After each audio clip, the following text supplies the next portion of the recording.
As we await the first submission for today's session of Viewer Levels, we're going to take a look at Kelpie Craniums by Rybones.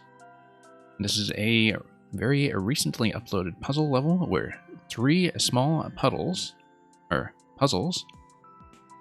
Cradradium's water level contest are going to present themselves, and we'll just take a look at how it goes. 23%, but with puzzles it can be quite deceptive depending on our solution time. Let's see what this is all about.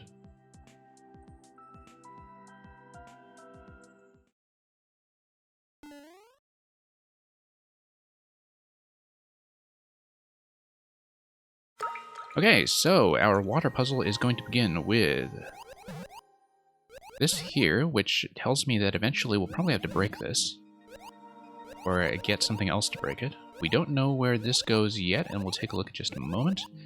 Eventually we'll want something to hit the on-off switch such that we can go through here. Releasing this should allow us to receive a spike ball from the spike.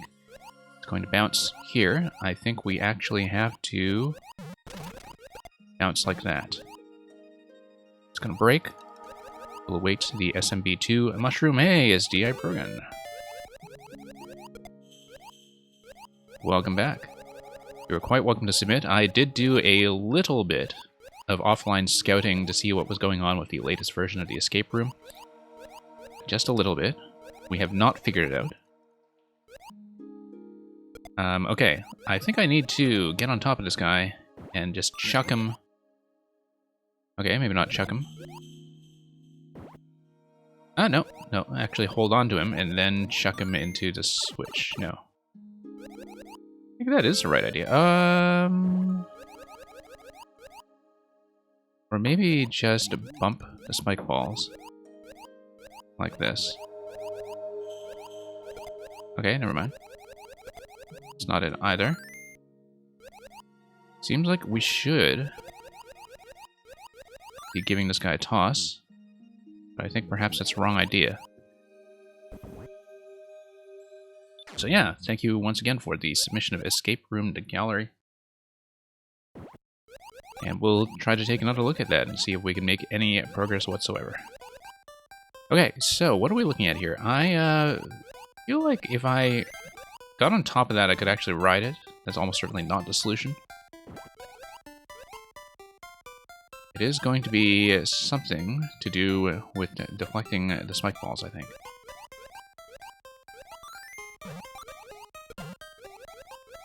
But probably not like that.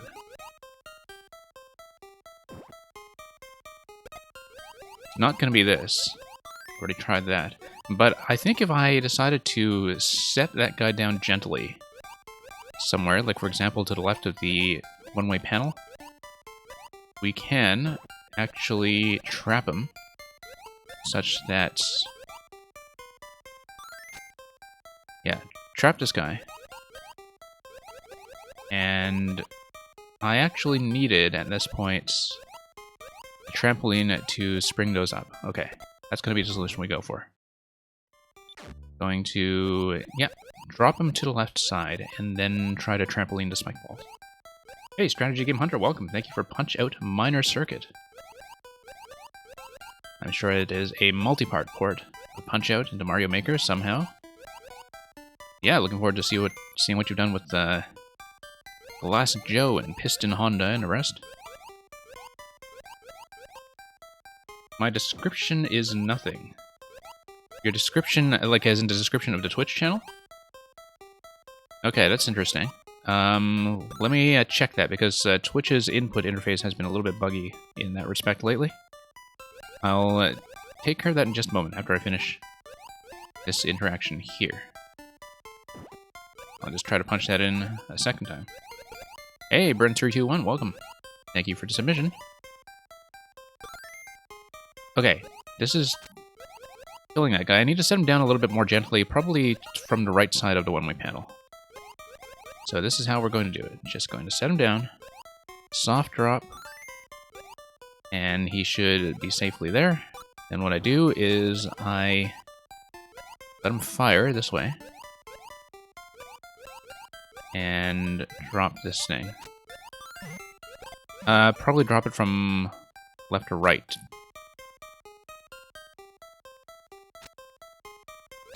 Winklemans, thank you for the submission of Ludwig Chaos.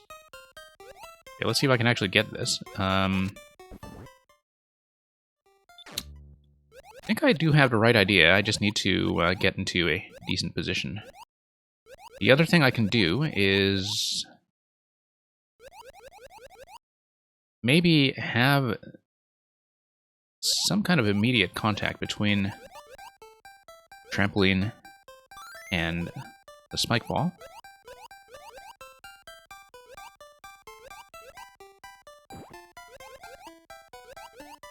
And Stepanoy, for real? Oh, I see you tried to leave me a level exchange link. Just give me a moment. I can try to permit that. Or you can just... Oh, wrong copy. Okay, yeah. In that case, you can just actually use !add and send me your level code the normal way while we try to fuss around with this thing. Okay, soft drop. There we go. Then let's try to get this guy over here. Come on. Come on. There we go. Finally. Real bitch in, welcome.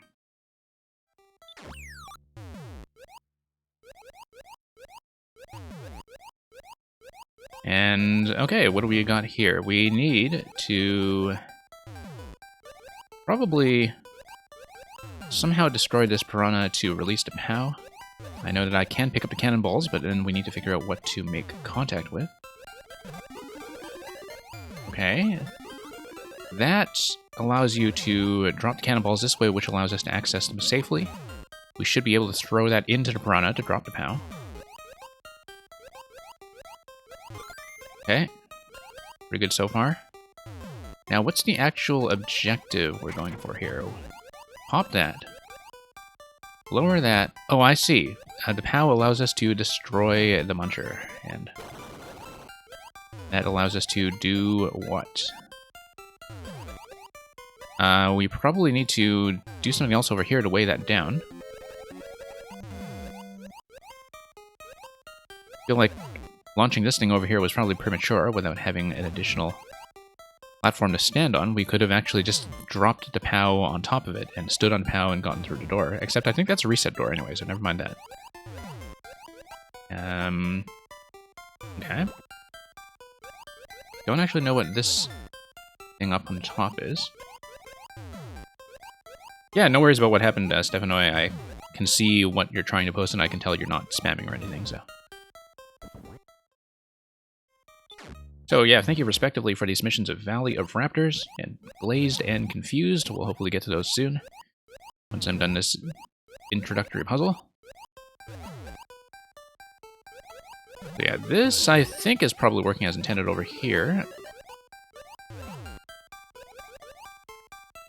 I think we had the general idea right. And of course, breaking the brick on top of that platform doesn't actually do anything for us now that we reset. But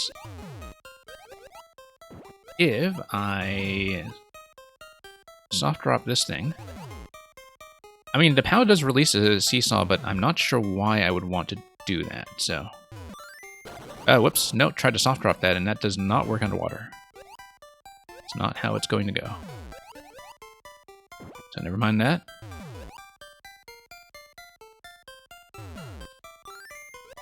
Adds quite a lot of weight over there. Okay, we'll see how that works. Joy-Con boys, thank you. Reset door is on the right. And Redox, welcome as well. Just saw you came in.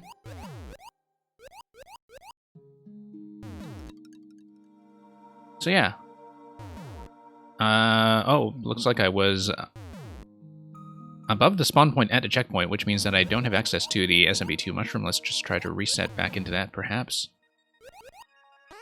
See if I can actually snag that. There we go. Drop in. There we go. So we know that the POW is able to take out the Muncher. We know that the cannonballs are able to take out the Piranha. there is something missing in this order. And it could be that I just failed to soft drop the POW as I intended, although it didn't really seem to let me do so. At least underwater, so... Yeah, because what I was trying to do was I was trying to drop this platform. And drop this platform in such a way that it would allow me to place the POW on top of it and go through the door. It seems like this is definitely the exit door, but I need something else to make that work. And I don't really know what the seesaw interaction is about just yet, except for releasing the muncher. So, head bumping to POW. Yeah, like if we let the POW drop softly, and yeah, like basically if you released it and then you decided to bump, and then step on a platform, not really going to work, because when the platform slides off to the right, the POW is just going to drop once again, unless we decided to do a second sort of head bump. Let's reset this room.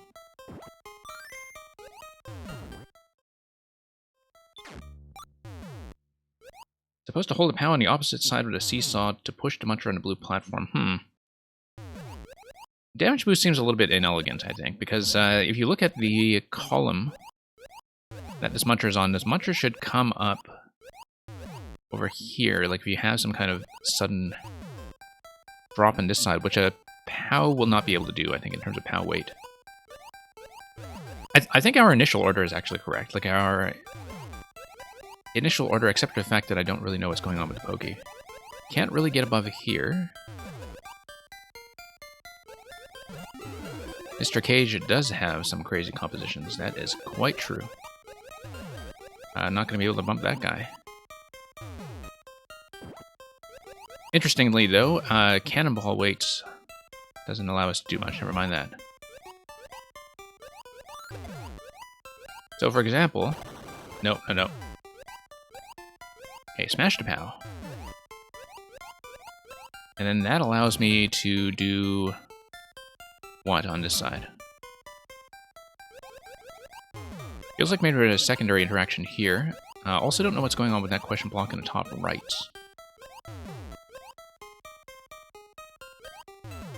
POW weight should do it. POW weight shouldn't outweigh the muncher though, right? I mean, I haven't tested that, but I thought they would be equivalent. In that they should both have... Oh, I guess Mario carrying the POW, then yeah. Yeah, no, I see what you mean, Okay, let's try this loop again, because I think the first few steps are essentially correct. I don't really see an alternate way to do it, unless some kind of step is missing before we deal with the Pokey.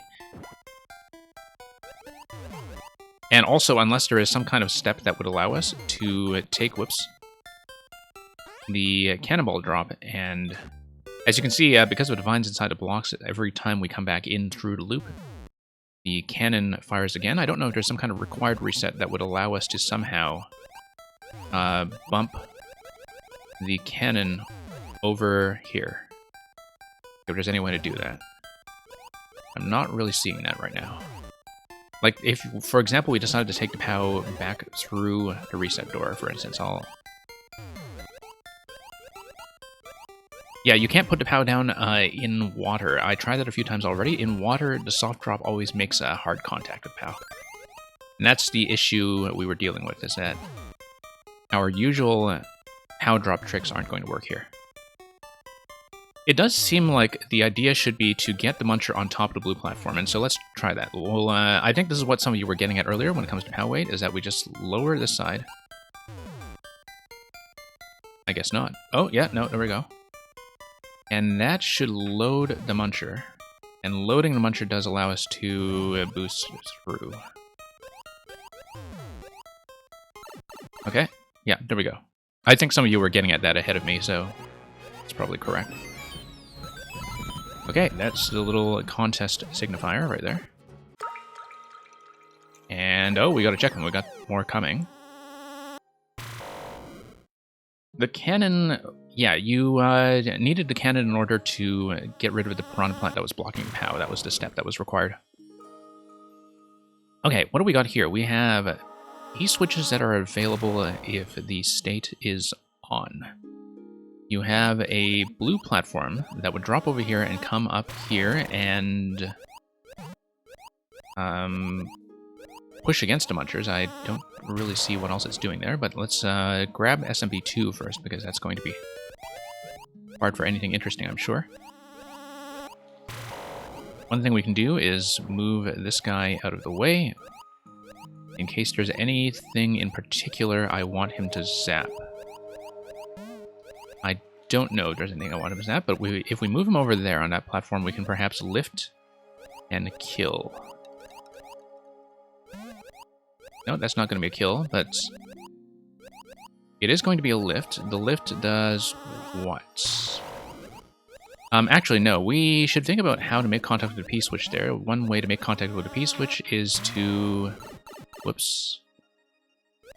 Yeah, I need to set him down on this platform here. Set him down on that platform, and it blows up the question block. Blowing up the question block allows me to grab the P-switch because it will drop from up top. Let's try to reset this. Okay, no, I've got it. I understand this one.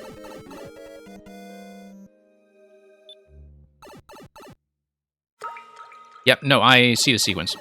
I need to pick this guy up, cart him over to the top right. Let's zap this first. He blows up the question block that's above the P-switch. The P-switch falls. Once the P-switch falls, then we can work with that accordingly. However, once the P-switch falls, I don't want it to drop right away. I want to do this. And I want to make sure I can pick it up safely. So that's going to drop. And then I don't want to block my way here. I assume that this is the exit that we want. So if I do this, I want to do a head bump on the P-switch that takes it over to the blue platform. I want to then activate the blue platform because that would... Okay, I actually need to bump the P-switch slightly over. Because the issue here is that the Munchers should be activating the P-switch once the blue platform goes over. When that happens, I want to be standing in this location. The issue currently is that my positioning was totally off, so let's do that again. But I absolutely see the solution. Green Mario is requested by Dust Donnie Games. That will take effect on the next attempt. Let me just punch that in right now.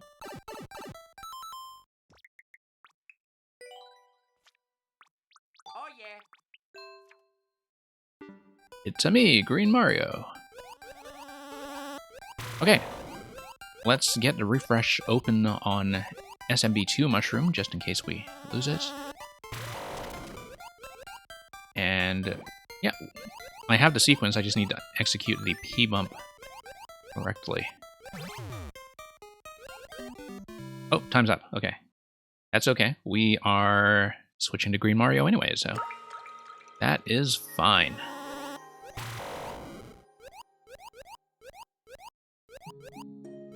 Yeah, just need to do the P-bump a little bit better this time so that we actually have a landing zone. I might even want to activate the blue platform ahead of time now that I think about it, because it is going to be difficult, I think, to specifically target a P on the edge. But we'll try that once or twice and we'll see how finicky it is. Because it might even be better, I was thinking, to like activate the platform now. Do some kind of timed landing on a P. That may actually be harder and fussier, though, so perhaps I shouldn't try it. But yeah, it's going to land in a very inopportune location. I think I do need to set this thing running right away and just kind of keep the P in suspension until it lands. Because otherwise it's just going to be a little bit too difficult to execute consistently. And Dust Donnie, thank you for the Dry Bones shenanigans, by the way. I didn't acknowledge that coming in earlier. Let's get this guy to zap once again.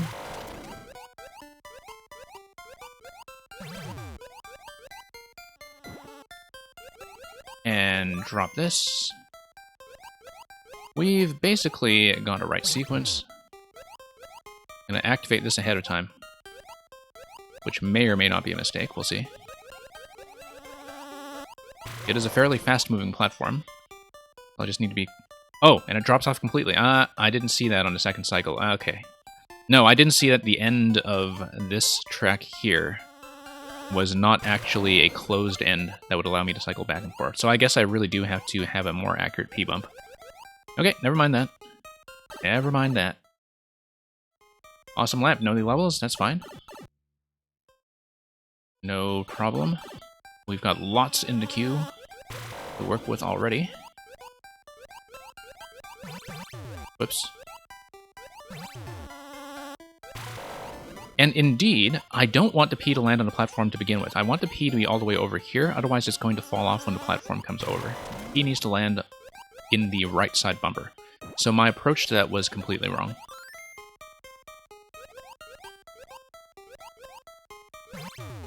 Okay. Yeah, because we're going to do a head pump on the P all the way to the right side. That's how it's going to be done. So I just need to be a bit more accurate about it. And that should be pretty easy to sort out. Assuming that my accuracy is not completely awful. Okay, we got it. Now we activate this platform and swim over here quickly, get inside the gate. And we are through. Okay, and that's a GG. I mean, we can wait for a P expiry. Oh, I see. It's a speed challenge to get to top of the flag. Okay. Very nice. Yeah, Progan, I can tell that you liked that puzzle solution because, of course, it requires head-bumping objects, which seems to be a bit of a theme. Okay. Let's get started. Let's go next. So yeah, that was Kelpie Craniums by Rybones. Actually quite short and sweet, considering how long I spent on the individual puzzles, which were not too hard to figure out, just sometimes, you know, getting the pieces in order requires you to learn a couple of interactions that you might have forgotten, like relearning things like the way the POW makes contact when you are underwater.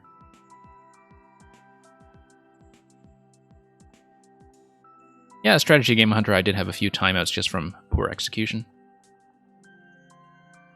But I think the number of rooms that I had to navigate was not very many. Okay, Program, let's take a look at the escape room. So, I do apologize to those of you who are in queue. This is a long one, and it is one that I had looked at in an earlier version, so it will not be as long as you might think. As you can tell from the white flag of surrender, I did in fact kind of peek in advance into this version just to see what I was dealing with. But let's take a look at Escape Room at the Gallery. And yeah, there is one particular thing that I don't get yet. Because I had combed over my previous playthrough of it just to kind of get some notes in order, because you do need to take notes. For those of you seeing this for the first time, I'll just walk you through some of the basic clues so you know what we're dealing with. We have a set of dice up here. You can tell this is 8. This is 7. Yeah. And also it seems significant that this symbol here with the ice block, that's besides some of the dice, but not all. Like there are ice block dice, and there are also note block dice. And I don't know what the distinction is yet. Notice the number of P blocks that are under the dice. That's something that we'll recognize in a switch segment or gate segment later. Also notice the letter T, that's written in spike blocks. There are a number of different alphabetical letters that are in this level that are all written out with different types of ground tiles or blocks. And so I think that's going to be some kind of cipher where you have to read block types and then read a message that they're sending you, but I haven't seen where that is relevant yet. Looking over here, you can see these multicolored dice that give you the number 7, as well as a series of directions. And this I already did kind of figure out. It led me to a different dead end, but I did understand where to apply that clue already. You can see here, letter I written out in note blocks. I believe it's an I anyway.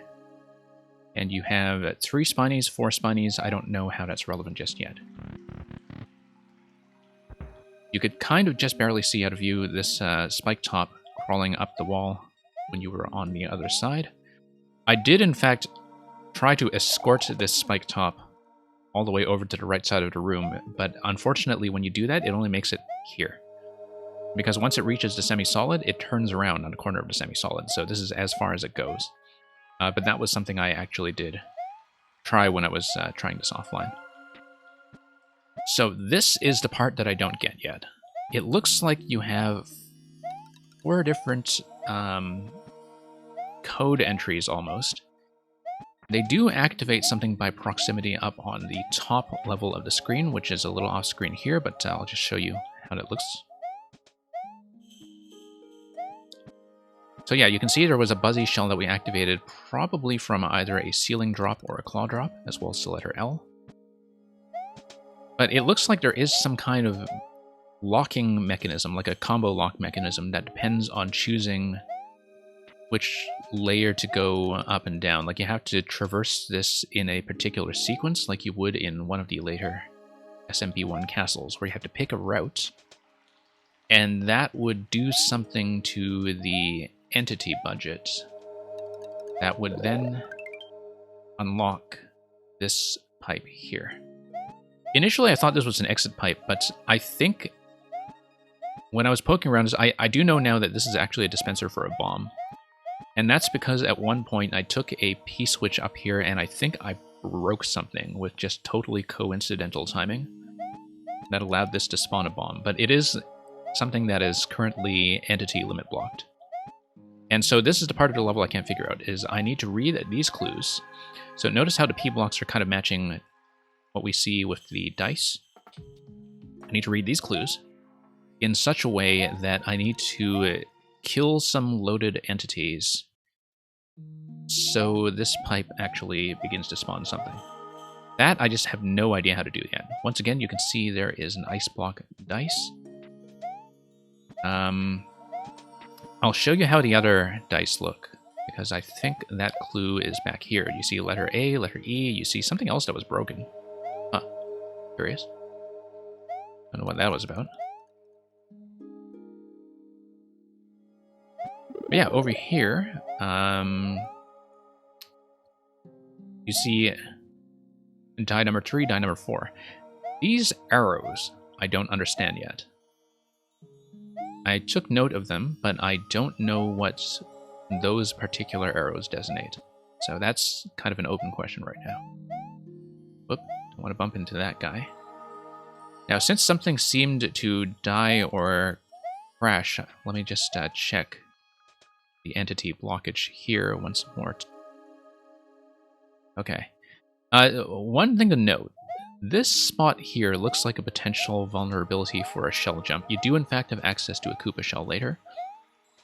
Looks like if you can shell jump up to that top location, you may in fact be able to get trapped here in the P block clues. It would be very difficult to do, but it stuck out at me as something that is theoretically breakable.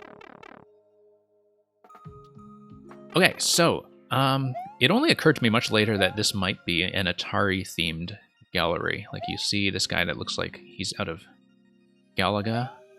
You see Pac-Man later on in this level. This version, we see some clarity about... okay, once again, we have the note block cube. We have the ice block cube. Note block cube says 1 to 12. Ice block cube says 1 to 10. I have no idea what that's about. But ice block, once again, we have seen dice number 1 and 2 that give you numbers 8 and 7, I think, yeah. Note block, that's dice number 3 and 4, which give you numbers 3 and 2, I believe. Don't know how to use that yet. Once again, I think it's some kind of combo lock that is in the main world. And I just don't know how to make that combo lock, you know, react in a tactile way, where I can see that something has in fact been activated. Wiggler over here wiggles back and forth, and you need to send it with good timing on those platforms, which are on global ground, all the way over to the P-switch here. This I figured out on the previous attempt that I played this on the stream. Let's just grab the checkpoint quickly. I think this just says CP checkpoint. C, P, P, P, P. No idea what else is going on here. Looks like it took me the entirety of the timer just to give you a grand tour of what's going on as a bit of a review. We see some additional letters. G. This room, I have no idea what it's about. But if you activate the P block, you can get stuck on a lower level, hence this spike over here. Here is the Umbrella Wiggler interaction. So the Wiggler kind of gives you an approximate sense of the spacing for escorting the upper Wiggler that is currently out of view. So this much we did manage to do before. I'll just show you how that works. There are 3 pink coins in this level. There is, in fact, a clue room that tells you what each of the pink coin locations look like. Okay. Shell so far gives me access to the P-switch. This P-switch gives me sort of shortcut access to the other P-switch, not that it will matter with the current timer at 30 seconds. This P-switch gives you access... See, here's Pac-Man to the right. This P-switch gives you access to the tree room. Tree room, which formerly had a bomb, I think, and still looks like it is breakable on the right side, although we no longer have bomb access. That gives you coin 1. So there's coin 1 right there. We probably shouldn't have nabbed the checkpoint right away. Let me see if I can show you the clue room before the timer runs out. I think we'll run out. Christmas room to the left? Okay. So as you can see, it takes a huge amount of time just to read the clues that are in this level, because it is absolutely gigantic. Anyway, I just showed you how that coin went. I'll just show you what else I've worked out so far, so we know what our current solution progress is. So here we see 3 pictures, sorry, that tell you each of the pink coin locations. This one we see up top when you drop into the subworld. That's the one that I think requires a bomb to blast through this location. Grab that guy. This one is the one that we unlocked with a P switch just now. Oh no, sorry, this is the one that was the first one we saw up in the top. This is the one we got with a P switch. This is one that I'll show you in just one moment, because that one is actually fairly easy. You have to drop all the way back down here. As we discovered on our previous attempt with this, you cannot smuggle the red Koopa shell here because the mole will immediately kill the Koopa shell. And we were just talking in the water level about head bumps. This is, in fact, a head bump solution. I was quite close to figuring this out last time I played this, but... oh, whoops. Now with the star in its present location, that's become clear. Let's do this again.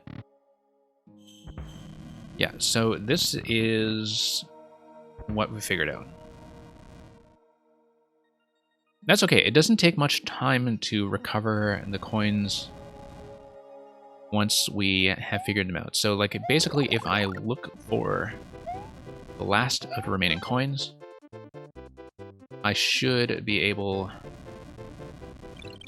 to,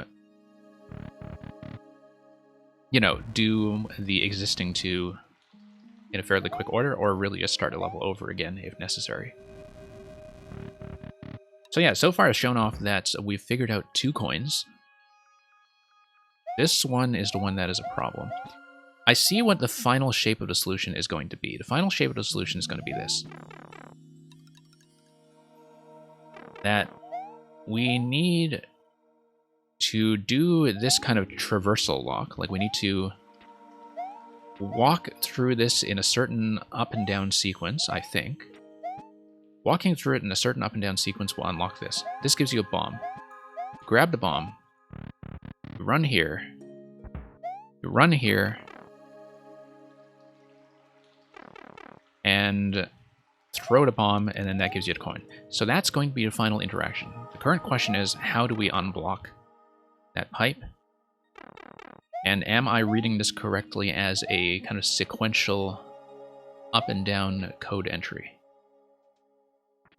If it is a sequential up and down code entry, it looks like it would depend on the dice that are labeled from 1 to 4, which opens the question, what do we do with the final dice clue that is designated by the diagonal and the ice block and the number 3?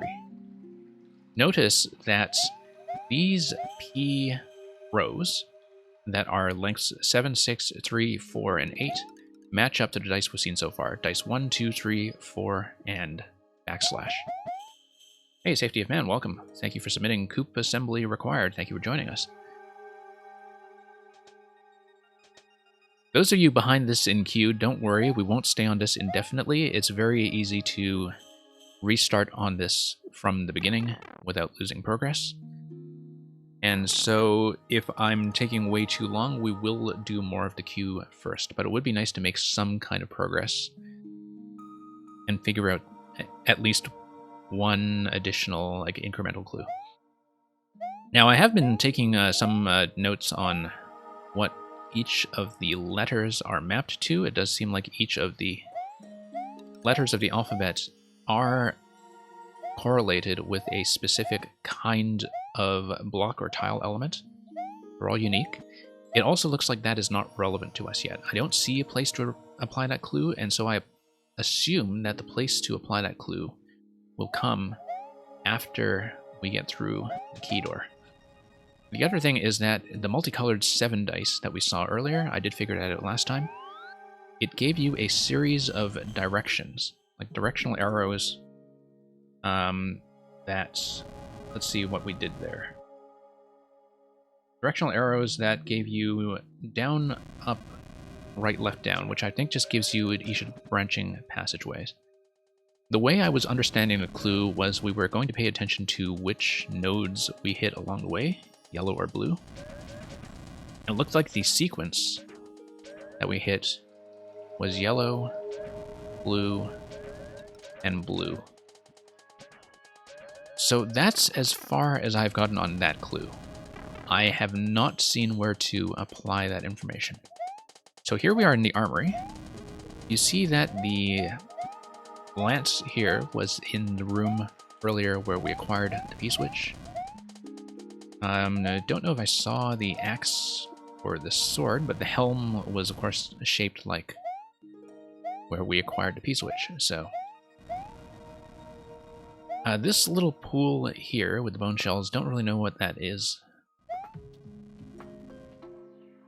We see, maybe as some kind of counting exercise, we see 4 unwinged ice blocks and 3 winged ice blocks.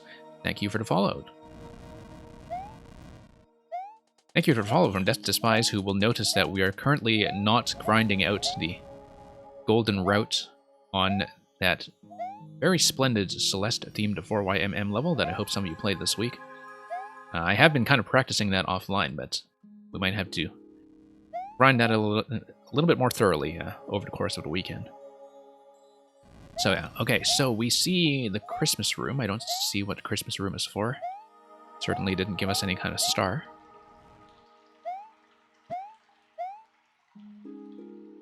And we see the art room. So it looks like it's no longer possible in this version, for those of you who saw me play this last time, no longer possible to break through the scroll stop on the right side of this wall. Originally, I thought that was actually intended behavior because these cycling blocks on the right would give me a bit of a safety elevator to get back up. Now I just don't know what's going on here. I have checked all of those blocks previously, and they are all empty. Also means that they are collectible if I come here with a P-switch. But being objects that are cycling on tracks, I don't believe that there should be any spawn block kind of interaction involving them. One more thing.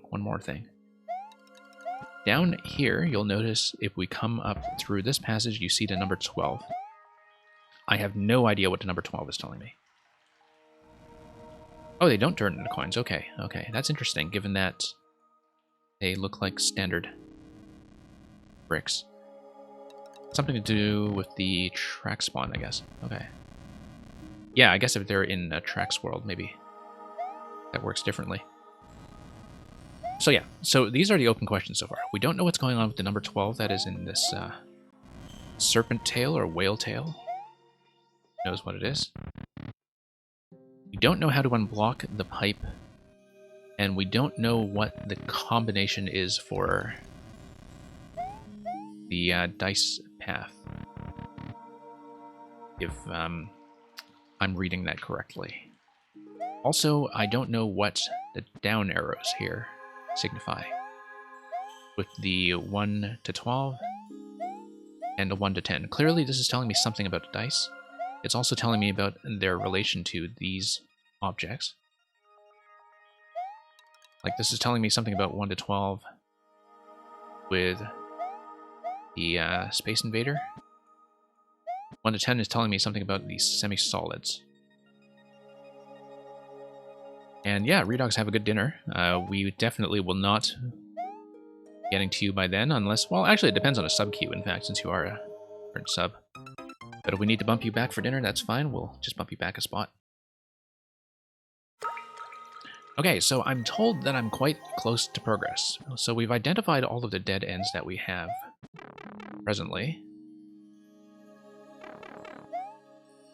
And the question is, what do we do about the dead ends? And I honestly don't know.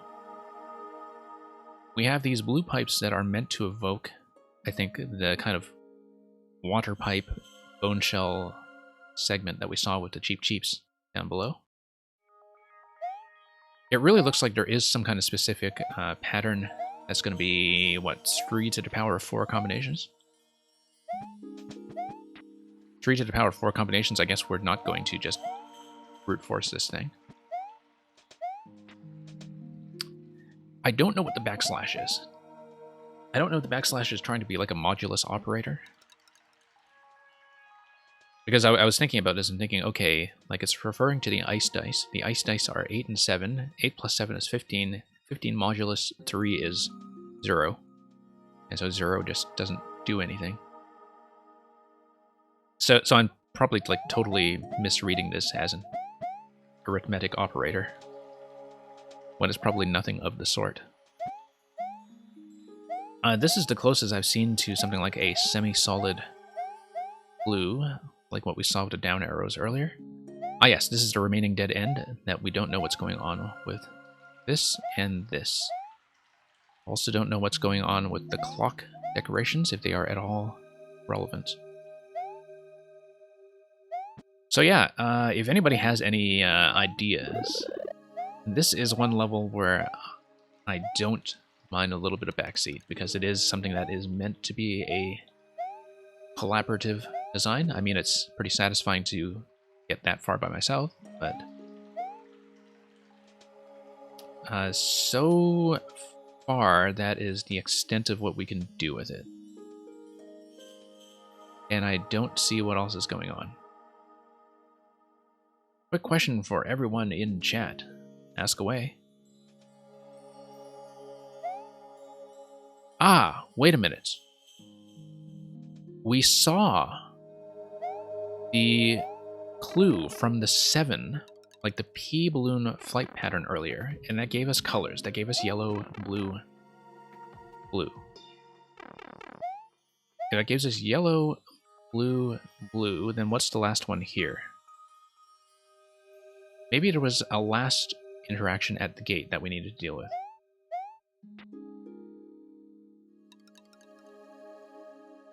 One moment. That may be the closest thing we've seen so far, although it completely does not apply anything involving the dice. So the dice and the alphabet are not relevant so far. But if we come down here and if we apply the directional clues once again, let's take a look at this. We see what? We see yellow. Because the order that we saw earlier was down, up, right, left, and down. So that gives me yellow, blue, blue, and then what?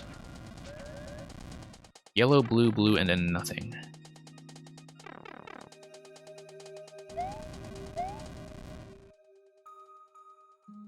Does anyone have levels for 2 people to play together that are relatively easy or medium difficulty? I saw one a little while ago, like a good frog puzzle level that was designed for co-op. I'll see if I can dig up the code, but it was probably a month or 2 ago at this point, and so I just don't... I don't know if I can find it, because it's just so far back in my video archives at this point. But yeah, somebody actually had asked about that before, and I had been sent a pretty interesting co-op level that had a solo mode as well, but which was clearly designed for kind of like time-coordinated co-op puzzles. So yeah, there should be some kind of master list for decent co-op levels, but I don't know about that. This is more letter clues. Some of these rooms, I just don't see how they give me any useful information. I don't know how the art room tells me anything. I don't know how the Christmas room tells me anything. Like, some of them, they just don't give me information. One thing I did see was the number 4 somewhere here. Let's see if I can find it. Here's this. This looks like the number 4. Number 4 seems to give you an ice cream stand. I don't know what the number 4 is about, because 4 does not match up to any of the clues that we have from the dice.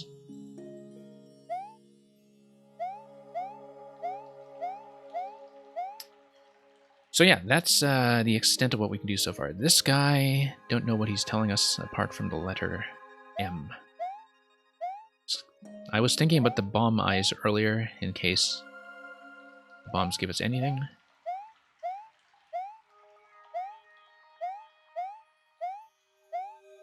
But yeah, so far that seems to be as far as we get.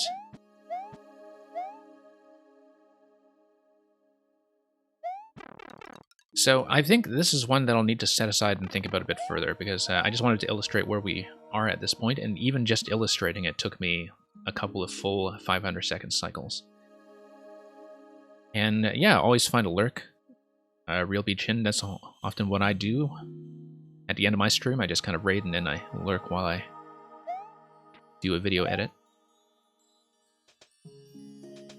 Don't know if this 1-up is relevant. This is not the only hidden 1-up we've found, by the way. I also found a hidden 1-up that is back in the spiny room. And this is not the spiny room.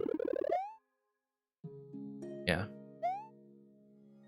And also, I totally tried to do the spike top escort. Like, escorting this guy all the way to the right side. Because I thought that would lead to some entity limit manipulation with the number of units loaded in. That's not actually the case. It doesn't do anything. Whoops. Okay, no, there was a 1-up that was to the right side. There. I am super close. Okay. Yeah, the thing about this level is that there is a lot of excess information. There's a lot of information that you do not actually need to apply yet.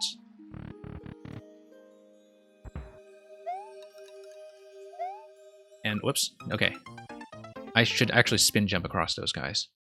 I'm just trying to demonstrate what I saw over there, which is probably not consequential at all. Just want to demonstrate it quickly.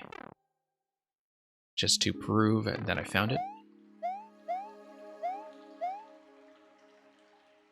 Not here.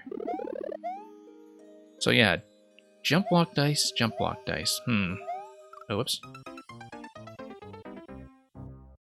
That was kind of a needless death right there, lowering that. Well, we can't really lower a 0% clear rate, but you know what I mean. Okay, Strategy Game Hunter asked, where did I find a Koopa Shell? Let me show you that very quickly. The Koopa Shell is based on a P-switch activation. You see this Wiggler running over to the P-switch with 3 timed hits of an on-off switch. Let me show you how that works. You can see that the Wiggler, when you release it, it needs to walk about 5 tiles over. Then you hit the other switch, it walks about 5 tiles over, you hit the other switch, it lands on a P. The way you eyeball that is by coming down here to the umbrella room, and you watch the small wiggler walk at the same pace, 5 tiles at a time, as it hits the wall. That activates the P-switch up above that was loaded onto global. Grab the Koopa shell like this. So that's how you do it. I have not seen any use for the Koopa shell other than releasing the P blocks, the P switches rather. I know I can obtain a P switch, but other than that, it doesn't seem to give me anything especially useful. So yeah, one thing that I had tried, as I was saying, was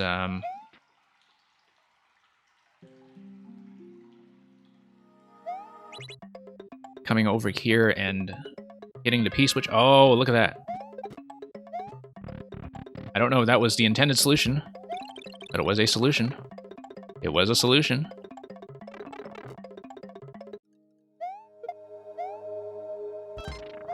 That was just on a total whim, like going yellow, blue, blue, and thinking, screw it, let's just hit the P-switch. No, because the last time that I had sort of accidentally spawned a bomb, it was from hitting the P-switch as well, and I think I had just randomly stumbled upon the combination. Okay, let's clean this up very quickly. I now regret not fully unlocking P-switches just now.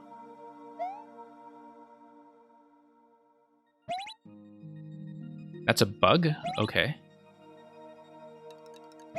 So I didn't do it the intentional way. Alright, that's fine. I still want to see the second half of this, because we have not applied half the clues that was seen, and so I feel like reading the second half is necessary. Let's obtain the other two as quickly as we can. Get through the door, hope we hit some kind of checkpoint too. Okay, that's always a little bit annoying when the shell does not go where I want. So, yeah, okay, let me do it this way. I am actually going to preserve access to the P-switches this time. Yeah, always a little bit unfortunate to die to an execution thing in a very simple puzzle interaction. I kind of feel like that should be safer. But with the kind of one block gap here to make this look nice, part of the armory, I don't know how many options you really have. Okay, let's blow this thing. Grab this. Do the yellow, blue, blue sequence up top.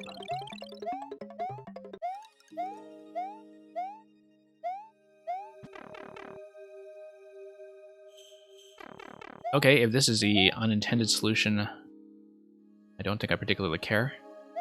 It might be something timing-oriented. But if it works, it works.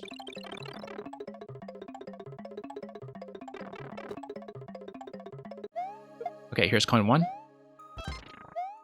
Coin 1 is going to obtain itself.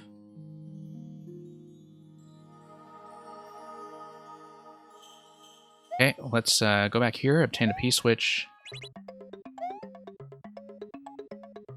Back to the tree room for coin 2. Oh, tree room is blocked off. We need to carry P-switch through like this. There we go.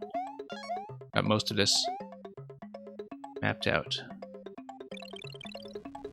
And coin 3 is going to be the POW bump and star.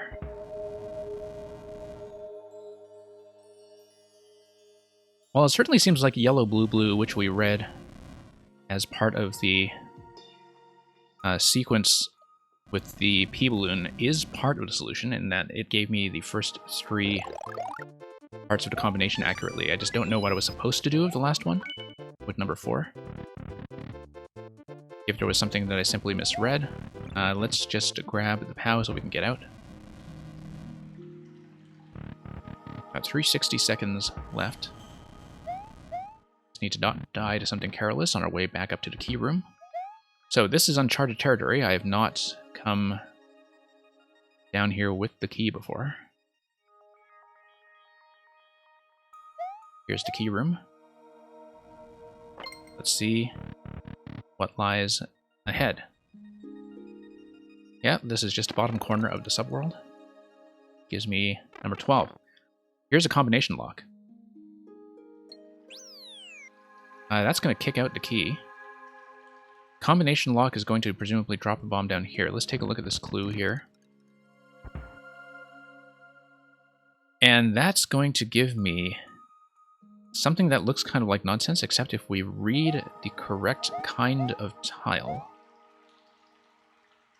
then we'll be able to read the number that is intended.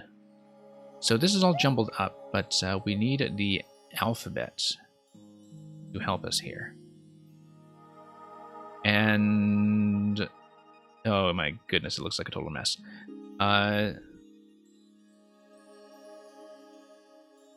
It looks like we actually need multiple letters of the alphabet to help us. It may be that we have seen the different letters, and we have seen that the dice indicates which letter in the sequence we have. So for example, I have seen, I think, 1, 2, 3, 4, 5, 6, 7, 8, 9 letters, and that they have a certain alphabetical order to them. So for example, we knew that dice 1, I'm going to pause the timer here. We knew that dice 1, there were 5 dice. The first 4 were numbered 1, 2, 3, 4. The 5th one was a backslash. I have no idea what the backslash was trying to tell me. And here, this is certainly something that involves reading the alphabet clue, because the alphabet clue will tell you which letters are relevant and which combinations are relevant. So for example, we have 3 different kinds of numbers that seem to be associated with each of the dice, from 1 through 4 at least. And that will ultimately give us the combination. Let's see. Let's read this and let's see if they actually give us any coherent numbers. If we read number 1, I'm going to screenshot this so I don't have to come back later. If we read number 1 as numbers 8 and 7, let me see if I can get these in order. Sorry, I actually need to reorder my notes on this, on the alphabet blocks, because I think alphabetical order and counting by alphabetical order is going to be the thing that is the key. So I need to... Fortunately, I can't show you the notes I have, but let's see here. Get an off-screen text file. I'm just going to reorder some things and sort them by alphabet.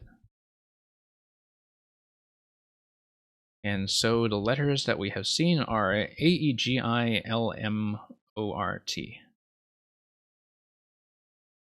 And there was one additional location that didn't seem to have a letter attached to it, which was the location with the dice number 3 and 4. So, number 8, 1, 2, 3, 4, 5, 6, 7, 8 is going to be R. That's going to be yellow bricks. That's completely absent from the first one. Oh, no, maybe it's 6 and 2. 6 and 2. Okay. Let's do 6 and 2. 1, 2, 3, 4, 5, 6. It's going to be M is going to be donut blocks. 2 is going to be... E is going to be red blocks. Donut blocks, red blocks, and... ice blocks. No, that doesn't give me anything resembling a number.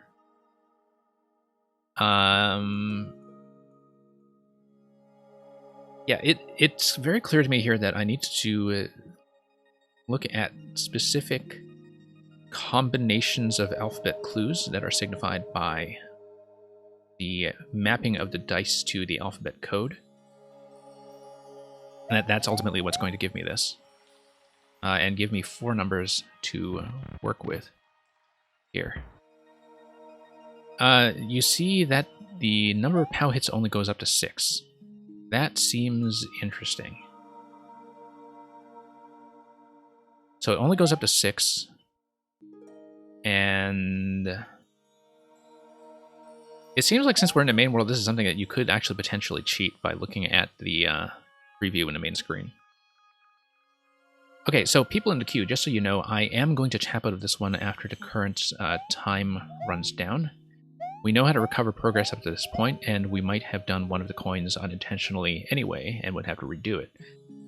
So we'll keep in mind what the code clue is, and I'll think about how this could possibly be done. It seems very clear to me that this is mapped to dice, or rather mapped to these numbers, 1, 2, 3, 4, left to right. They are only going to give you numbers that go up to 6. That seems important somehow.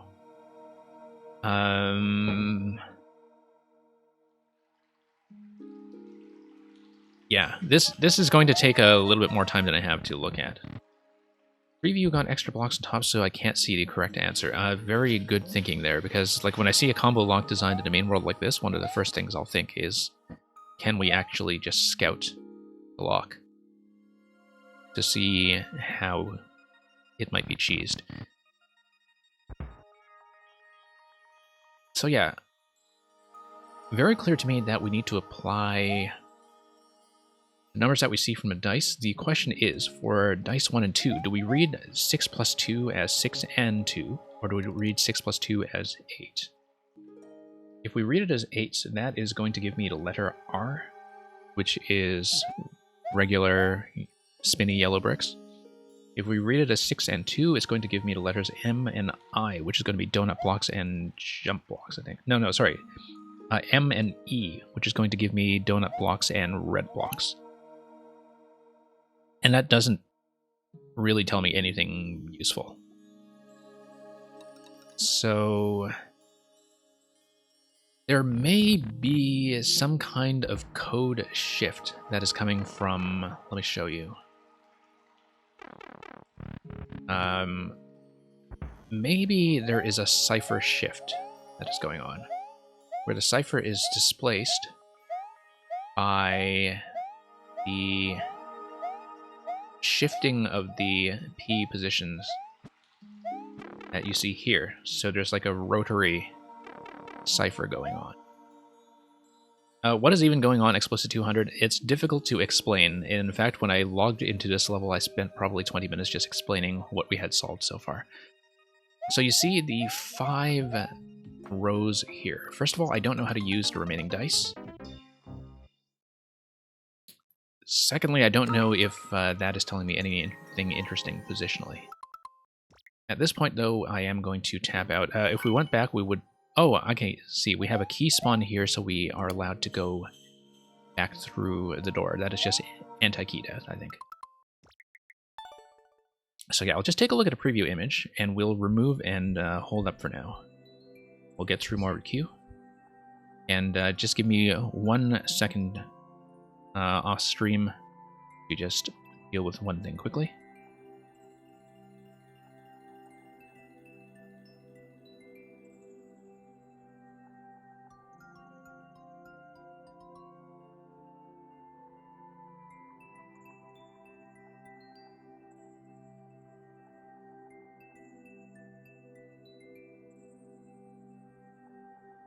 Sploosh.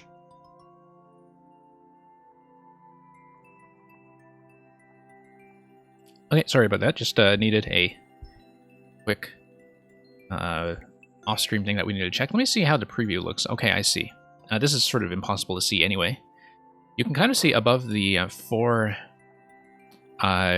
red, yellow, blue rows that there was indeed a kind of order-dependent setup. And all the one-way panels up there are obviously for entity limit blocking.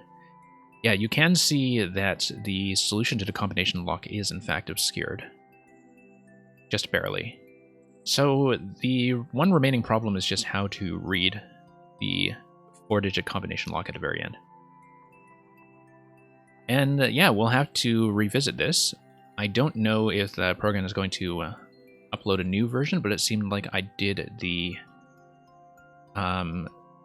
sequence to get coin 1 maybe slightly unintentionally using the P switch, and if that was unintentional, I guess we have to solve that all over again anyway.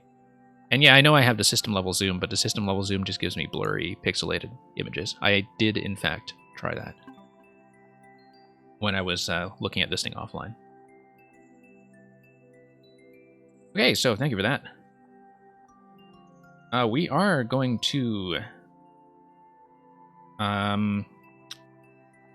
I was originally going to go sub next, but I believe Redox said Redox was out for dinner, and I don't know if there's a sub before that. Let me just take a look at my Warp World list very quickly. We usually just kind of informally go next and sub next, but I make some changes as necessary. And Redox is the only sub right now, so we'll just go next. Or, oh, we'll go sub next. Okay, you are back. Great, thank you for checking in. Redox is the only sub in queue right now, so we'll just go straight next after that. Unless more and different subs come in.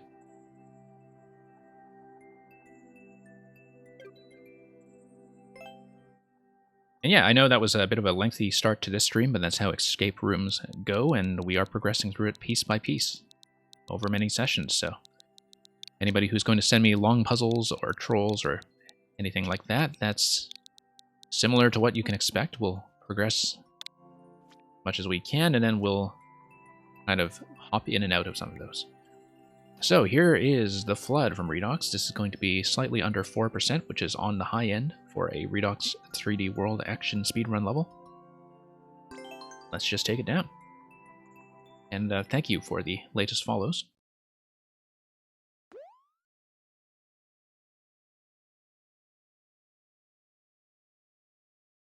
Oh, okay, Real Beach Inn, so you've seen this one already. Oh, wait, no, we need to probably just long jump across that due to rising lava. Usually I expect something like the classic Redox 2-coin indicators, but I guess we were a little bit off in spacing there. Thank you so much for the cheers. That seems a little bit unearned so far, but we'll see if we can crack that code. It's pretty mellow, yeah. I just need to actually do wall jumps promptly, which tends to be the thing that kills me all the time in these, is that my wall jumps are slow. There we go. Except my D-pad decided to kill me. Okay, that's fine.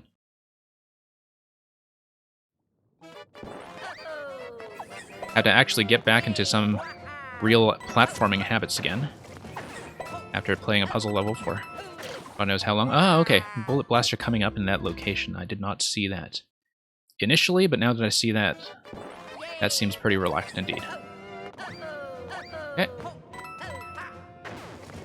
Yeah, just have to read slightly different notation. But, yeah, it seems like the blaster just kind of appears up at the last moment, so I didn't quite see what my landing zone was going to be there. No. High jump, and then double long jump. Yeah, you could not overlap elements, so you had to change the indicators. I see what you mean. Whoops. Yeah, Explicit 200, it is comparatively mellow. You just kind of need to warm up mentally to get back into the pace of a speedrun. And I find that it's the same with coming out of a speedrun level, is that you need to cool down your pace once again, so you're not thinking of rushing everything. That you do need to change how you are engaging with something mentally as you go.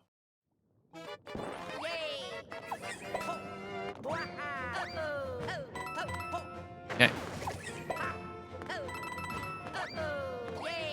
Okay.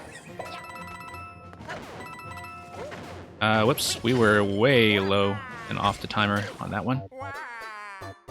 I wasn't expecting the tree cling there to be intentional, so serves me right for doing that. Okay.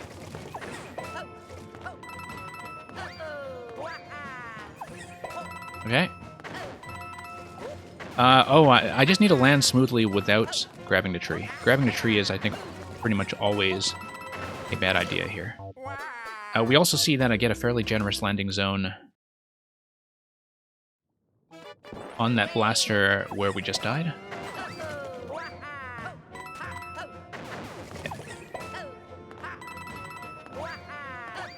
And, okay, let's just... Yep, just need to miss the tree entirely, and then long jump off the next blaster. I understand, I think. Whoops.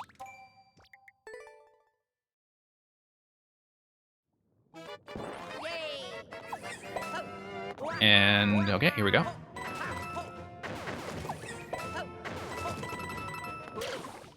Yeah, need to kind of land on top of the pointer part of the arrow, just to signify where the blaster is going to spawn. What's something I do in a speedrun or puzzle out of panic? Well, I mean, in a speedrun, you do everything out of panic, actually. But sometimes, you know, the thing that happens when you follow indicators is not what intuitively you feel like you should be doing. And so the most common form of panic is when you just fail to read the level because you're too busy reacting to something. And I find that I'm very prone to that because I tend to read markers badly. I don't follow instructions very well. And some levels are not so flexible as to permit the typical Mario style of improvisation. Whoops, that was supposed to be a long jump for the purpose of speed. And thank you for that, Explicit 200. I don't remember how far I was in your world, but yeah, because I have not looked at it since you were last here. And so if you would prefer that I just continue your world, if it hasn't been altered or re-uploaded, then I can certainly continue that when we get to you. But if you just want me to look at that Don't Look Left level, we can do that too. Okay, really do need to kind of get my head back into actual platforming.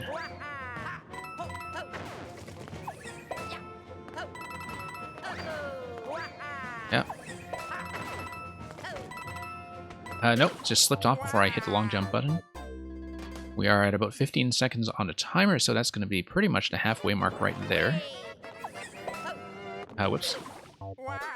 And it is fairly relaxed, it's just my reflexes are clearly not warmed up after only having played puzzle levels today.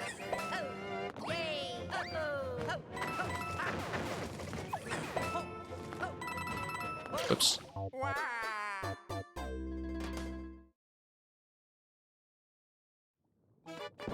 You're not deleting it until everyone beats it. Okay, that's a tall order. I see. Got some new ideas cooking up.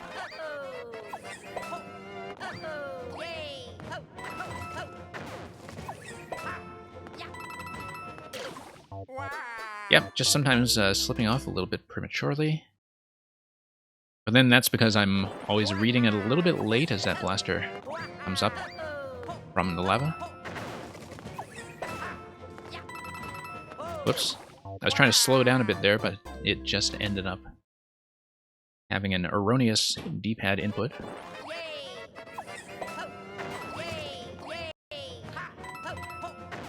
If anything, I'm probably making this look harder than it is. It's actually quite simple. It's just that some of the reaction time on the long jump button is failing me a bit more than usual today. But yeah, as far as the Redox style of level goes, this is definitely more entry level. Once again, slipping a little too far on the right. It does seem like I have to pull back on a lot of those jumps when I transition into the long jump. Like I have to pull back slightly on this one here, and I still make it across. Looks like I do have to pull back slightly on that one here as well, because otherwise the landing slips me right off.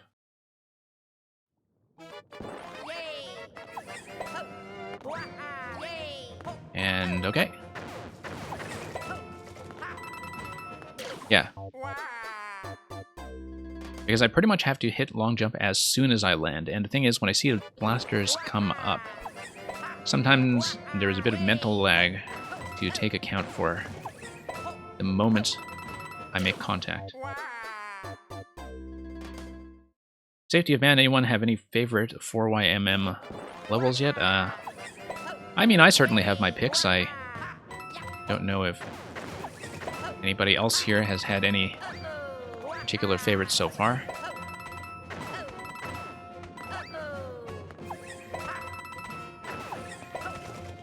Nope, no. Slide down, long jump.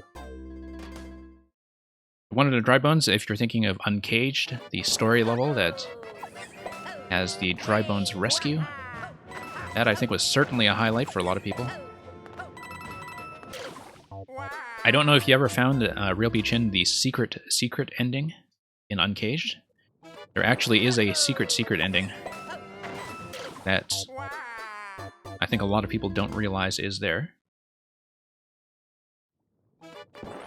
But yeah, the cutscene staging I thought was extremely good. The support for multiple endings and just the way the story came together. The boss fight was fantastic. Like everything about that level I think was just supremely polished. And so it's no surprise to me that it would be a crowd favorite for a lot of people. I do think that's quite well deserved. Interesting that I seem to be a little bit late there. Yeah, being too high on the final jump meant that I couldn't make it to the flag. Dead Space was a lot of fun, yeah. That was from this week. Really inventive usage of a lot of the fish bones. Actually, extremely reliable usage of fish bones in that level. Just given that they are an element that's based on homing in on Mario's position. For an element like that, like the thing that strikes me about that level is how consistent all of the spacing is. Like that's something that takes a lot of work and a lot of playtesting to get right. I think I am just going either too late or too soon. Probably too late, because that would affect the initial launch height off of that final element.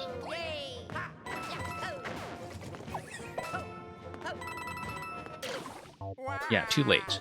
Don't slide too much on the wall after going out of the pipes. Yep, that seems to be a persistent issue for me. As Real Beach Inn was saying, that is something that is, I think, constantly one of the challenges when handling something in this style. Have to be very, very crisp.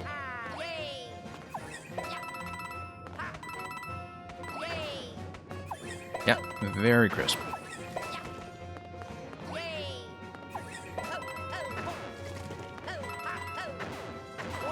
And there we go. That's pretty much the fix that we needed. Alex Sub-Zero, welcome back. And you fixed your level, okay.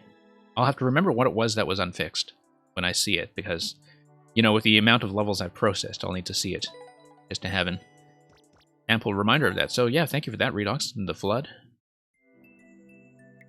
worked pretty well all around. I mean, certainly a couple of things that I needed to react to in a very snappy fashion, but then that's just part of the price of getting mentally warmed up. So we'll mark that as a win. We'll move on to the next one.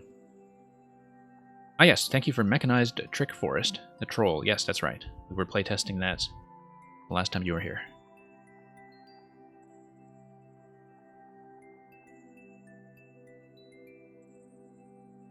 Real Beach Inn, I don't know why I'm not seeing your emotes come through in chat. I don't know if anybody else is seeing that, but Strategy Game Hunter, thank you so much for waiting patiently.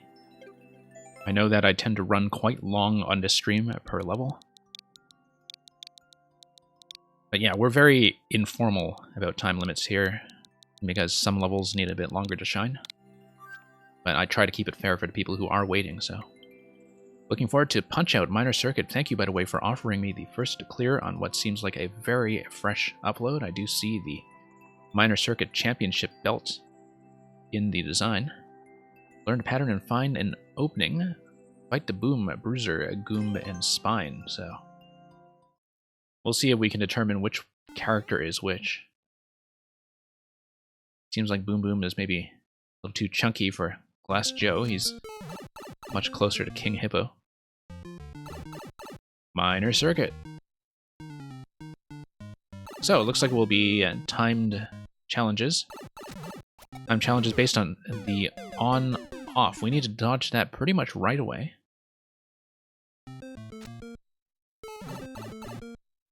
Yeah, I don't know, Real Beachin, why that failed to show up in my chat for some reason. But thank you for the GGs regardless, it's the thought that counts. You had your first comment taken out on a level recently, curious. Okay, so this looks like a dodge, dodge. The thwomp hits the on-off switch and then something happens. You have to be very quick about reading this. I feel like this is the kind of concept that would work slightly better if you had sort of a tiny little initial reaction time before the fight really decided to take off. But now we counterpunch. Okay, and then we do a dodge cycle once again. That. And yeah, I wanted the donut blocks to get out of the way. I do the dodge cycle. The next hit cycle should allow me to dispense with the POW with the next series of buzzy shells that we get. Yeah, I know you're trying to represent the style, not the characters themselves. That's fine. I think the theme is clear in terms of being kind of turn-based, where there is a phase for attacks and a phase for defense. Okay. I feel like maybe I should not leave the donut blocks up for so long, because they will not respawn in time for me to get the next safety zone from the Potobus that are firing at me.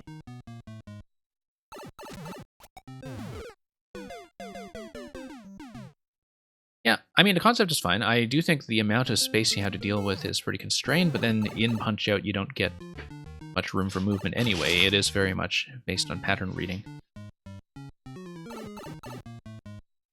It's more that, you know, you don't really get a chance to look at the room before it unlocks. But, given how the thwomp height there is working, I can see why that would be.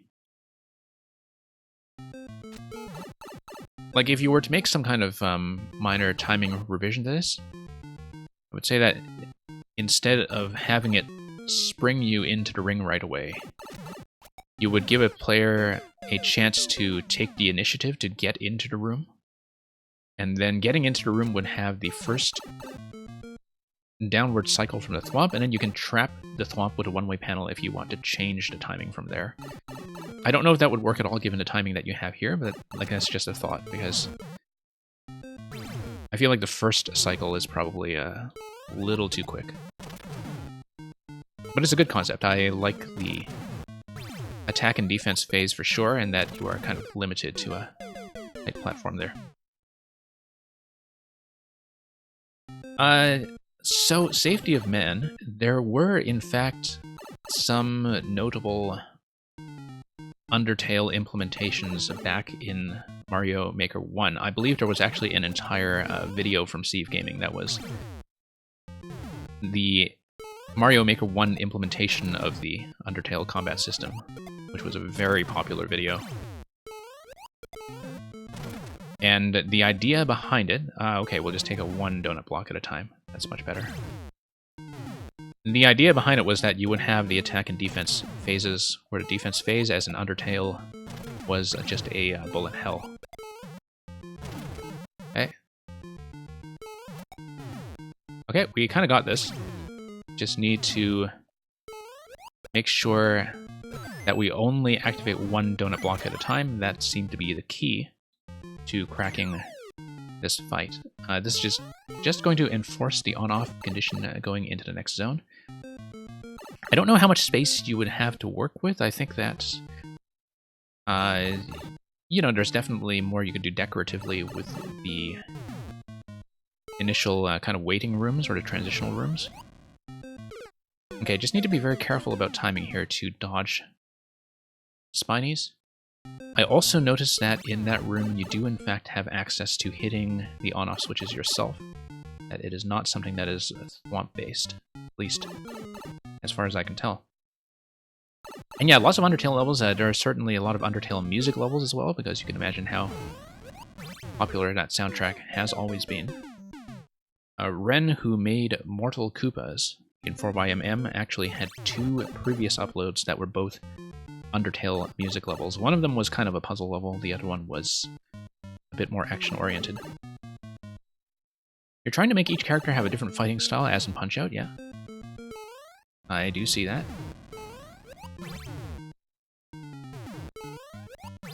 Okay, that's a bit of a tight window for dodging.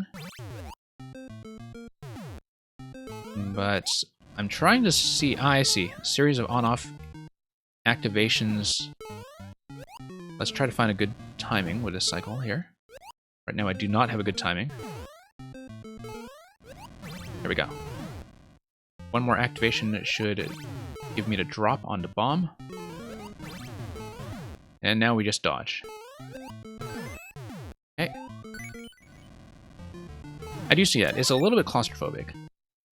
I think that if you had a scroll stop on some of those rooms, a scroll stop boundary on the left and right side, you can have less room that is kind of spent as empty space on either side, and it makes the room a little bit easier to read because it would hold the camera in a stable position. What people often do is that they'll have the final victory condition break a scroll stop that takes you to the exit door, and so during the fight you would have a consistent ability to read what's going on. I think the fights themselves are a good concept. I just think that the way you frame them in the level themselves, like that's something that as you do some additional Punch-Out circuits, you might want to pay some attention to, like just, you know, getting the camera spacing to be a bit more graceful. But yeah, thank you for first clear. And yeah, thank you for submitting once again. See if anything is currently in the sub queue. Nope.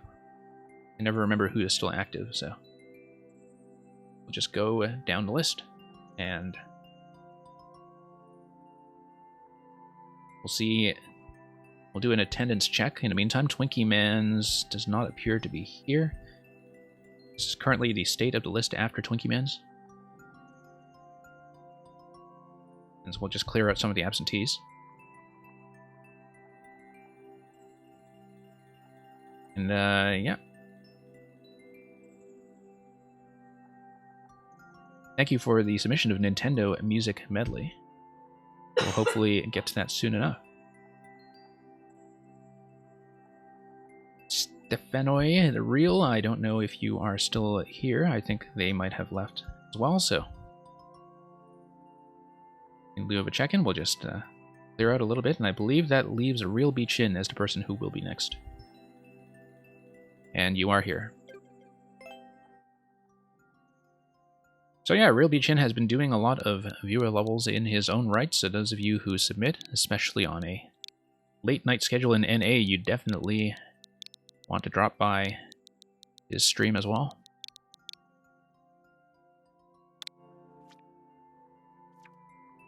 So this is going to be Glazed and Confused. Say man, you got a hint?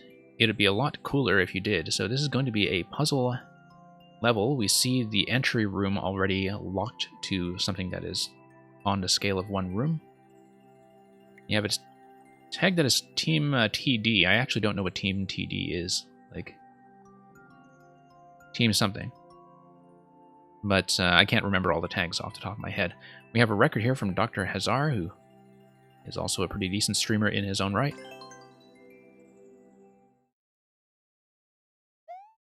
Oh, I'm sorry you lost your job. But Team Donut, okay, well.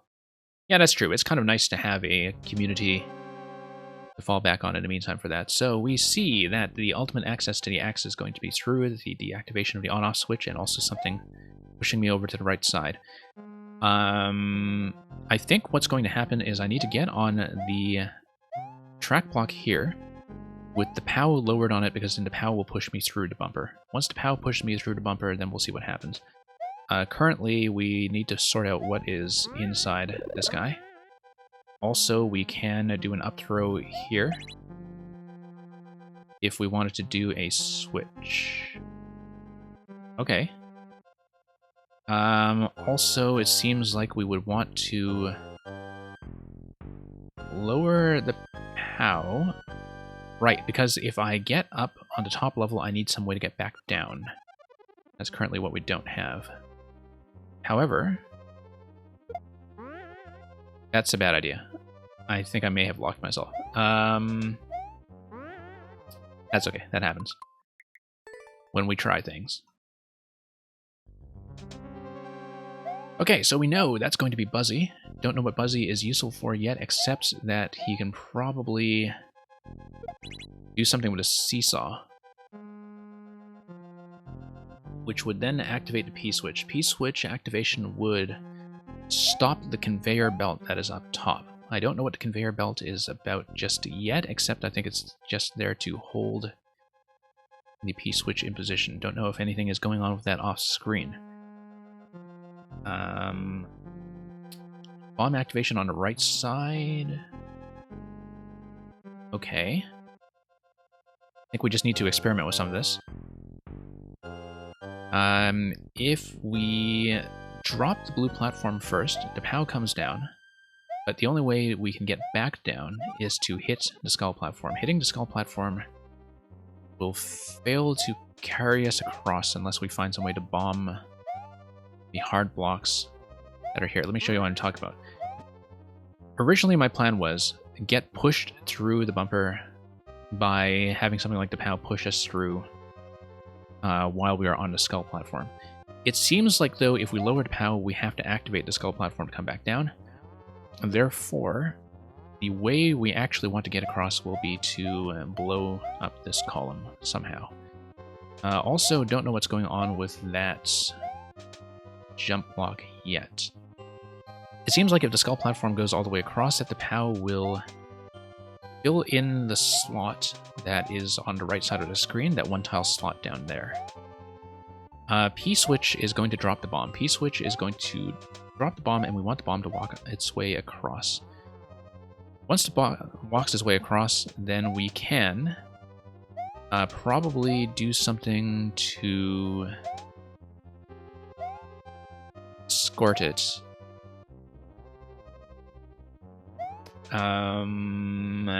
And what we do to escort it is as yet unclear. Buzzy Shell, I don't know what the Buzzy Beetle is all about just yet. I get the sense that we want it to weigh down the seesaw. But let's just do some interactions here and see what's going on. Yeah. Just to verify that everything is happening as intended so far.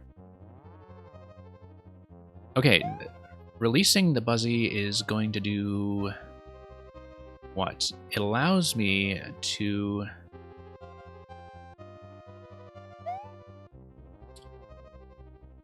let's tap this first. It allows me to use the shell to do something. It's probably not going to be it, but the more we weigh things down, the better. Whoops. Nope. If I'm holding the shell, let's see if that adds enough weight to marginally move the blaster.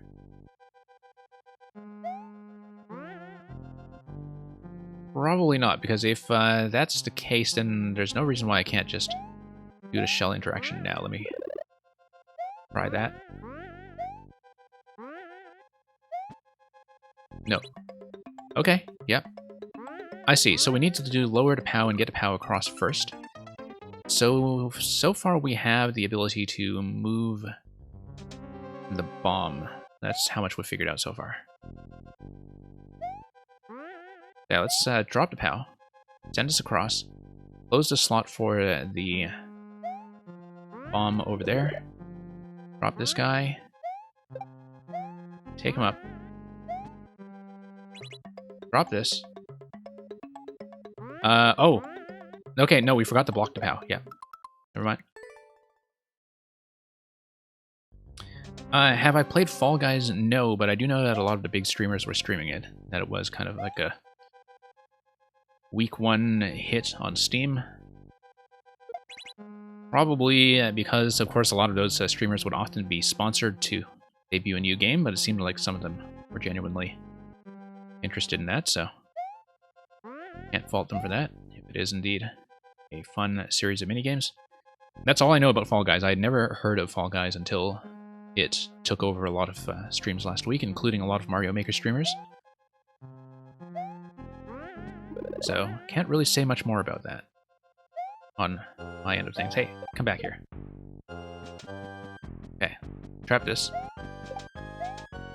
Trap this. Okay. Bomb is now trapped. Let's save this guy in case we need him. Just in case. Just going to trap him for the time being. Releasing the on-off switch is going to get the bomb across. But we probably want the bomb to...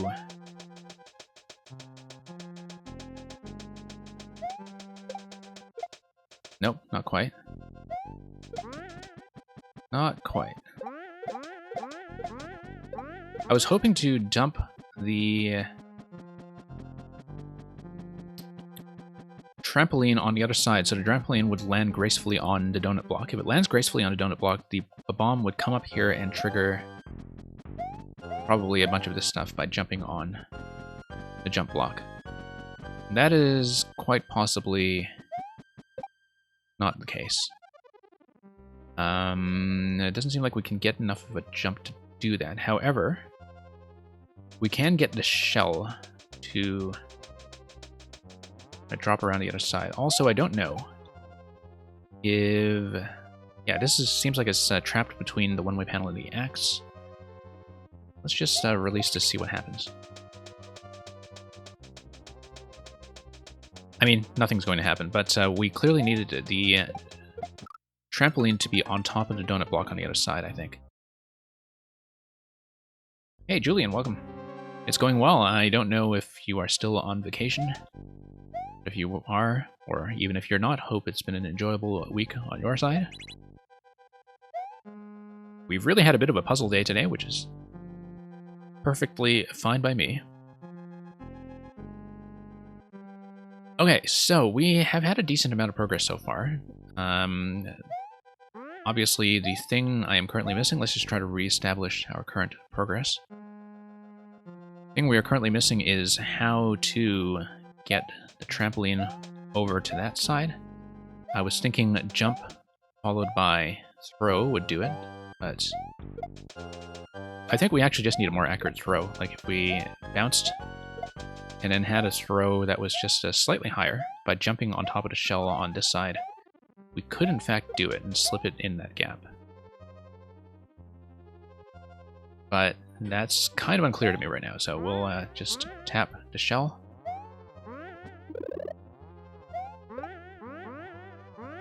And come down here. And yeah, that's the other thing, is that once we get the trampoline over to the other side, we'll need to preserve the shell because the shell would give us access to the on-off. Whoops. Whoops. Not an up throw. I want... that's bad, actually, because I just lost my access to that. I want a sideways throw. I don't know why I was doing the up throw. It's obviously not right. Oh. Almost forgot that. Just in time.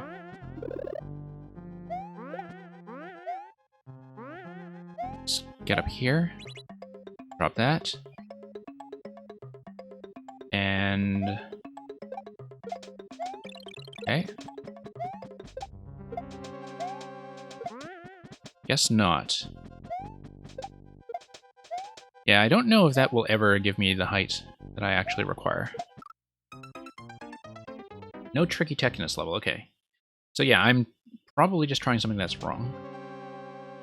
It is a pretty interesting one-screen puzzle so far. There is a very specific interaction or sequence that I haven't quite figured out yet, which is how to safely escort the bomb up here. The other thing I can think of is to bounce shell. Okay. Let's do this first. I think the order is probably correct at this point.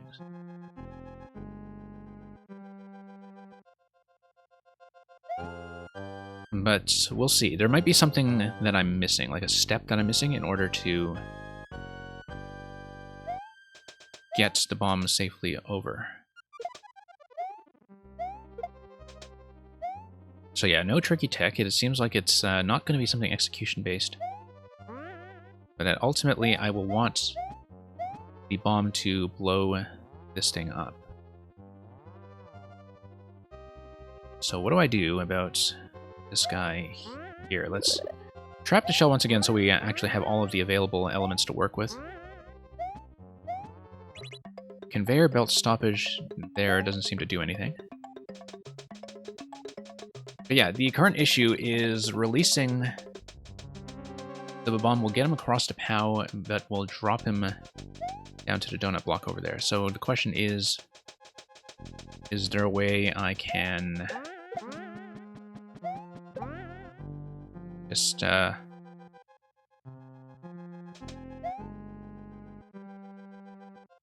that? Like maybe throw the shell. If the shell deflects on the other side towards the muncher, then what happens? We haven't really interacted with the muncher yet. The muncher looks like... Whoops. Oh, you know what? If the bomb blows up the POW, that would take out the muncher. So maybe I don't want to send the bomb over to this side. What I actually want to do is I want to unblock the blaster. Unblocking the blaster on the other side will perhaps give me something. So let's try this again.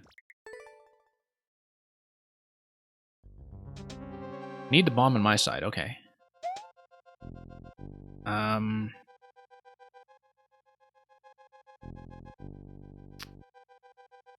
Oh. Okay. Hang on. That's not what I was going to try next, but we'll try the thing I was talking about anyway. I had the bomb. How did I have the bomb? I didn't actually understand that. Whoops. Start this over. Oh, I see. Because... yeah. I did have the bomb. I feel like I actually kind of got that by accident, but we'll just try to replicate that.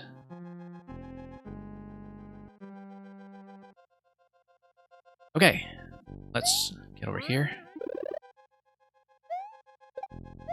Get on this. Get on this.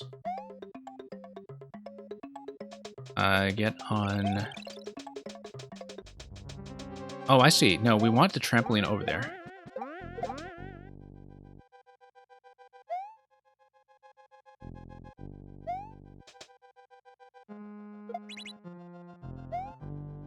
Okay, let's move this guy.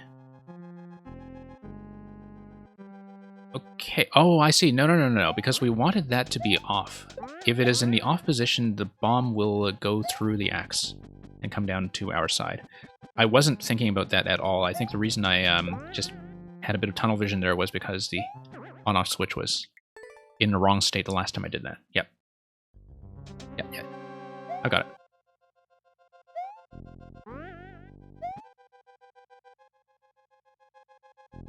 it. No, wrong state once again. I have to get the order down correctly every now and then. Okay. This first. Not exactly going for speed here. But I do think we have it. So that's going to drop the POW. This is going to set us up to bomb.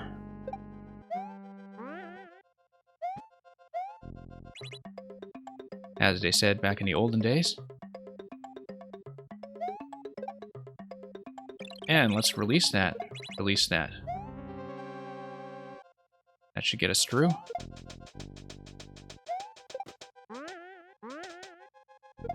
Let's not blow up. I feel like I needed the shell in order to interact with the Muncher on the right side, because the shell would do what? Hang on. Yeah, no, I lost a Buzzy shell, and that's a bit of an issue.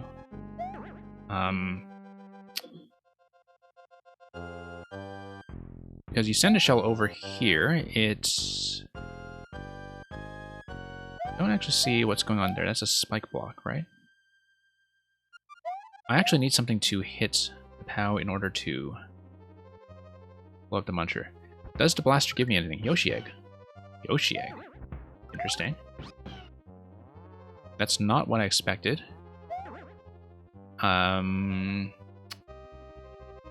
Yeah, I was thinking that would give me a separate bomb or something, because Yoshi would give me access to the POW with a swallow. So that changes things a bit. That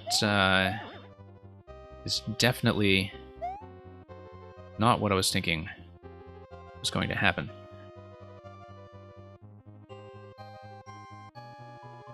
Let's see, if we get back up here, don't know if that was going to spawn anything additionally. Right, because if I carried the shell over to this side, the shell would allow me to do an up throw. The up throw drops Yoshi. Okay, so I just needed to save the shell. We get signal, main screen turn on, yeah, pretty much. Oh yeah, because we set us up the bomb. Yeah, that's something I should have caught on to. Which is actually older than a lot of people who play Mario Maker at this point.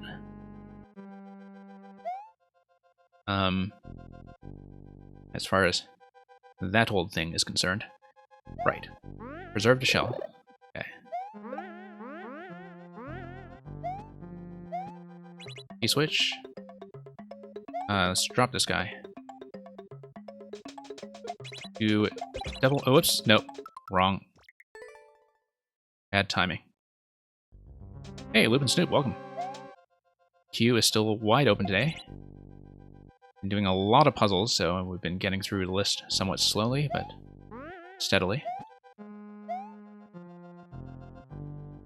Okay, let's do this accurately for once. Oh, hang on. Grab this. Let's not lose to simple execution mistakes. Let the bomb through. Let the bomb through. And let's see what our grab priority is going to be. Our grab priority is going to be terrible. I actually did need the shell to run around a little bit. Hang on. Level fixed and re-uploaded, okay.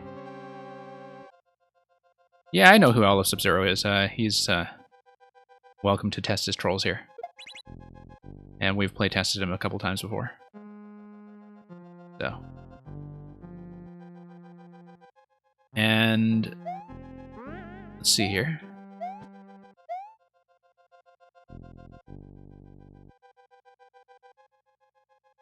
And okay, that's going to be, whoops, Fuzzy Beetle. So yeah, we need to keep the beetle shell available and alive while we mess around with the bomb on that side low. Just get this guy safely out of the way. Actually, I think using the beetle shell, do the switch activation would generally be smarter if we're maybe a bit more accurate about execution. I essentially see the whole solution at this point. It's just not dying to it in the interim and not forgetting what it is we're doing. But I basically have the whole sequence down. Okay. Yeah. Up here. Okay. And okay, let's evacuate this guy.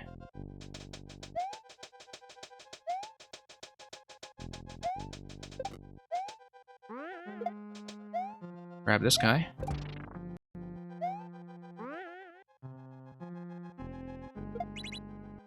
Let's set him down and let him refresh, just to not run into issues with timing. Next thing we will do is release the Yoshi egg. Okay, no, let's release him again, just to be safe. Okay. Release the Yoshi egg. Up throw. Swallow the POW. I hope I still don't need that shell for anything. And what do we get out of the blaster? We see a 1-up. I totally needed the shell, didn't I? No, I don't, because Yoshi allows me to get across without the use of the trampoline. So how do I do a remote activation of the on-off? Just thinking if I actually needed to preserve the shell somehow.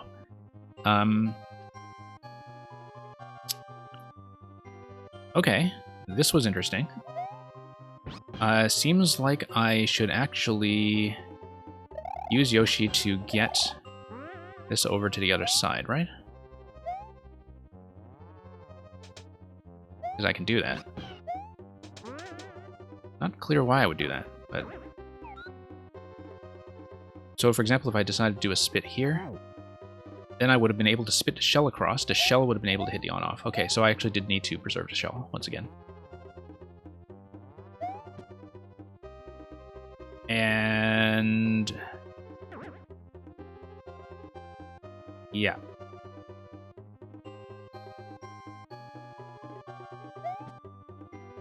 I think I actually needed the shell in order to do this. So I probably need to reset it.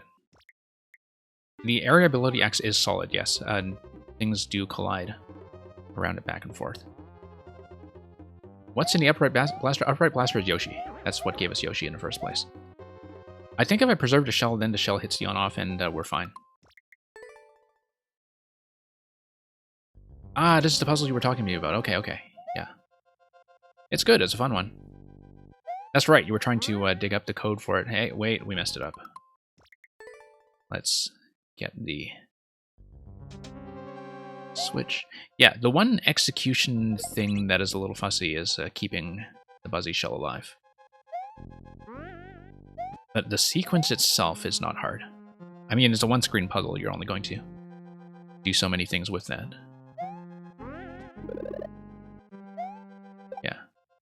As the Buzzy is the one thing that you can legitimately die to.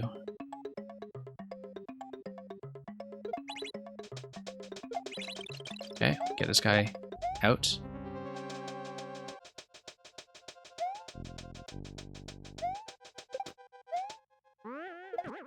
Nope, that's wrong.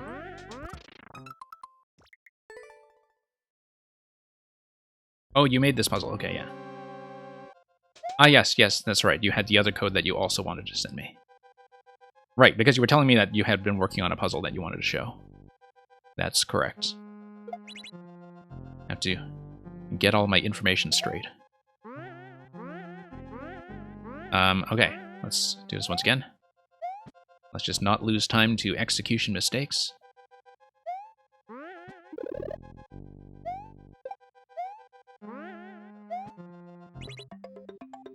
Okay, drop this. Okay, get this guy out just in time.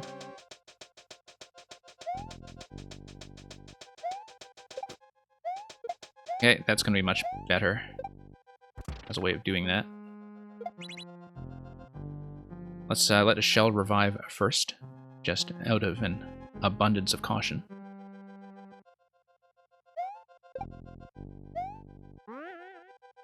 And then we get Yoshi. Then we set this down in the trap once again.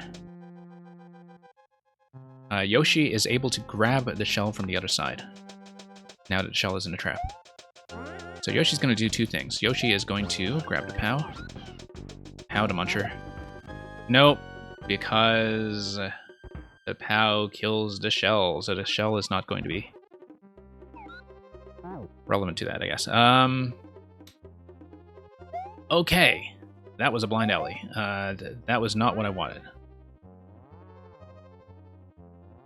However, we can probably...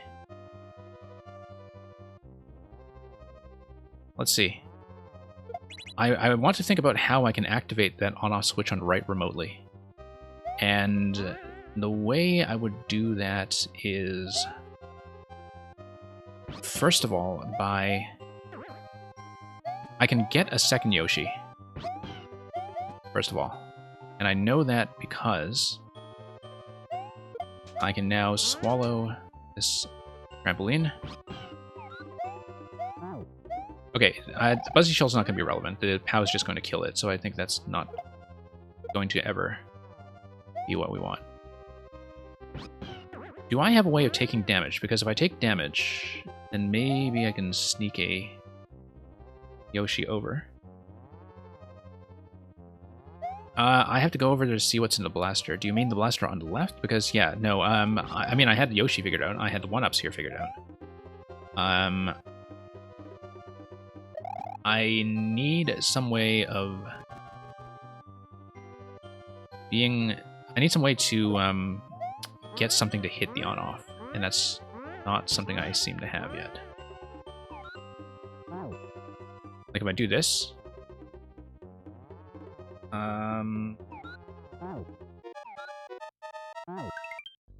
Well, there are a couple of things in this level that are kind of a restart lock, especially if you lock yourself with the trampoline.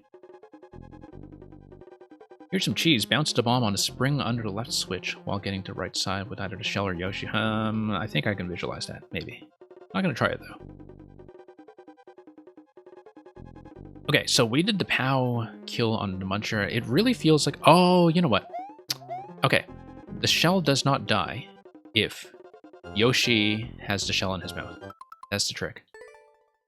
I've got it. You can preserve the shell by leaving the shell inside the other Yoshi. That's it. This should, in fact, work. I was not taking advantage of the fact that we had a second Yoshi available, and now I get it. Yep. Drop this. Drop this. Oh. Evacuation, evacuation. Up throw is going to be fine. I don't actually need to use the trampoline. Okay, that's going to be fairly safe. Okay, I have the general idea. Need both Yoshis.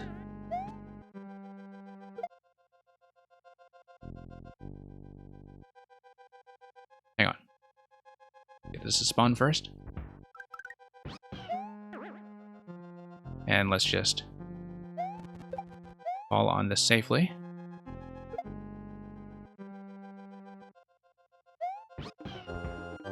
And then let's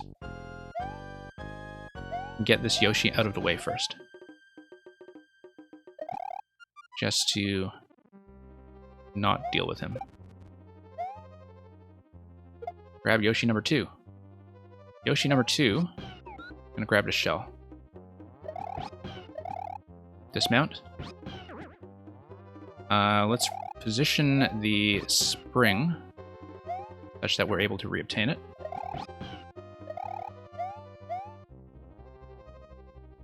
Okay, trampoline's gonna go down here. In the trap.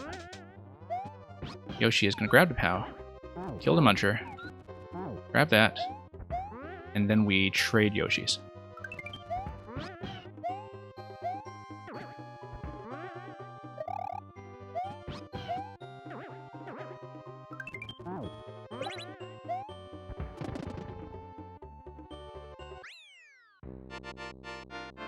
Okay, there we go.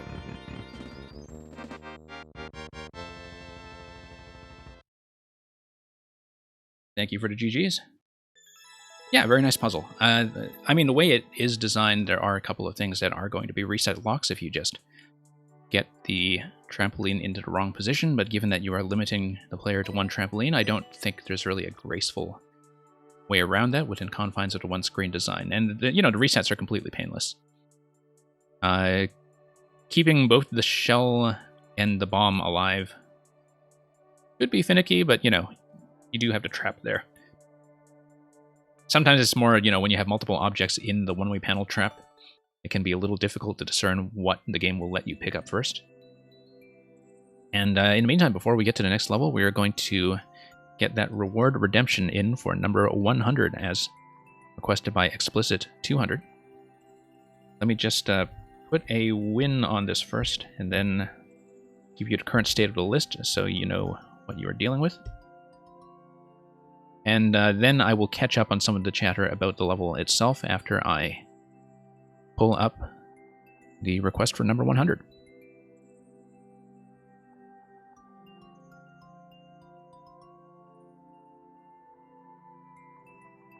Okay, so here is William Shakespeare, Sonnet number 100. For those of you who have some Maker's Block from time to time and are wondering what to build next. Oh, let's pull up the reading image as well. Where art thou, Muse, that thou forget'st so long to speak of that which gives thee all thy might? Spend'st thou thy fury on some worthless song, darkening thy power to lend a base subject's light? Return, forgetful Muse, and straight redeem in gentle numbers time so idly spent. Sing to the ear that doth thy lays esteem, and gives thy pen both skill and argument. Rise, resty Muse, my love's sweet face survey, if time have any wrinkle graven there, if any be a satire to decay, and make time's spoils despise it everywhere. Give my love fame faster than time wastes life, so thou preventest his scythe and crooked knife. Okay, thank you for the request. Let's move on with the queue. Explicit200 asks how many subs are currently in queue. Let me just check Warp World to be clear about that. I believe the current number is 0, so we are just going down next. And in the meantime, let me just catch up to some of the chat that was about the level, since there was quite a lot of it while I was solving the thing. And we'll give a chance for Dust Donny Games to check in. Dust Donny Games, I believe, is out of here. Explicit200, sub next should be... I mean, sub next was supposed to be next in order. But I don't have anybody who's currently active as a sub, so... Going to do a puzzle-making stream later. Okay, thank you for letting us know about that Loop and Snoop. We'll keep an eye out for it. Safety of Man should be the one who is next.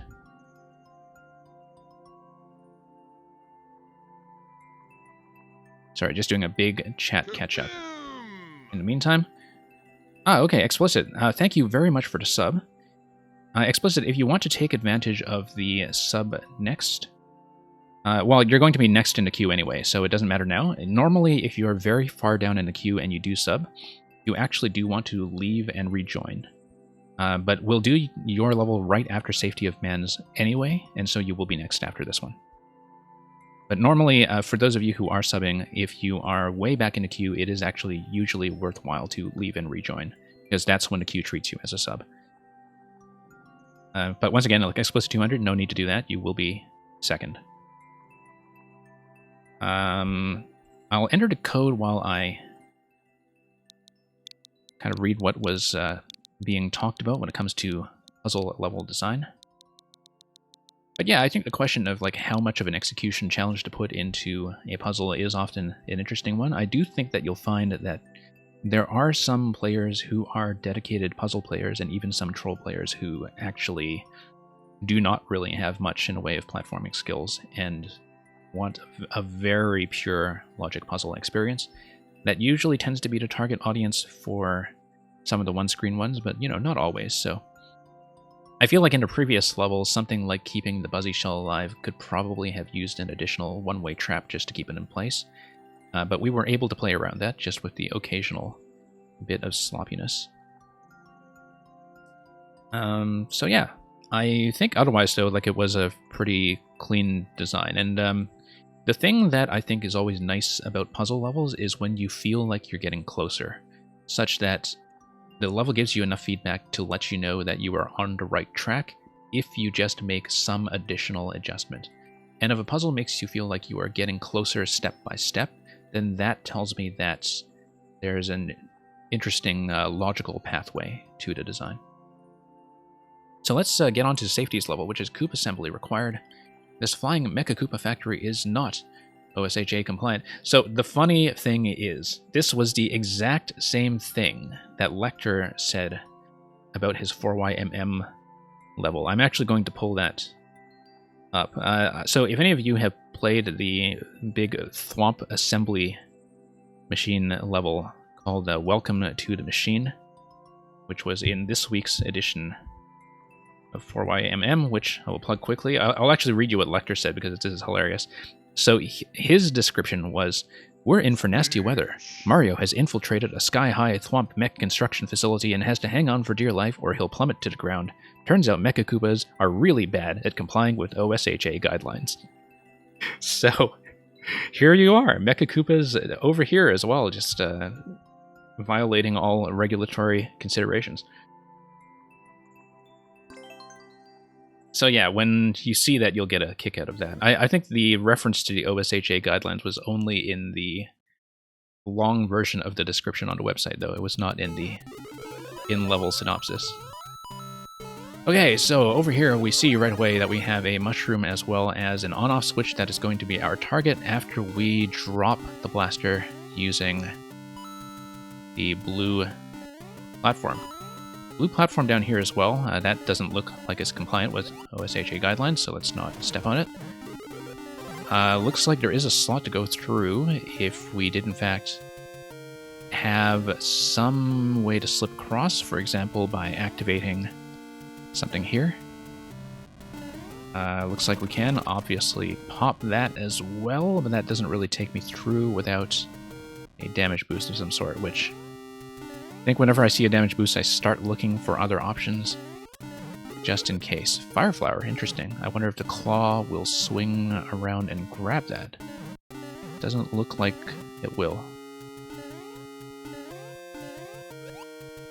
So yeah, it looks like I am supposed to activate something like a vine down here if I had a Koopa Shell to work with. Koopa Shell is going to come down here. Whoops. Forgot that I'm in SMB1 style and can't just pick up everything. Every now and then we just have a brain fart like that. That's okay, because we are going to get a coin. And Fire Flower is still going to be in spawn range, so we'll do that. And we'll also see what that on-off switch is all about. Not actually clear to me what we just activated there, but... Ah, yes, okay. Block stat.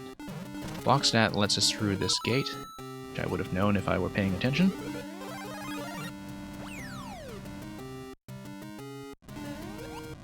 And down we go. I mean, if Bowser's baddies decided to unionize, wouldn't he just get his cheap labor elsewhere? You know, there seem to be plenty of kingdoms to source enemies from that are not just limited to his usual run of Goombas. So. Yeah, it seems like Bowser would just outsource cheap labor to one of the many other kingdoms he can work with. Looks like from the pipe decorations, looked like the way forward, but it's going to be this one instead. Give me checkpoint 2. Okay, give me just enough height. Deal with that. We're going to drop all of these guys and move the conveyors. Almost got stomped on there. And just going to dodge, dodge, dodge. Looks like we will need to change the conveyor direction before all of the blasters are gone. Hang on. Okay, so that's gonna wall off and let me forward. Okay, didn't need to preserve the blasters after all. Let's just pop that guy. And see what we're dealing with over here. It looks like this is breakable somehow. Probably sending a spike blocker. Oh no, just sending one of these guys, actually. Or one of the big guys, rather. We'll see if we can find a big mecha, probably released using that. Yep. As expected.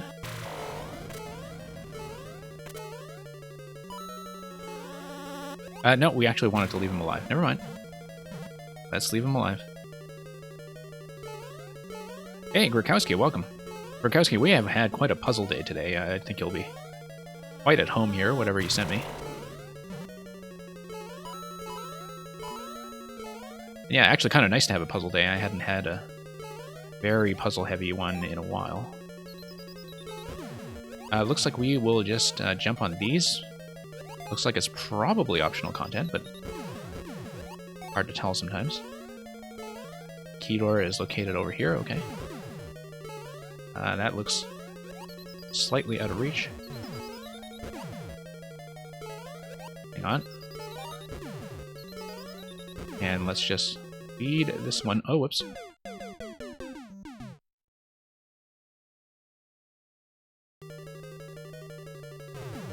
So yeah, thanks for on-off testing facility. I feel like I might have played that one, but if I have, I'd be happy to just switch out to a different code. I mean, I've played a lot of on-off testing facilities, as you can probably see here. But yeah, we're fairly informal about switching codes on this stream.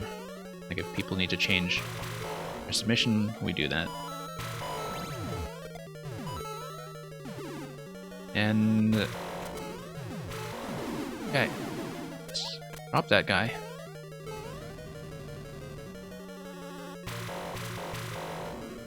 And we'll just follow this down without dying. Without dying too horribly. Okay. Crush some of these guys. Oh hey, I can in fact send that blaster further along.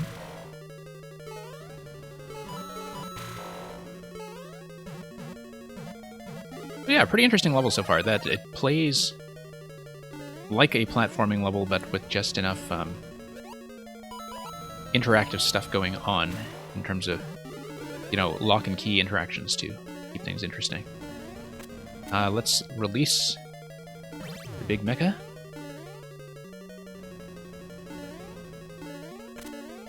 Okay.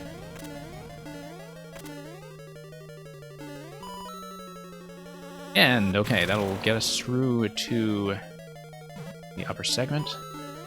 And then, yes, this is the key door, so that does look in fact required. This mushroom drop here, I mean, I guess you can technically stand under it if you need a refresh. I was looking at it initially and thinking might make more sense to have it on a parachute or something, but I think it's fine. Okay.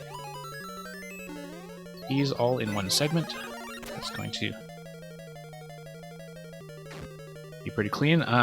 Yeah, I guess you can loop around if you want, but the key is unlocked, so it's not like you get stuck there or anything. Skewers and a skewer. And that is just a bit of an aesthetic element, I guess, which dispenses with that. Koopa, oh, something broke. We'll see what that is.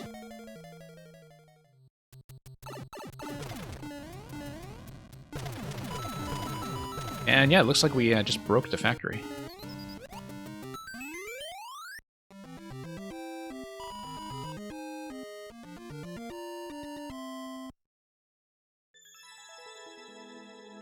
Okay, lots of fun. Yeah, the only thing that I sort of initially was concerned about reading was what was going on with that green Koopa Troopa track, rather. Koopa Troopa track. At the beginning, when I was seeing how to get through, because there was that one spot which is the Koopa drop that I think a very impulsive player might be liable to read as a damage boost. But other than that, yeah, kind of a nice mix of story-based elements and standard feeling platforming that, you know, has a certain element of danger to it, as well as some lock and key interactions with the on-off switch. So nice to have some levels that are built a little bit wider every now and then that really have a spread out use of space and are less room by room in the way they feel. I get the feeling that, you know, as people build more complex contraptions, the more tempting it is to build rooms that are smaller and smaller simply because you start being very obsessive about controlling objects that are spawning or not spawning and controlling things like entity limit, despawn bugs, etc. And so every now and then it's nice to play something that is interactive but also wide. Okay, so Explicit is the sub next, but it's also the next in queue, and so we'll pull him up. Now, Explicit sent me a level code, although we were in the middle of progressing through the world that this was in. For those of you new here, I'll post what the world rules are if we switch to that. I don't know, Explicit, if you would rather have me play this one, or if you would rather have me do the world continuation. But since you posted this code, I'll just go with this one. So don't look left, speedrun. This is a very fresh upload. Thank you for offering me first clear. Yeah, we'll just go with what you submitted.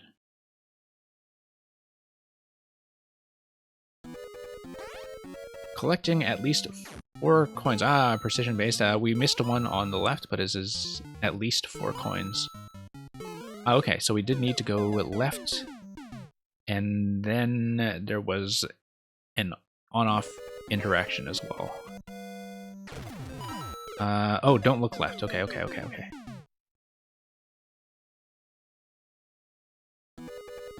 Don't look left, and we have pink coins that are above Morton there. Why don't we just go down to pipe? Okay. And then we grab 4 coins, okay.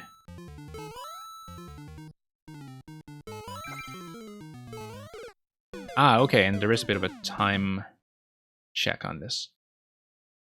Yeah, program, thank you for the resubmission. Wait, no, we need to switch activation.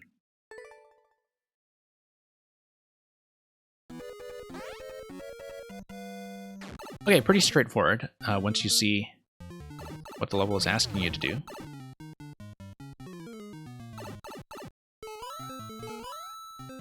And it's just a time check from here, and as a clear. So yeah, it looks like the pink coins are just pretty much completely a distraction. And you just need to puzzle out the flow. I don't know if Explicit 200 is still here. I didn't see him check in, but that was quick. Thank you for that, regardless, and thank you once again for the sub. Ah, there you are, okay. We'll mark that one as a win. Yeah, a fairly simple miniature. I think it is one of those that was probably designed for the next big revision of your world, which is already kind of stuffed to 40. For those of you who hadn't seen it previously, like, it consisted a lot of one of these, you know, 10-second one-room pieces, but which per world tend to be connected in some way. So yeah, thank you for the re-edition of your Maker code. See who's next.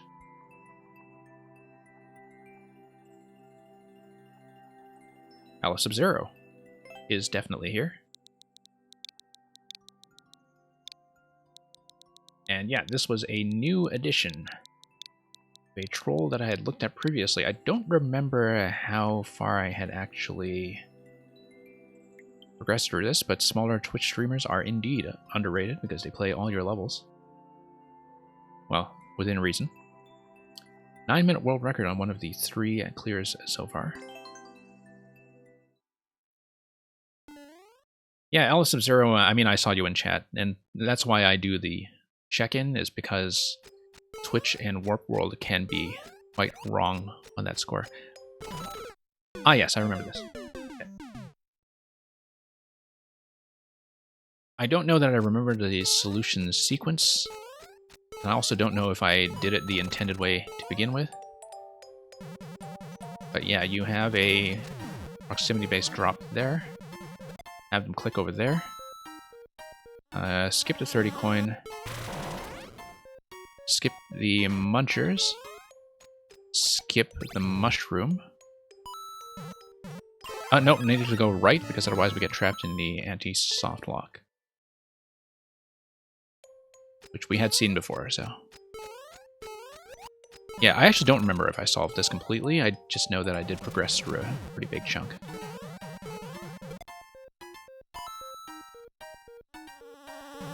Okay.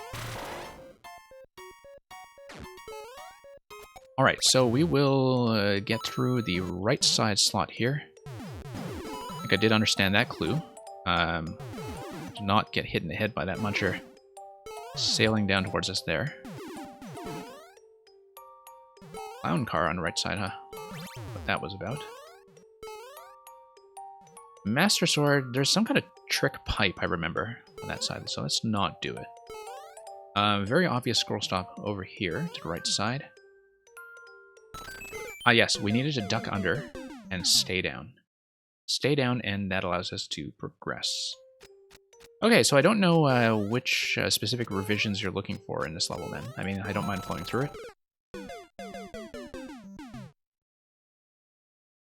Especially if we cheese something in an unintentional way. One of the changes is the clown car, okay. Yeah, I kind of am starting to remember now that this is the one that had that spike block segment that was always a massive execution barrier for me past one of the checkpoints. It takes a while for me to get this organized in terms of remembering what I played, but I have actually not seen very many troll submissions recently, so this is one of the few troll levels I've played within the last couple weeks, especially because I haven't been doing fewer levels as often, but trying to pick that up again.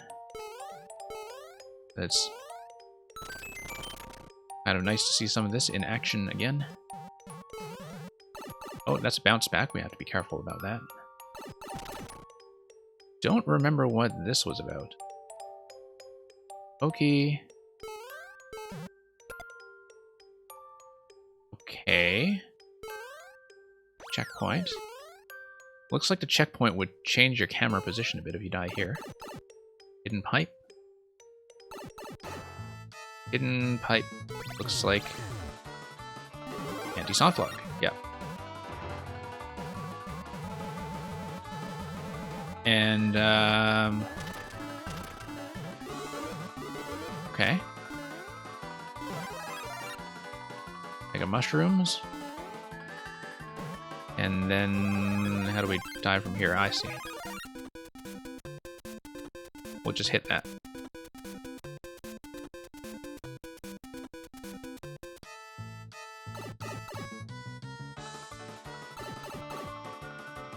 You changed the entire section, removed one section, fixed one troll. Okay, I see.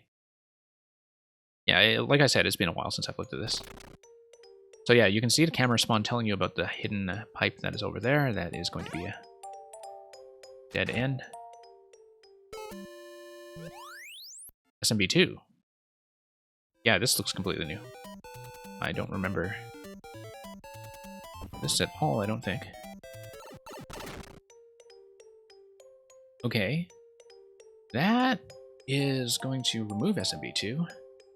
It does give me mushroom, however, and mushroom going into the other pipe might change something. Let's take a look. Oh no, it just squishes you. Okay. Never mind. Okay. That's all based on proximity. Let's grab the flower. Redo this, see if there's something I missed.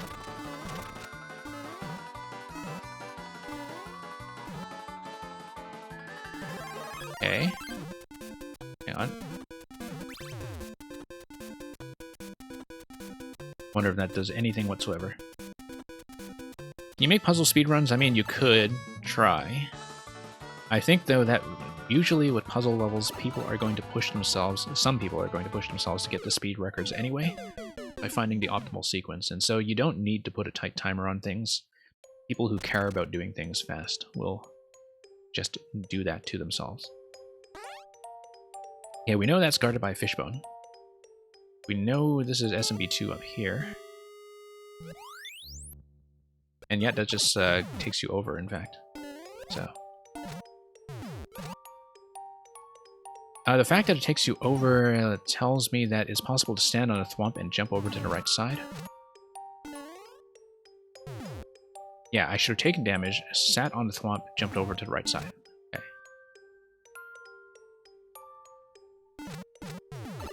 Okay, there we go.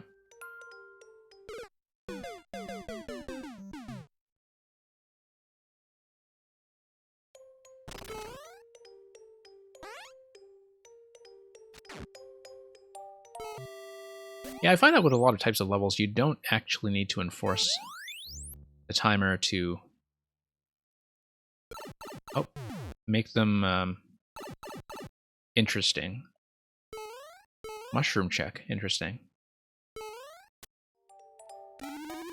Ah, Super Ball. Okay, because I guess we need to get crushed then. Yeah, it looks like if we have a conditional power-up check there, then that Super Ball was probably triggered by an off-screen mushroom. If we were big going into that,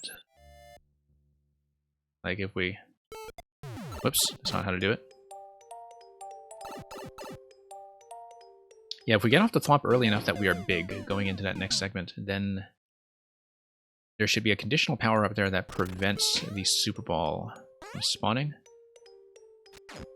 But if it prevents the Super Ball from spawning, then how do you get through the one-tile gap? That's the question.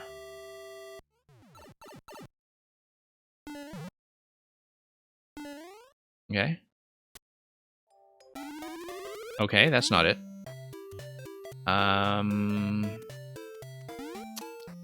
Looks like I would need to not only be small, but I would need to be small and fast. If I'm small and quick, then I should be able to get through the gap before the Super Ball becomes an issue. Okay, so this section is completely new to me.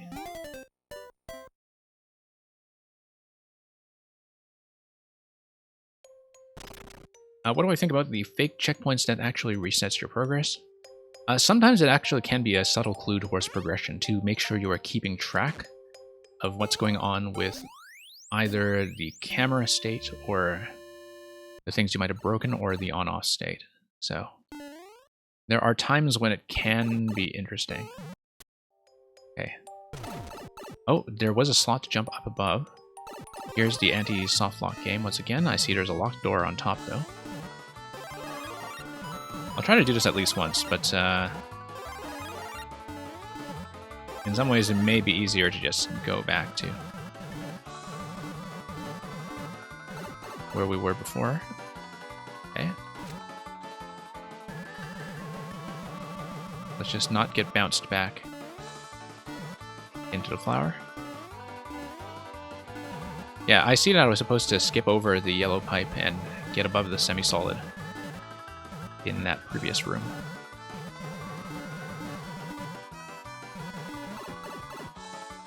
And the key door is just a key door that trolls you by dropping into this room, so that's very easily understandable.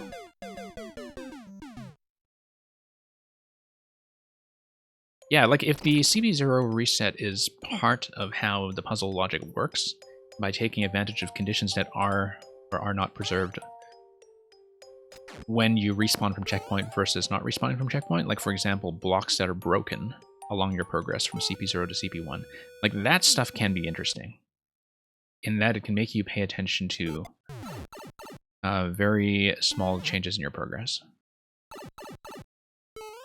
Okay, let's outrun this. Up here.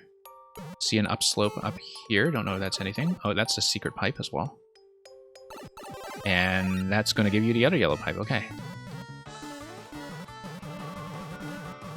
My general principle with anti-soft locks is that they are only fun once. So I guess, you know when you look at something like this that there are like 4 different entrances into this one. And at least this one is not that hard to do. Whereas some other ones might be really fussy to repeat. But I know that sometimes, you might just be out of room in the level as well as entity space. And you can only have one of these. But yeah, I find that anti-soft locks, sometimes once is definitely enough. Whoops.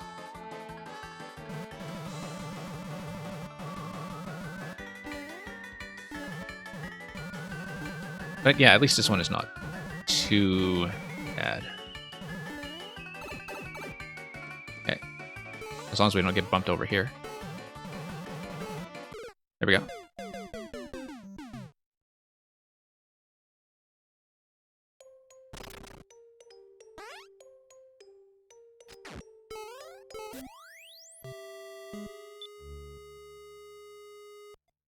And okay, there we go. Yeah, once again, I want to go small. So that's something that's actually has a stroke through it because it says no mushroom.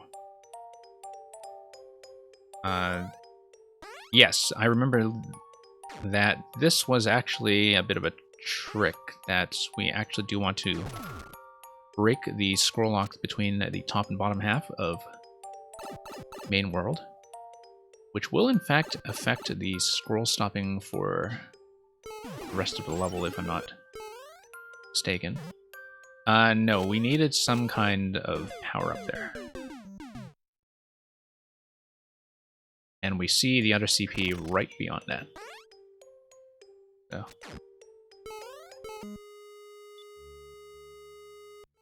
Well, the thing about soft locks is that you have to realize that a lot of people are not going to be patient with that, and they will quit the level on sight, right? So, sometimes you kind of have to make a decision, like, do you actually want people to stick with it and play your thing? Because that's the risk when you do things that are very common design frustrations that make people lose their trust in the quality of what you've been doing as a maker. Huh. Oh, no. We were too slow to get a Master Sword. That was the issue there. If we are fast enough to grab the Master Sword, then we can damage boost through the next segment and make it through. Also change your CP to Denial, okay. Okay, let's go small. So yeah, some of this stuff we just need to go fast.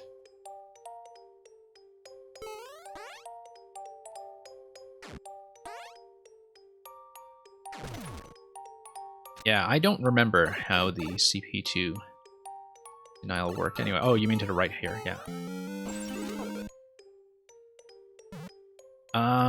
P to the left. Let's see what's going on here. P-switch would just drop you down, wouldn't it? We probably don't want to just hit that directly. Unless the trick is to be fooled into hitting that directly. Oh, interesting. And in fact, situate ourselves on top of the bricks, of course. They do not connect as wall.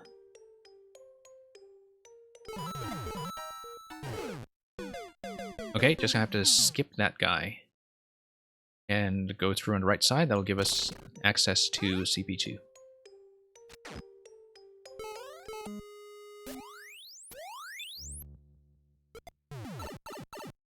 Always have to adjust a bit to the fact that the SMB2 mushroom gives you a soft landing on enemies. That can be something that instinctively throws you off if you are constantly thinking about getting a bounce. Okay.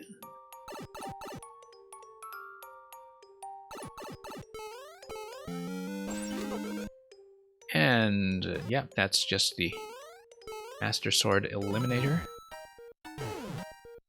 Go over. It's CP2. And that's a no. That's a very quick no, at least.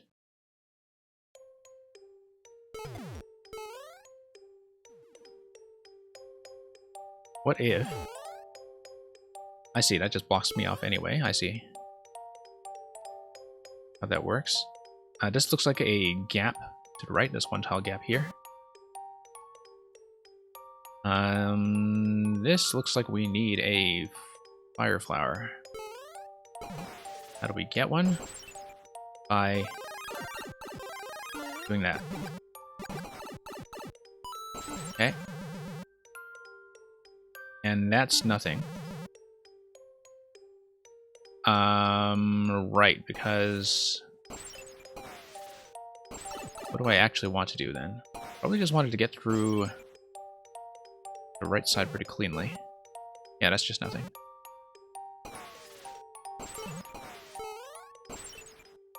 Don't know how to feel about the fact that the level did not, in fact, laugh at me to signify that. I don't know which would be preferred. Anyway, here we go over here. That's gonna be a flagpole. Okay. And here's a pog. So yeah, I like that the segment you redesigned from how I remember it previously was much less platform dependent. It feels much more consistent with the level, the way you added the clown car segment. I can't really do a point for point mental comparison because it's been long enough. And I think this generally played fair with me. Like I said, once again, not really that fond of a whole bunch of different hidden pipe locations leading to the same anti-soft block, but at least it's a fairly painless one.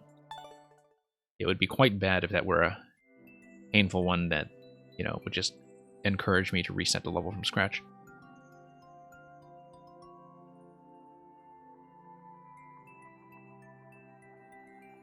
Okay, what are we doing at the moment? Explicit 200, you're the only sub right now, and I played you already, so for the time being, I'm just going to go next. That's what we usually do when there's just one sub in queue. But if some other subs come in, I'll start reviving sub next again and get to your resubmission soon.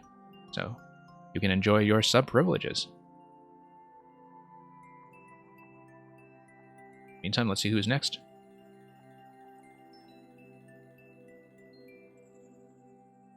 Okay. Ovo Maltino, or I guess I should just assume that's like Leonard Maltin or somebody. I don't think they are here. You should check in if you are. But I'm going to remove.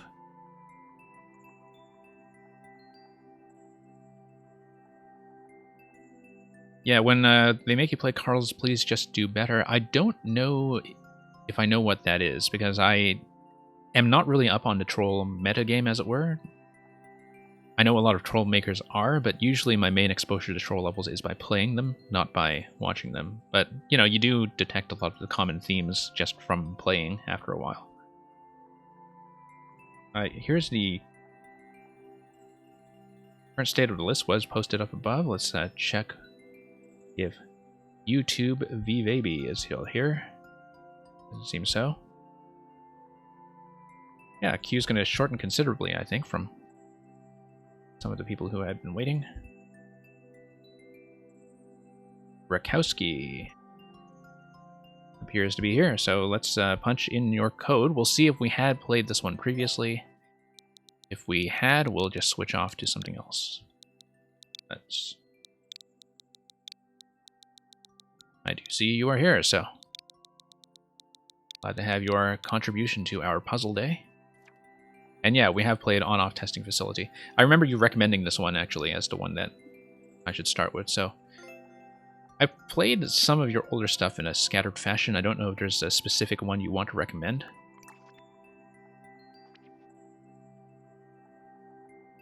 Explosive 200, I've kind of made a semi-puzzle thing every now and then. Do you want me to look at some of the newer ones, or do you have a particular favorite, or can I just choose?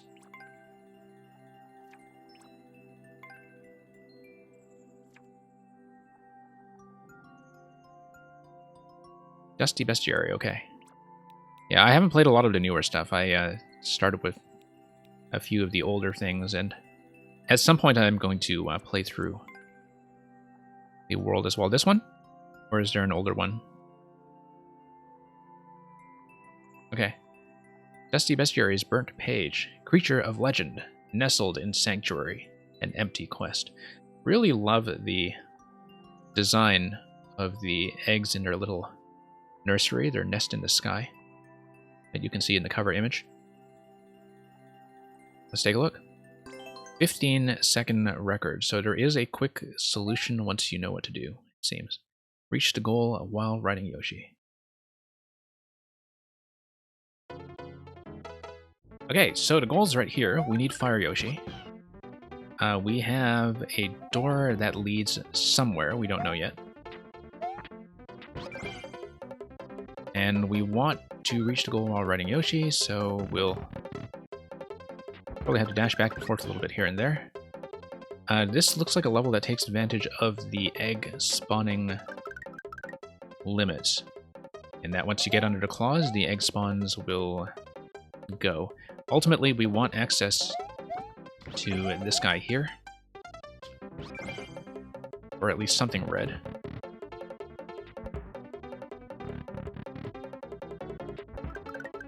So yeah, claws up there are not going to drop just yet.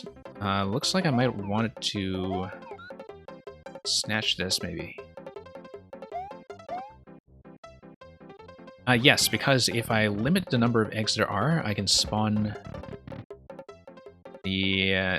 no, yeah, if I drop this Yoshi, 2 Yoshis will spawn on the next screen. You'll get number 1 and 2. The problem is I need to jump up to the first one, so why don't I try to... I was trying to snatch that egg. It's not going to be right.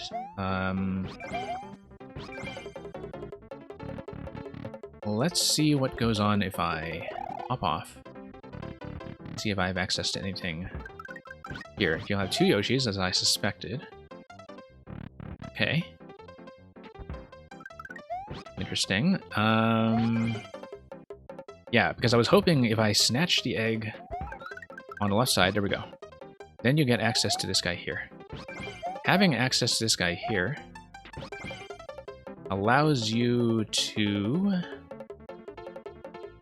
do what? You'd want to snatch both eggs. Snatching both eggs... whoops, no. We would ultimately want that guy to spawn. Yeah, okay, having a particular egg in your mouth is going to prevent that one from spawning. So why don't we hop out of... No, we'll take this guy. We'll leave the other guy.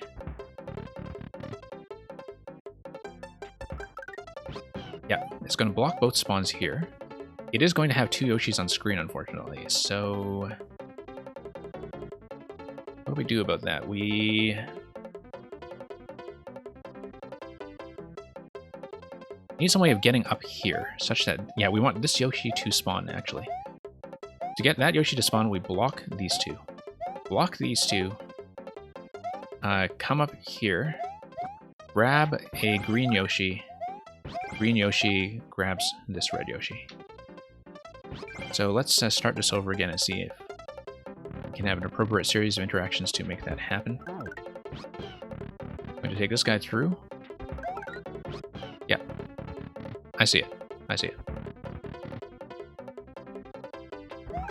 Once again, quick egg snatch.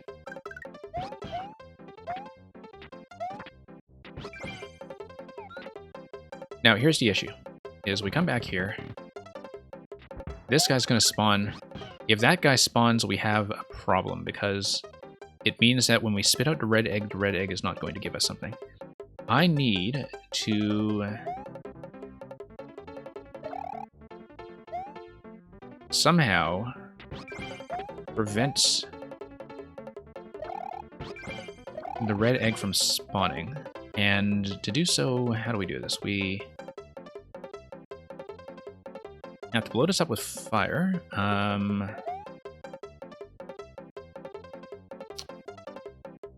However, we currently have captured the red egg here, such that red egg is no longer going to spawn up here.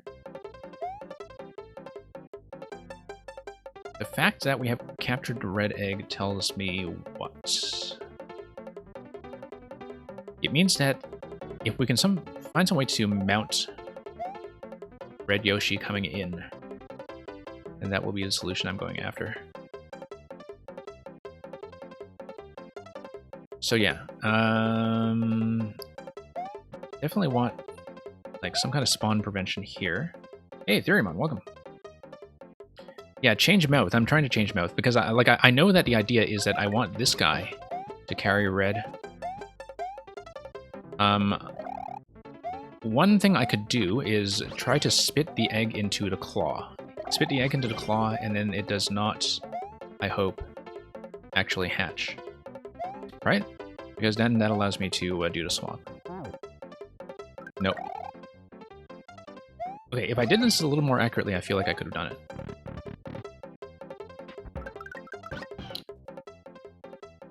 Okay, let's revise this.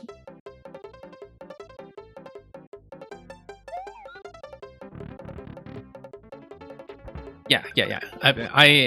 I'm going to test this out, actually. Let me just, whoops. Because I feel like doing the swap requires me to spit the egg into the claw. That's going to be a bit of an accuracy check with the big egg. But I may just be doing everything wrong. It's probably fastest for me to just reset this completely so I can do the eggs in the appropriate sequence. But if I do something like this... Yeah. Yeah, I would need to figure out how to spit accurately. But let's start over. Redo the sequence. Hey, Hyperion Smokestack, welcome. Yeah, this is a fantastic puzzle. Very unique. I've been doing so many Yoshi puzzles lately. But yeah, it looks like there's a particular sequence that we go through where you swallow the egg. Whoops. Swallow the egg, and that gives you a spawn prevention. Hang on. Let's try to swallow accurately for once.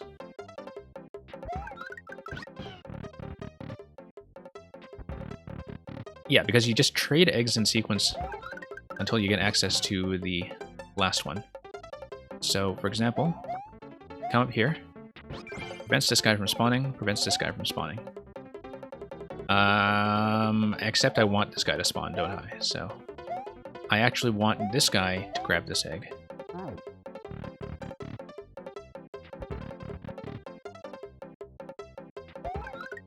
Hang on. Shot accuracy could definitely use some work here. Okay. Drop that. Got that. Indeed, maybe I shouldn't have used this guy to begin with. I should have gotten that guy, escorted him down, hopped onto this Yoshi. This Yoshi does the grab... No, that doesn't make a difference. We're holding red egg right now. Let's get this guy out of the way.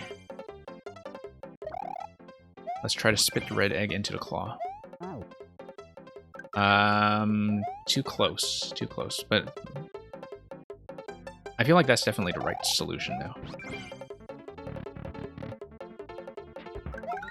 Okay, let's just do the cycle once again.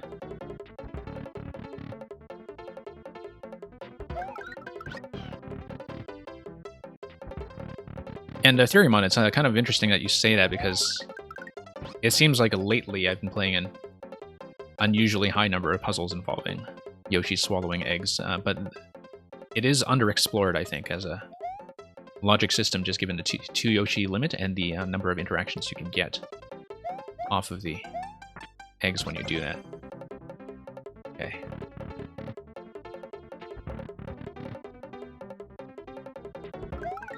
Oops. 14-second record is some excellent shot accuracy. I do see how to do this, it's just that I need to trade the egg properly off the claw. You can switch to mouth without the claw. Oh, you mean before it hatches? I was thinking I might want to catch it before it hatches, but I feel like that would just be even harder. Like I would just have more resets coming that way. Yeah, because there is a bit of a lag time before the hatching begins, but the problem is that, like, in Maker 2, you have this really weird backward dismount. You see? Like, the dismount arc is not intuitive. So when you're facing a certain direction, as you would be after you spit, you have to really be on the ball when it comes to getting on, swallow it. Yeah. But we'll see. I'm going to continue to try to do it with the claw spit for the time being, just to hopefully minimize complication. There we go. There we go. So now we take this, we take it through this door. We should have both Yoshis available. Red Yoshi, gonna fire, and that's gonna clear.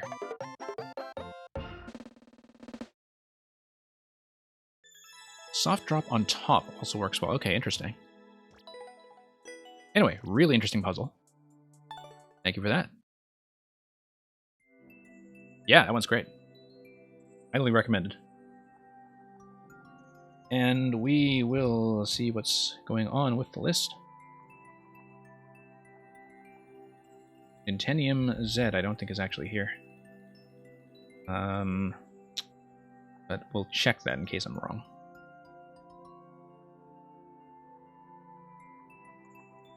Intenium Z, would you like to check in? Okay, so Progan's level, oh, it's the new version that potentially fixes the... Oh, Nintenium, you are here. Okay, great. Thank you for checking in. The indication was inaccurate, which is why I check. So, thank you so much for confirming your presence. Not that I have anything else against bashing my head against Progan's combination lock code for another half an hour, but it's nice to play something else in the meantime. So here's Rainbow Falls. Platform your way through the taste of rainbows. Okay, so this is going to be a platforming level that is at about 1.6%. Great. That's usually right in the pocket of what we can do in an efficient amount of time. And yeah, just going to be a lot of falling platforms, some indicators here on the Goombas. And a bit of a spin jump check here. Whoa-oh. Okay, up throw on the shell. Okay, we were just late on that platform. Up throw on the shell gets me what? Seems like that platform is a bit of a wraparound where I send it down and then follow it down. You know, wrap around on the left, get back on after the shell throw. Until I see something indicating... nope, up throw. Yeah, up throw, wrap around on the platform, head right through the red blocks. It's just that we need to actually execute the up throw accurately for a change.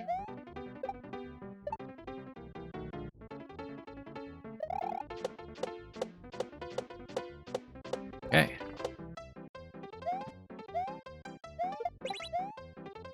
Oh, whoops. Not falling very gracefully there. I have to take account of the fact that the falling platform does have wings on it. I was expecting a fast falling speed that I would need to catch up on quickly. I was just misreading it. Okay. Once again, just tightening the jump too much. I can actually give myself a bit more room to fall. And Real B Chin, thank you for dropping by, and thank you once again for the level. Definitely keep an eye out for First of all, the other thing you meant to send me, and secondly, for your stream when you were running in usually the same time as I run my late night slot, but on different days, so tends to work out very well for me as a viewer to drop by from time to time.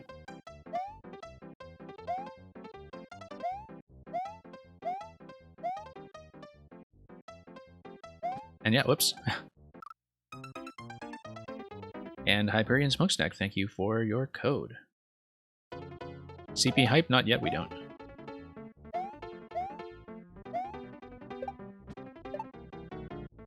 Okay. Here we go.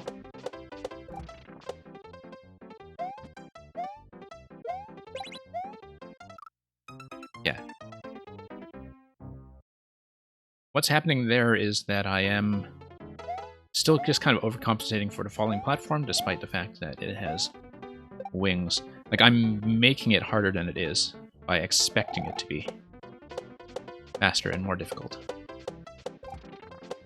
And it is not actually that tricky. I do need to get the up throw off quickly, though. I probably should get the up throw off before I land. From that position, it's a little bit hard to tell how distant the switch is, and therefore how high I need to be in order to get the up throw down. I know the marker is supposed to resolve that somewhat, but I'm not great at following markers. Whoa, there we go.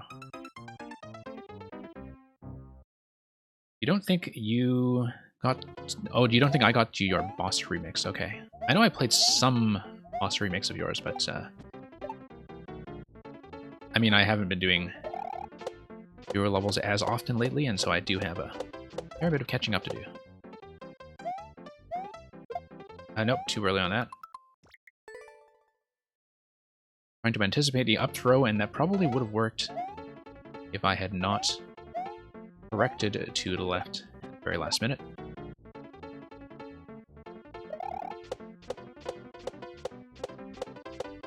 Okay, up we go. Way better, way better. Okay, now let's drop each of these. Ride this as gracefully as we can. That was fast. Okay, now we can do a CP hype. Yeah.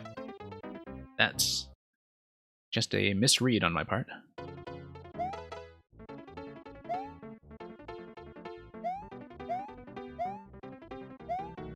Okay. Ah, okay. This is a race.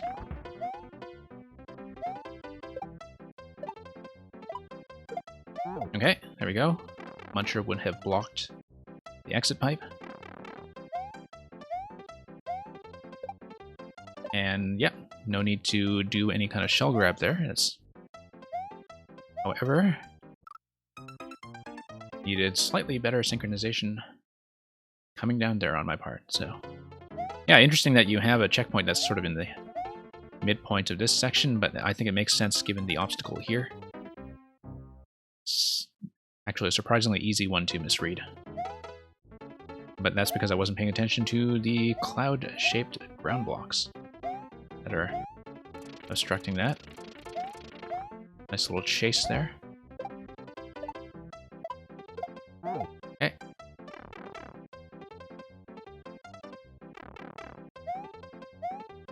Yeah, falling platform levels are definitely a lot of fun. Very durable kind of element to work with. And I think in some ways easier on the maker's side too. In terms of imposing a fairly controlled one-way path. And having a pretty predictable sense of control over where the player is going to be at any given time. Okay.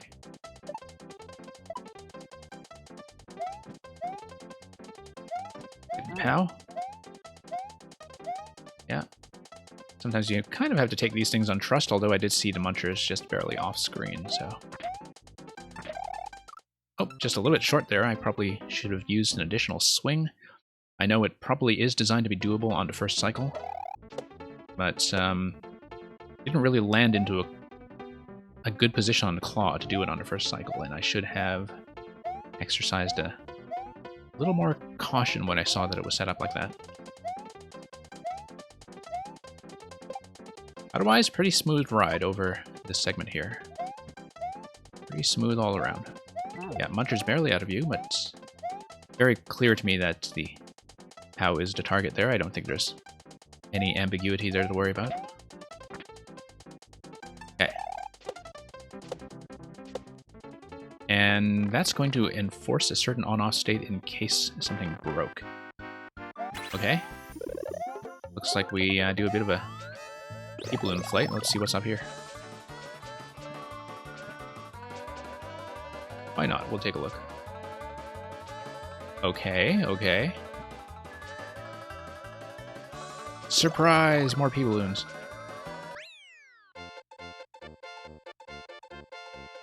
Alright, just a little bit of a fun segment at the end to float around. So yeah, thank you for that. Yeah, pretty clean platforming design, obviously. Just some things that I had to read cleanly in order to get through that. I think sometimes, you know, some of the things like, you know, markers on top of the Goombas or Galoombas, as it were, like, you know, it's usually pretty clear what's going to happen and where you need to go, but at the same time, you're going fast enough and forward quickly enough that some visual clarity is probably nice. Like, it's nicely balanced. I generally find with levels like that that, you know, the indicator systems can come off as a bit busy sometimes, but then you also want it to be something that you can read blindly when things are coming in just off screen. So some of those, I think, were pretty finely balanced, and was never a level where clutter was a problem. So yeah, thank you very much. That's probably just the most pure platformy thing we have done today. So nice to see that from time to time. Since we have multiple subs in the queue, I am going to go sub next first before I get to the program combination code. We'll see if Explicit is still here.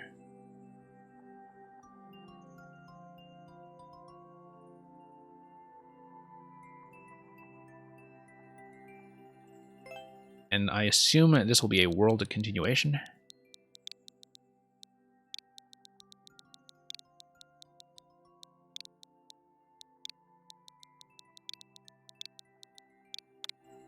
So for those of you who are new here, this is the current fine print of how we run worlds. I'll continue one world at a time, and within the first 15 minutes I will at least do the first level like it's a normal submission, but then after that I may observe game over, depending on how we're feeling about how the levels are coming along. So let's continue where we left off. Yeah, so a lot of these were kind of micro challenges, sometimes about 10 to 20 seconds in length, but which per world had some kind of thematic or mechanical connection to them, so they are best experienced as a set. And so we'll see what we do as we get into World 3, semicolon, speed run, semicolon. Oh, we got some Charvargs here. Charvargs are going to do what? Looks like we might have some invisibility going on, unless it is... Ah, okay. Okay, you know. Bit of an off-screen trigger. I don't know if that really is the greatest concept to work with, but, you know, we'll see how that develops over the course of this level. Timer feels pretty relaxed on that one. It's just a matter of seeing what's happening with the arrow. I was kind of surprised I did not manage to trigger that the first time.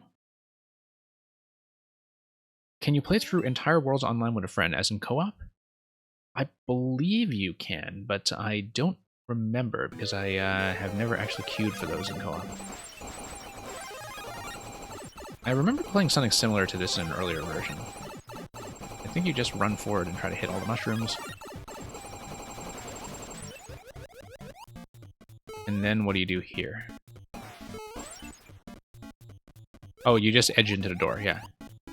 You edge into the door. And once you edge into the door, you have to go up the right side and wrap around, okay. And I actually do have to jump into the mushroom accurately.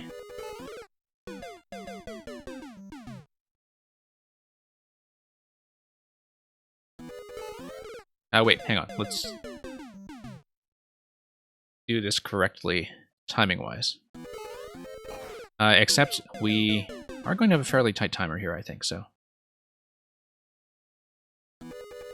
Oh, Hyperion can't stay, or are you just changing out the code? Axeman, Party of 6, welcome. Hope you folks are doing well today. Ah, okay, changing out your code, great. And Bren321, welcome back if you came back. Going to submit tighter and then a punchline, switching out the code, okay, great. Yeah, we have a fairly short queue right now because we did have a couple of offliners to clear out earlier. I don't know why I am suddenly so inaccurate about this one, given that I managed to get it the first time without much trouble. Hang on.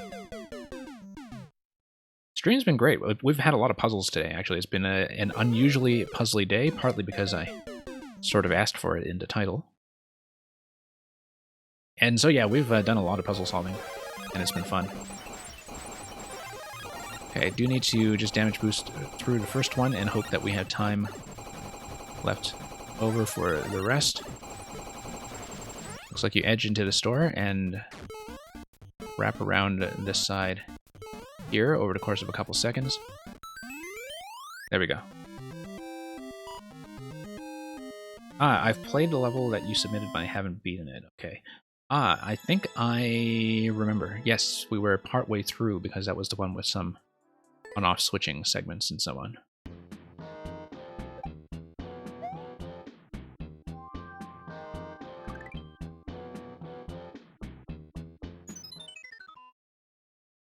Okay, thank you for the GGs. We're still, of course, very early on in this world submission, so we'll see if we can get through It's Easy V1.02.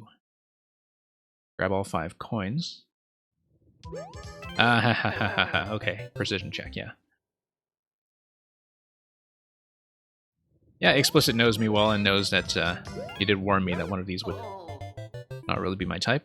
That's okay, this one's not super tight by the looks of it. The timer is probably more worrisome than the spikes themselves.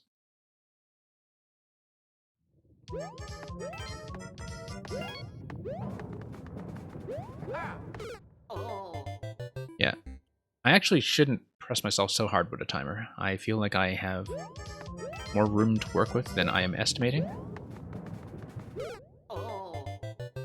I don't really even need to wall jump that, as I was doing before.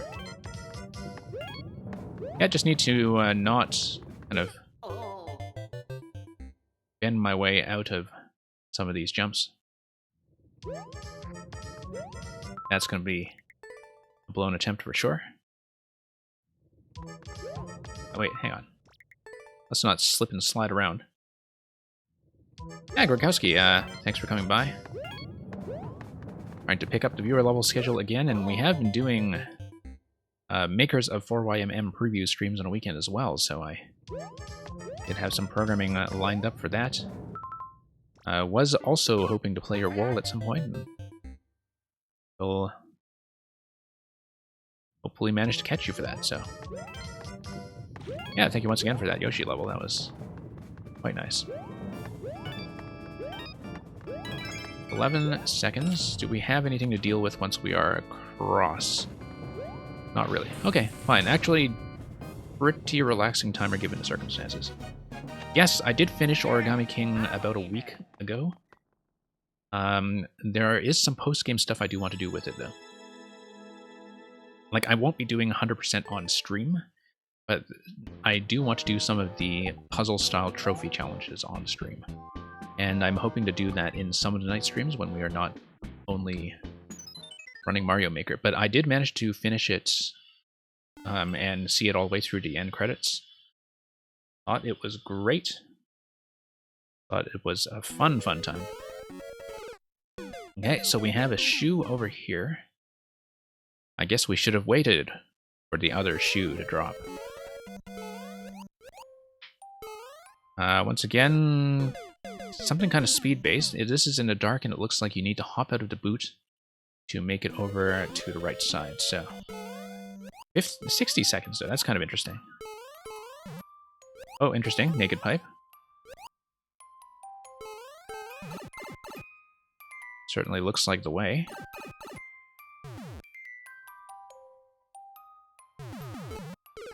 Yeah, it is a little bit blind. This is 2 paths. Second path had a hidden block. Okay. Hyperion Smokestack. I don't see what you're talking about. I thought it was a great ending. To Origami King? I actually enjoyed that quite a bit. Although I saw some people really struggle with the final boss on other streams, I blew through the final boss really efficiently just in the first 2 phases. But there was a little bit of RNG to it, I know, depending on which Vellumental phase people drew. And I know some other people like really struggled. But I just drew Earth and Water. I think everybody starts with Earth. And it was a pretty easy time, actually. Oh, that was surprising. Didn't expect that much of a bounce, but then... Ah, you have to cannonball on the bottom side. Okay. Hey, let's try this segment there. That looks easiest if you can do it. Like, if I get an edge jump. As long as that is not some kind of trap. It looks like that is almost doable.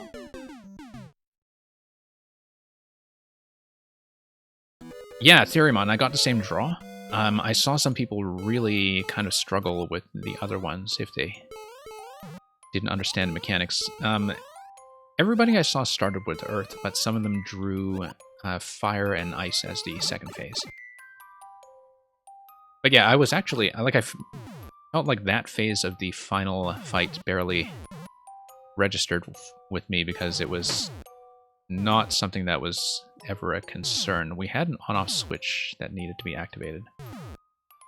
Looks like you did need to do some kind of run-through, huh? Okay. Not the most intuitive thing so far. Okay, it is possible to land there. It is a bit of a precision check to get over spikes, and I don't know if that is guarded by invisible blocks or anything, but I do need to cut momentum pretty much as soon as I land.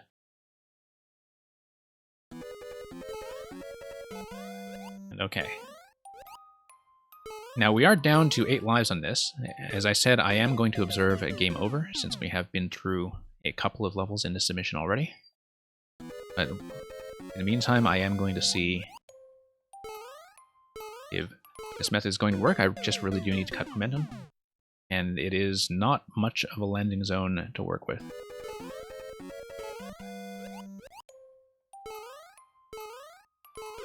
Okay. Getting closer, getting closer. And obviously I'm not hitting my head on blocks or anything. Just need to calm down and adjust my position given that we have a significant amount of time to work with. You considered your escape room as a dark room? I think that would have been a bad idea, just given how much information there is to read in that thing. So yeah, for those of you who have just joined us, the next submission in queue is actually a resubmission of the first thing we played, which is an escape room that we mostly figured out, but might have broken. So we might need to figure it out all over again. And I hadn't actually finished the final puzzle in it anyway.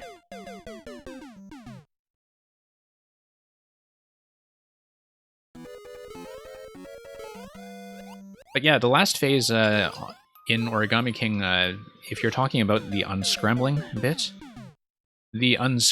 I actually did die to it the first time simply because I had everything straightened out and I didn't have the colors match in the correct radial direction. Okay, thank you for that, Explicit. We'll continue next time we resubmit the world code with the Bank of 99. I was quite close to finishing that one there, but that definitely looked like it needed me to crash against that a few times, so thank you for that.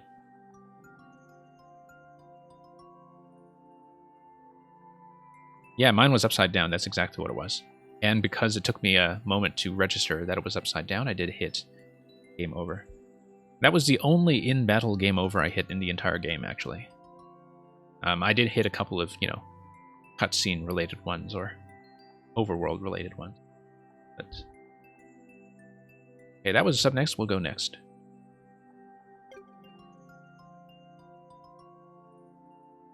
And we'll go back to the escape room in its latest iteration.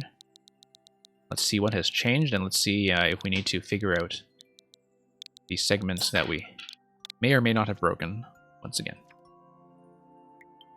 So, not going to do the full walkthrough of the clues in this level because that took me way too long the first time I showed this off earlier in the stream. Hyperion Smokestack, thank you for the reminder. I should do that, like, this week. I've actually been streaming less than usual this week because lots of scheduling things have been in the way. But yeah, no, I do mean to set that up, and I know I've been saying that for weeks now, but we will in fact do it, especially because the schedule is getting a bit more volatile on my side. Okay, so this is different now. This part got changed.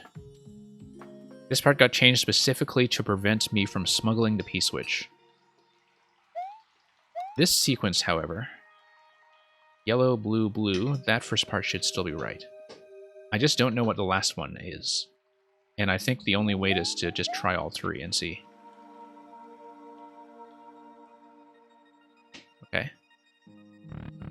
I mean, I know I'm not really reading the clue properly. So yeah, those of you new to this, I know this is going to look totally inscrutable to you because we were just kind of partly in progress. It's going to try to trial and error those three combinations. Previously, the way I had beaten this obstacle here was by smuggling a P-switch across, going yellow, blue, blue, which was part of a clue that I followed in the subworld and which may or may not have been correct, and coming through to see what happens. Okay, none of that is working anymore, so we'll have to just not cheese that and look for some proper clues this time. In the meantime, let's grab the first two coins once again just to get them out of the way, and to grab the checkpoint from there. So we know how this one is going to work. This one is going to be moving the big wiggler that had spawned on the top side, which will unlock access to a shell. Unlocking access to a shell is going to unlock access to P-switches. Does a level like this require a lot of preliminary mechanics knowledge? I would say not much. For something like the Wiggler here, Big Wiggler, you do kind of need to understand, like, global ground. You do need to kind of understand that enemies can, in fact, hit a P-switch when they fall on them. So that's kind of Mario Maker mechanics knowledge, after a fashion. You do kind of need to understand entity limit to know what's going on in the main world. Like, you need to understand that makers do have ways of blocking pipes and blasters from spawning until some kind of condition has been met. So that is definitely, I would say, mechanics knowledge. In terms of execution, though, not really. There's very little here that you can't just do with basic, standard old jumping and throwing. I'm going to carve this out in case we need it later. I'm going to take the P-switch down to the tree room. Here's the tree room. Tree room is going to give us one of the coins. And then I'm going to do the POW room next. So yeah, this is just to catch up on progress that we've already established, just to get it out of the way. POW room is going to be a head bump. I mean, head bump is kind of mechanics knowledge. Like, this is something that a lot of people wouldn't know if they don't play puzzles. That you can, in fact, have the POW still exist in the tracks layer. Like, as long as you don't pick it up, it is still on the tracks layer, and that's how it gets caught back on the tracks. So that is something that does require, I think, a bit more maker-specific knowledge that you wouldn't be able to get out of standard Mario. We need the POW in order to get back out.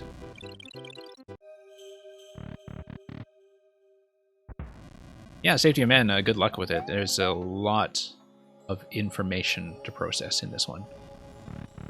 And it has been very frequently re-uploaded, so you might actually want Program's maker code for that. Okay.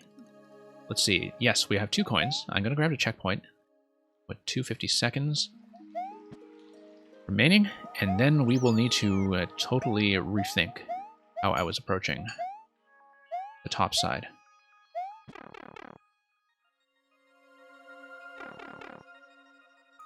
Yeah, hooked on entity limits, yeah, that's, you can do so much with it once you understand how to control it responsibly.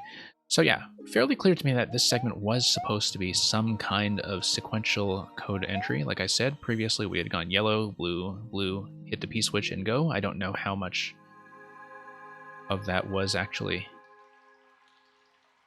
proper. But obviously bringing the P-switch over here did break this in an undesirable way. For those of you wondering what's going on, this pipe, once you unblock the entity limit, it spawns a bomb. Once it spawns a bomb, you take it through the door, and you take it through the pipe, and that leads you to the remaining coin. So the question is, how do we read the sequence? Well, we have a couple of things that fall in 4s right now. We have the 4 dice, which seem to be mostly pertinent to the code entry that sits at the end of the level. We also have the P-balloon flight pattern, and I'll show you what that is in just a moment. Yeah, once again, you can also see that, to be absolutely sure, you have this P-block here to prevent P-switch activation from running over and breaking everything. So this is basically one big way of saying, do not touch the P-switch. Because obviously that was how I was getting through it. And that has been denied. So, we do have access to the P-switch again, but we don't know what for. Its use has pretty much been expended. This is the exit room that tells you the location of all 3 coins. It's not something you really need to know at this point. Okay, so this was the clue that I was reading earlier for the sequence. It comes from the dice clue that I do not show off in this segment because it is in the main world. But it gave me a sequence of directions using the arrows. And the way I was reading that was to follow the branches and go yellow, blue, and blue. And there was a very specific reason I was doing that, but the problem is I don't know what the final part would be, because that only gives me 3 clues.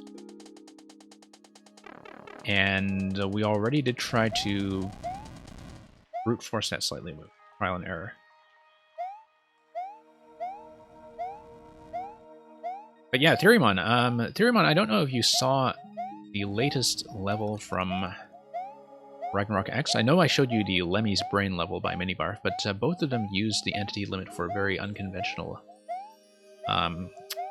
multi-checkpoint setup. Like, it's a little bit different from the usual key coin multi-checkpoint setup in that you collect the safety coin first rather than last. And it gives you a backup key if you have key death past the locked door.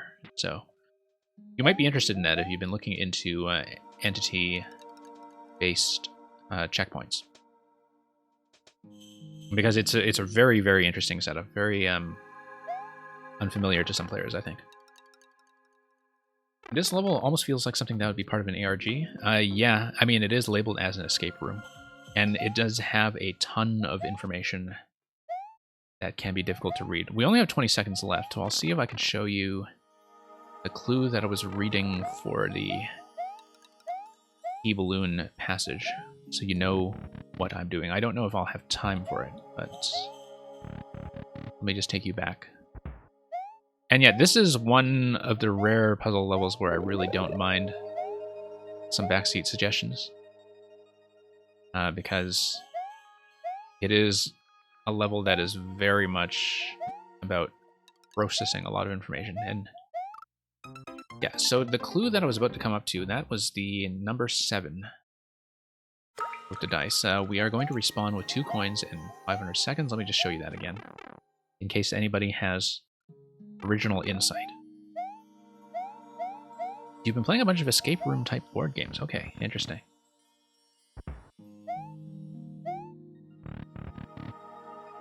And what have we got here? We're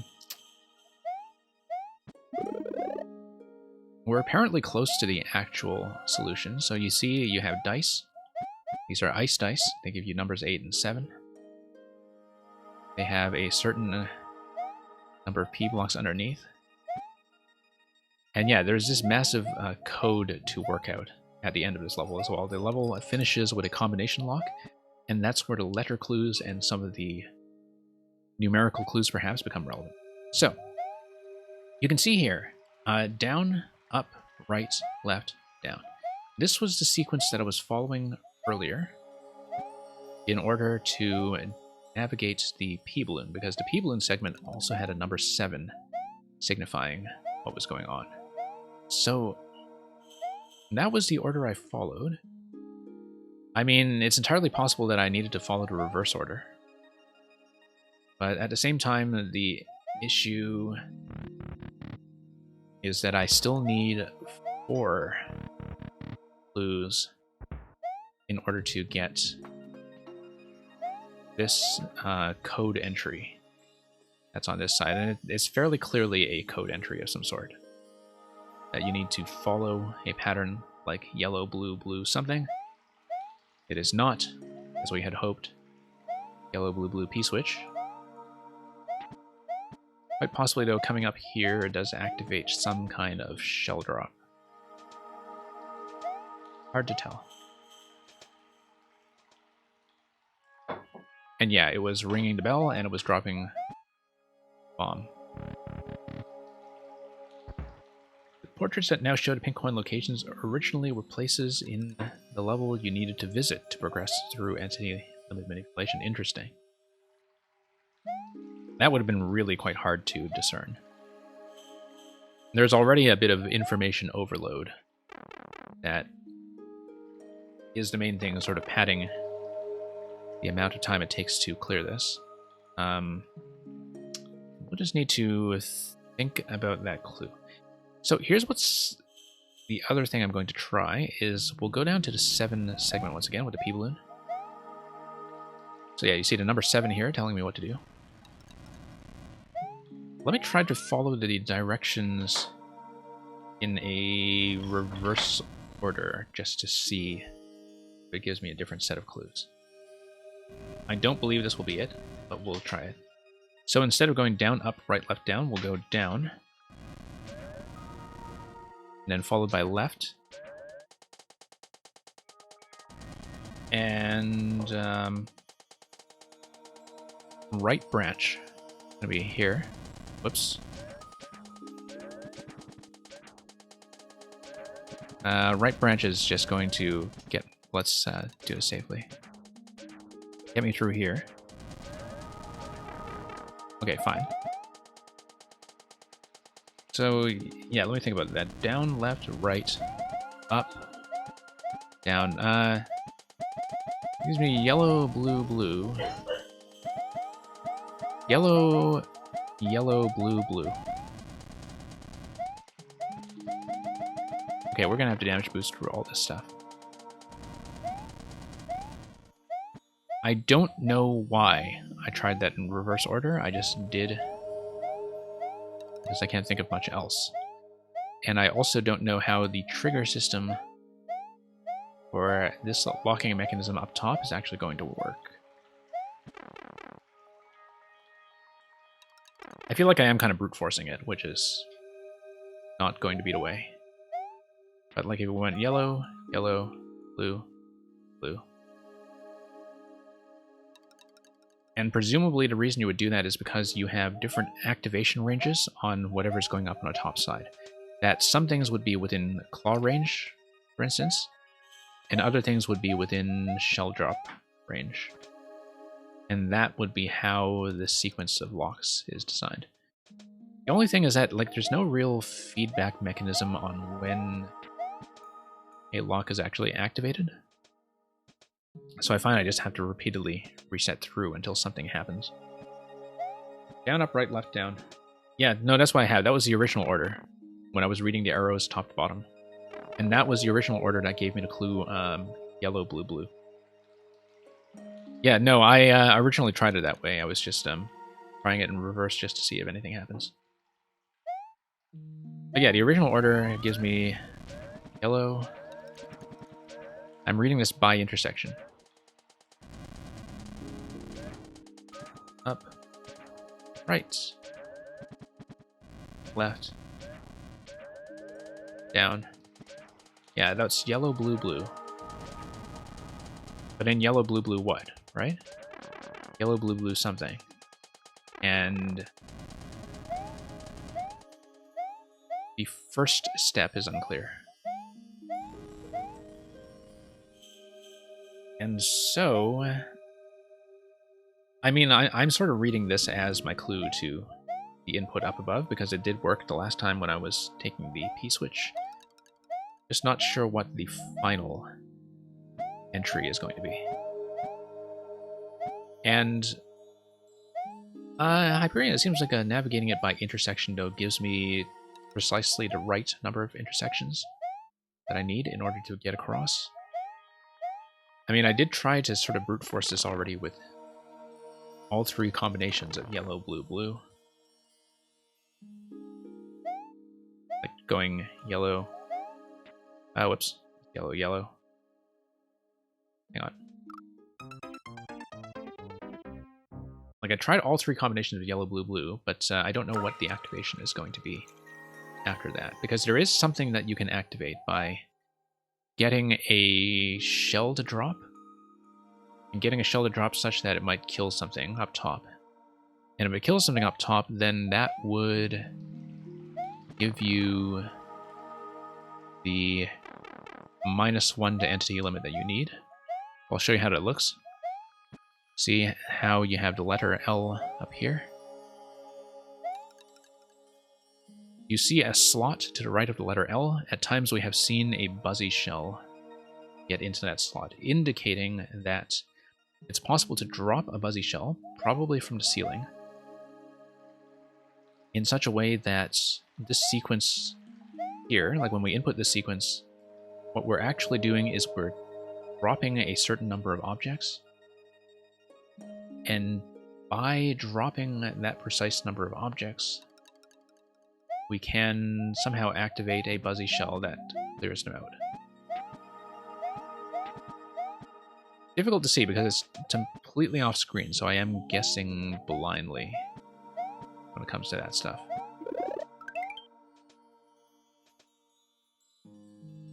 Are we sure that you're supposed to read it by intersection? Why don't we take a look at that again and see if that gets me out of the maze? Because I feel like maybe it's true that I have a bit of tunnel vision for that clue in particular. And that I could be reading the wrong pattern entirely because of that. So, for example, if we do it by wall, then we go down, up, right, left, down. And that still only gives me 3 nodes, and it actually gives me yellow, blue, blue as well, which is not unique information. By an odd coincidence, it actually gives me the exact same thing. Like down, up, left.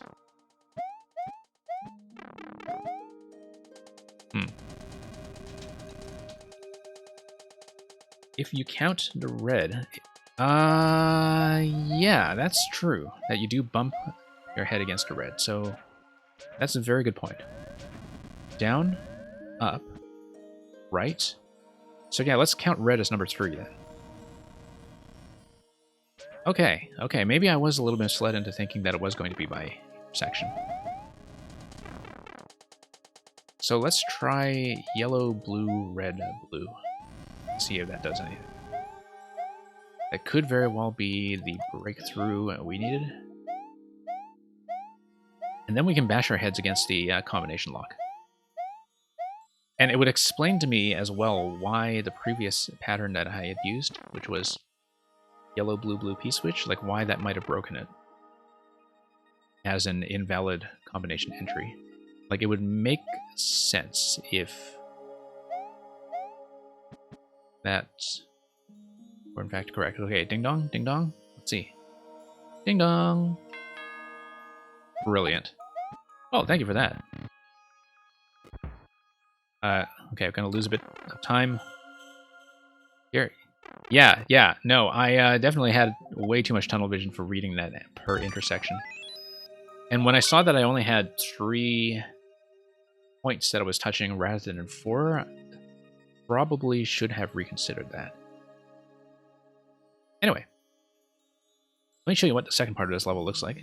There is a post key depth check there as well for reasons that will become obvious.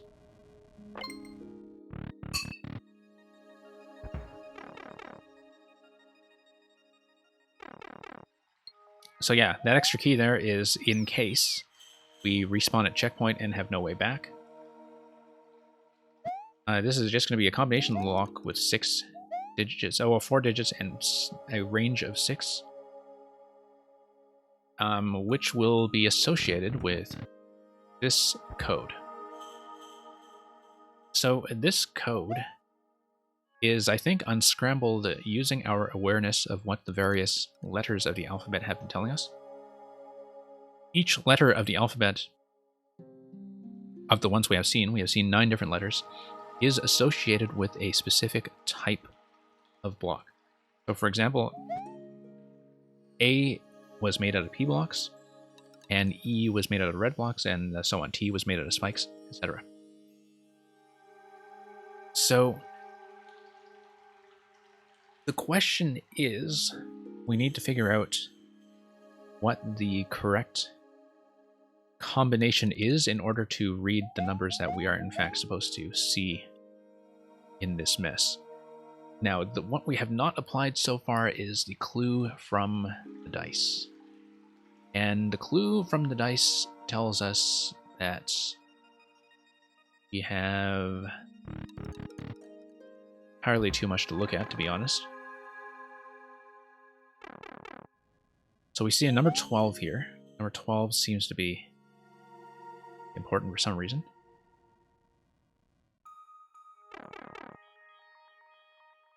Looking at this might help for your anniversary level. Yeah, combination locks can be interesting. I mean, you do need to disguise the solution on the previous screen, but that is in fact what was done here. You have 12 down there. You had...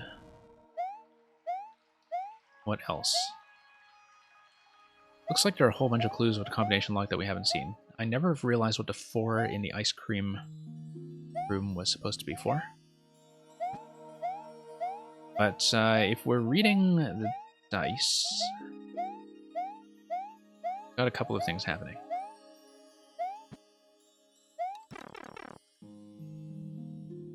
Which is, first of all,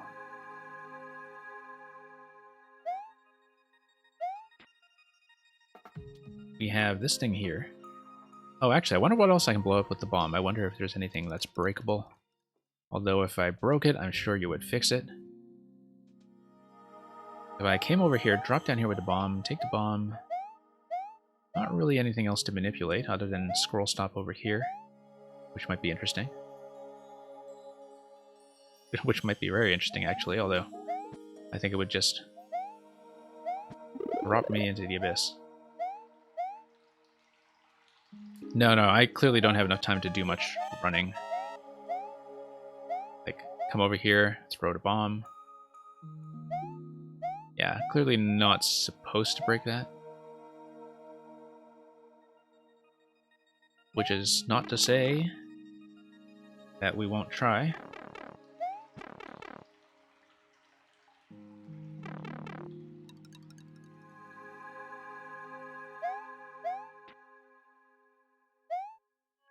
Okay, because we're silly and we try this kind of thing. Let's see what a timer is like on the bomb. Oh, didn't expect 2 bombs to come out there. Oh, because we had eliminated enough entities to make that happen. Yeah, it definitely seems like you are thoroughly prevented from taking a bomb safely all the way to the ending. That would have been a spectacular break, but that's what all this padding is for.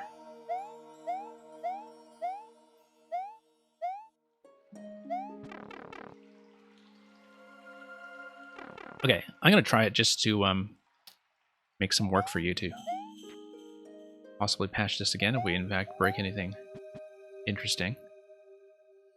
This is clearly not a part of the solution, but also not totally clear on how to read the combination code yet, so we'll just kind of... Oh, wanted to get this throw at the last minute? Guess not. Never mind. Anyway, so let's get back to actually doing this for real. So I have mapped out what each of the meanings of the letters are already. I have also matched each of the dice to a specific number. So the question is, how do I combine those 2 clues to read this thing? My first thought was to take the letters and sort them into alphabetical order.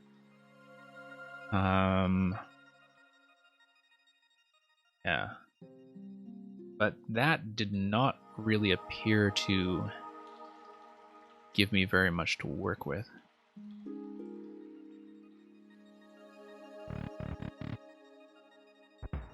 So the letters, I'll show you. I'm not going to show you all of them because I would have to take you on a grand tour. Okay, let me check the connection here. Don't see an issue on my end right now, but thanks for letting me know in case something did glitch with Twitch. Yeah, I didn't see that. Like, it didn't register as a disconnection at all on my side. So, I don't know what that was about.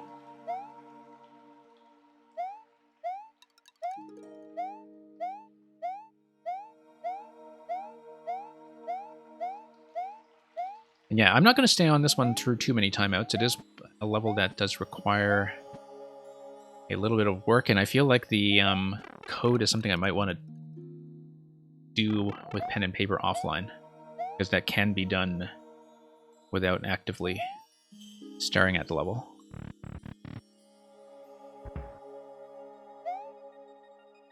Okay. So, so far I've written all of the ones down that I've seen, and I've seen 9 of them. I've seen A is P block, E is red block, G is cloud, I is note block, L is question block, M is donut block,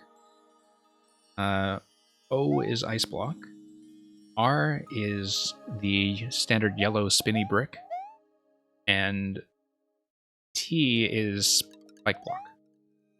So you can see, like, it's 9 different types. None of them are redundant. And alphabetical order might matter. So you can see that you have dice 3 and 4 here. I never understood what these arrows are. I was thinking that dice number 1, 2, 3, and 4 might correspond with the numbers that are kind of decoder or key numbers for the corresponding digits in the combination lock. And the digits associated with the dice are die number 1 is 6 plus 2, number 2 is 6 plus 1, die number 3 is 3, die number 4 is 2. And then you have the backslash here, which I was thinking might be a modulus operator, although maybe that doesn't make any sense. Also, the clues here with the P block alignment, that matches up with the yellow blocks that correspond to each of the dice panels, in that they match up with the order 1, 2, 3, 4 backslash. But I don't know what that's telling me. I was trying to think of it like it's supposed to be a digit rotation or something. Like you have to rotate through the cycle, but that seems to me to be several operations deep. Now, the funny thing about that Hyperion smokestack is that my first kind of approach to it was actually to try to anagram it. Because that is actually a fairly common pool of tiles, common pool of letters, and that I can actually see a number of different 8-letter words in that pool of 9 tiles, although I don't know what a Rolomite or an Amitrol would have anything to do with this level. A couple of 7-letter words, migrate, and so on. Like, the thing is, that actually is kind of my skill set. But with 9 letters to work with, I don't know if that's going to give me anything. Like, by anagram, I don't think it's going to give me anything. It might give me something that's in 2 words. If it is in 2 words, I don't know what it could be. But there are a couple of different possibilities.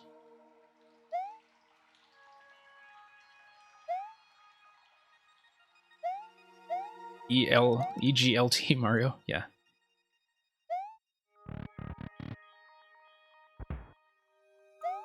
No, that doesn't get me anything. I really do feel like it's supposed to be some kind of overlap where the dice, like the current way I'm thinking about it is that the dice tell you which letters are relevant to each digit.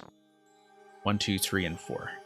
And once they tell you which letters are relevant to each digit, and I'll show you how that looks, that it would tell you... Oh, we missed a door. Okay. Which blocks to combine to see the final numbers, which we know have to fall within a range of 1 to 6, because that's how many POW hits we are allowed to do. Where was the exit room? Completely skip it. Here's the armory. Never actually knew what the armory was for over here. This armory over here, I mean, we recognize some of the elements with the switch progression earlier, but there's a whole bunch of stuff like the armory, the Christmas room, etc. that we never actually used. And so it looks like there's a lot of information in this level that has not been applied, and which might be relevant. Yeah, I'm not concerned about 9-letter words either. It is a little beyond what you would see in Scrabble, but that's Scrabble, you generally have plays that only go up to 8 letters, unless you're very, very good. Yeah, because I'm thinking of this as a series of overlaps that we need to think about which... Oh, you know what? I was thinking about this additively, and I should be thinking about it subtractively. Because if, for example... So previously when I was looking at this, I was looking at dice number 1, and dice number 1 was telling me 6 plus 2 and 7. In that order, that gave me ice and... Why did that give me 7?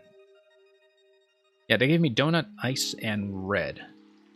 If you subtract those, you get number 3.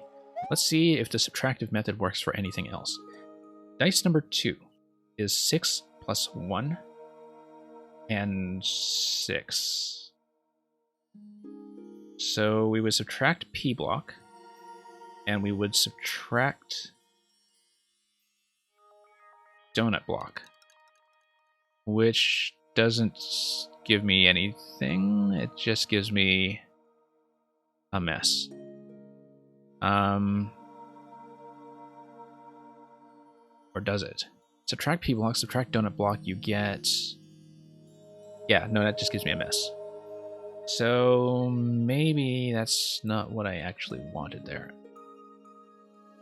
Okay, I guess the subtractive method doesn't work.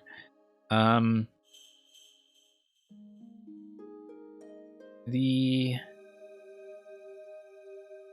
other thing,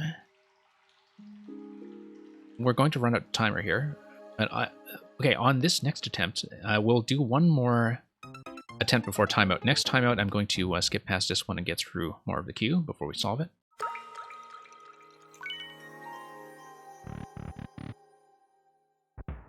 But I'll go back over all of the dice so we can review how that looks, in case you have any original insight, like how I had a bit of tunnel vision for what was going on with the combination earlier. So here are the dice-related clues we have seen. One piece of information about a dice that I don't know how to use yet. See this? This is telling you note block dice 1 to 12, pointing at Space Invader over here. This is telling you ice block dice 1 to 10, pointing at semi-solids. I have no idea what to make of that. I just don't understand that yet. So we'll take a look at each of the dice, so you can see what I mean by pointing out the note block dice and the ice block dice.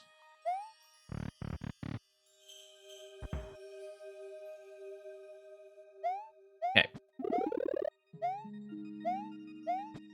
Here is ice block dice number 1, gives you 6 and 2. I probably should have just read that as the number 8, instead of trying to read it separately. Ice block gives you 7. Notice that this gives you some additional numbers to work with as well, given the number of P blocks that are in play. 7 block dice we already kind of used as a clue. I feel like we can probably ignore it. I could always be wrong. So here's a dice 3 and 4. Yeah, you can see they're associated with this number over here. The thing about the 1 to 12 and the 1 to 10 is that they may be signifying cycles, such that you add up all the numbers and they have to fit within that cycle, such that you, for example, have addition that overflows to number 12 and then you wrap it around. So for example, 13 would count as 1, 14 would count as 2, etc. That's one thing we haven't tried.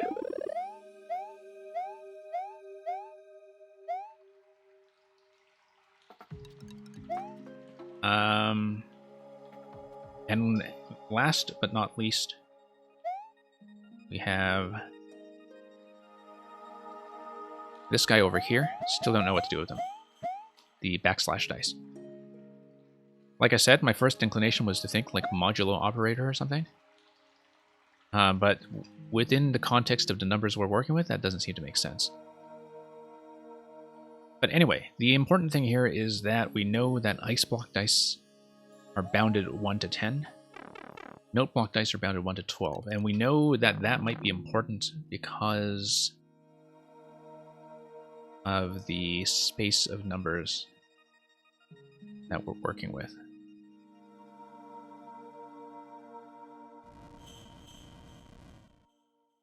Whoops. Had to get back out. Forgot to go through the appropriate key door once again. So yeah, like I said, this will be the last timeout I take on this level before I move on. We'll see what we can do here, and so we don't have to keep you folks in queue waiting too long, because this is obviously a level that takes multiple sessions and is now easy to restart now that we know what the intended solution is to all 3 coins. What was I doing? Have to get in through the door here to the code entry. So yeah, I don't know if anybody has any insight to how we would decide to work this. Because I'm just looking at different possible combinations of the digits that are available. And it's not telling me too much. It's possible that instead of looking at combinations of numbers, we should be looking at sums. And if we look at sums, that we are supposed to subtract a specific kind of tile. For example, if we read this one, we were previously reading this as 6 plus 2 and 7. If we read it as 8 and 7, that would point to yellow bricks, of which there are none. And 7 P... No, 7 is ice block.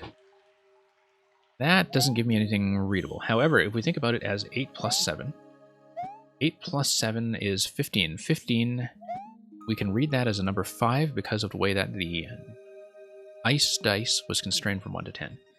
If we read that as a number 5, that would give me question block as the tile that is relevant, and that still doesn't give me anything useful.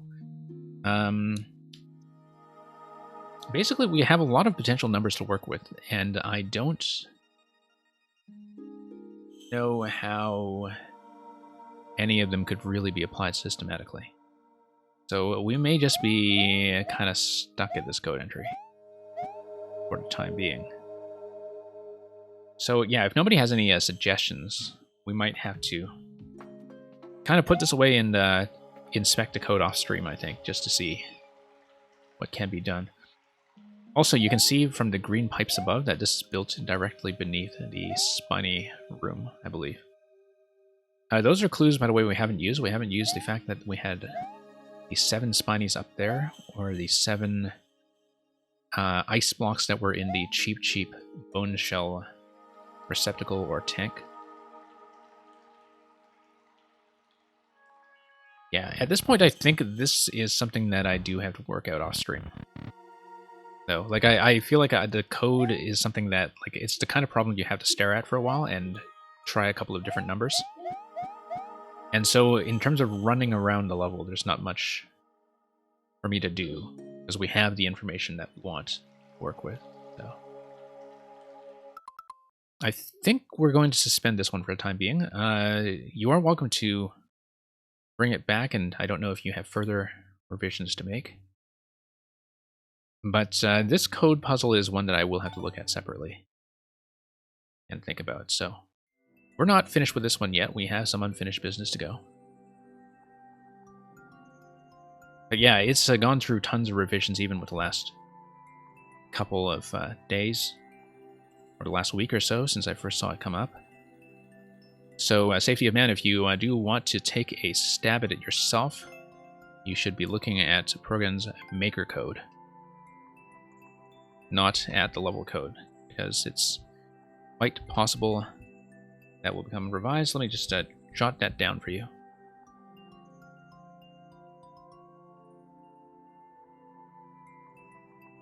Hey, a quick 7 hours.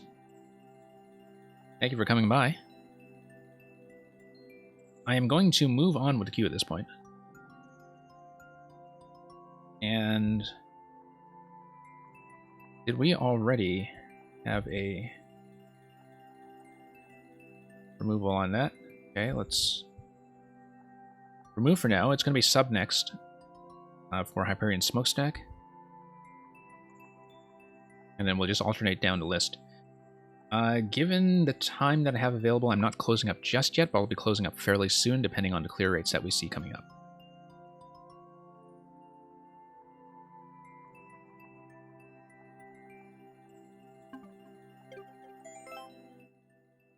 So let's take a look at 9P2 QCH F5G. So yeah, definitely thanks once again for sort of redirecting my attention on how to read the P-balloon clue. That was meaningful progress for something that we had previously only solved through breakage. Ah yes, tighter than a punchline. Right, I think I remember this one. If I'm really smashing against this, then we'll close the queue fairly soon.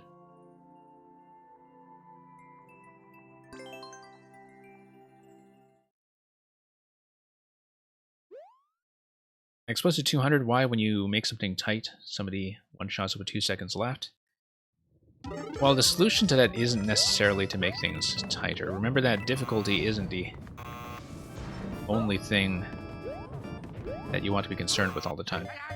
We have a 30-second timer on this, which means that I should not be taking some of those wrong turns. Yeah, I looked at this a while ago. It's probably spin jump across, I think. Okay. There are a few dead ends on this one. Yeah, we'll see. I mean, I need a few attempts just to kind of recover my previous position.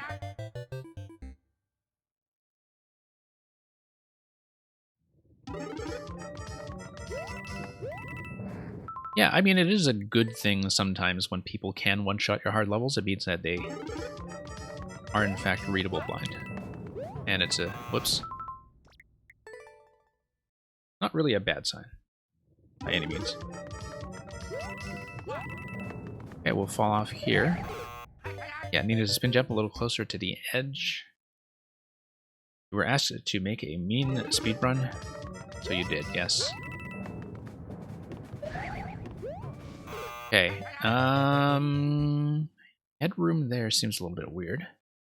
I think I just need to jump closer to the edge, which is not something I'm really in the habit of doing. But it's almost like it's expecting me to have lowered the platform a little bit lower at that point. So, oh, I see, just a little bit more momentum. Okay. Sneak through here. Okay, I need shorter jumps in order to... No, I don't. I should follow the coins and do full jumps, actually. I was worried about the bomb detonating ahead of schedule. But maybe I should follow the coins, unless they are just misleading. Because, of course, this level does have a few misleading things in it, like this. Yeah, explicit. This is currently a sub because Hyperion is a sub. I will be doing next after this, and you, explicit, you will likely be the last sub next before we just decide to run through the rest of the queue straight down. So you should be 2 spots from now after Theorymon. Theorymon is who I am expecting to be after this one. Oops. And we'll see. 0.4 is manageable, just not necessarily in one segment, depending on how much cleanup I have to do. But yeah, current order should go Theorymon, Explicit, and Bren. Yeah. Nice to see a bunch of you back that we also hadn't seen in some time. Of course, partly that's because I've been running a bit of a lighter schedule with fewer levels, but hoping to pick that up a bit. And we have a host. Yeah, thank you very much.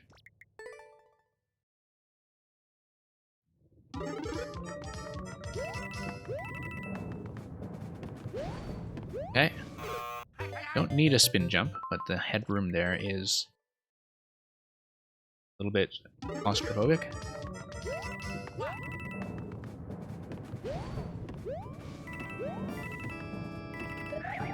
Okay.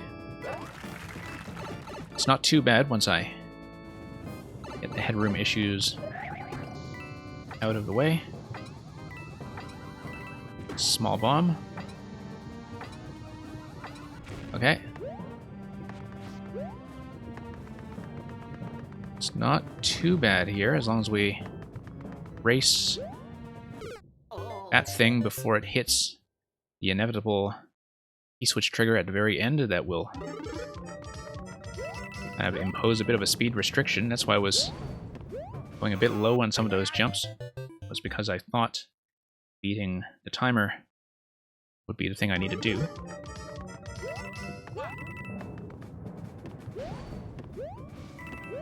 Would it be possible to make a don't move auto puzzle level? I mean, if you're not moving, you're not triggering anything through interaction, right? So, like, you would be able to do it if you were still allowed to do some things like facing in certain directions or crouching or, you know, doing things like that. But if you have absolutely no inputs whatsoever, I don't think an auto level really can conceptually be a puzzle level. Just because a puzzle level, you know, by its very nature, requires input. I mean, you can certainly try.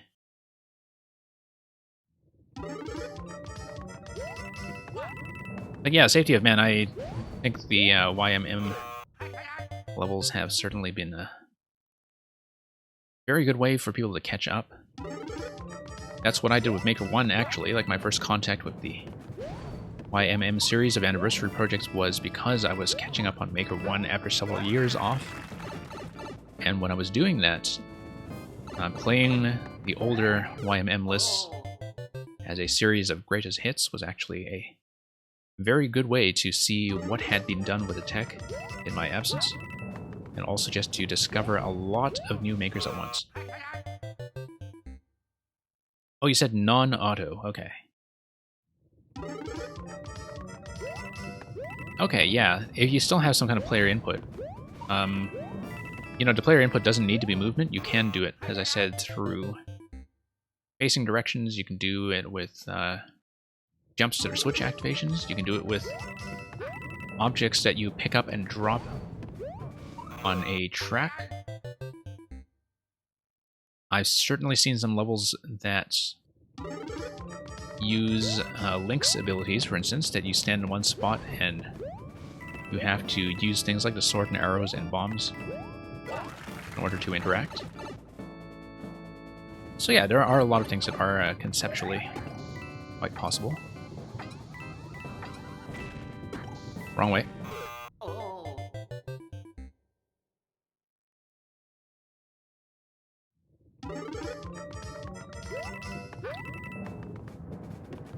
And yeah, the level codes are going to be there. There's no rush to do them week to week. I feel like the pace of 8 releases a week is actually just about perfect. In that if you fall behind, it's not too big a deal to do 2 or 3 weeks worth at once. But if you do keep on pace, it is not overwhelming to do so. Like, there's no content drought by any means. Looks like we were just barely in the safety zone for that. Okay, nice tight jumps.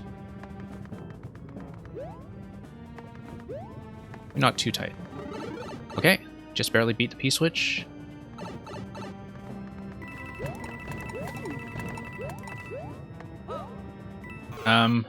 2 seconds away. It seemed like we probably could jump over that if we really wanted to finish the sequence there.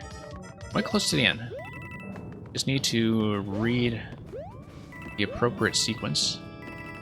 And that's going to be difficult to do blindly when things are going quite fast. Is it possible to kill the player if they jump? Yeah. If you are standing on E-blocks or bricks, and if you have a height-based jump detector, then there are plenty of ways to, whoops, make don't jump levels. And those methods were already present in Mario Maker 1 and were fairly well explored, although now it's probably easier to make them because you can have P-blocks that are not bricks. And yeah, clear condition as well. Clear condition is certainly a very common method for that.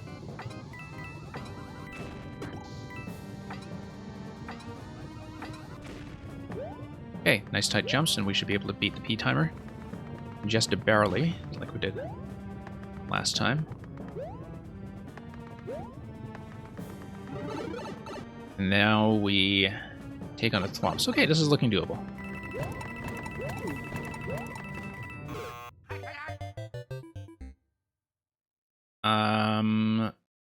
Okay, no, I know the pattern now. I know the intended pattern. I just need to get back there often enough to try it. I feel like I am going to beat this fairly shortly, so. Andros, welcome back. Thank you for the Race of Fear.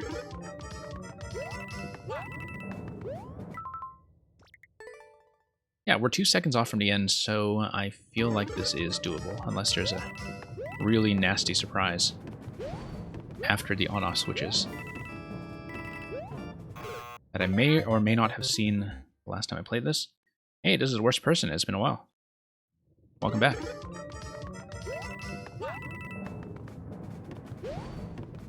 Queue is going to be closing fairly soon, so those of you with submissions, do get them in.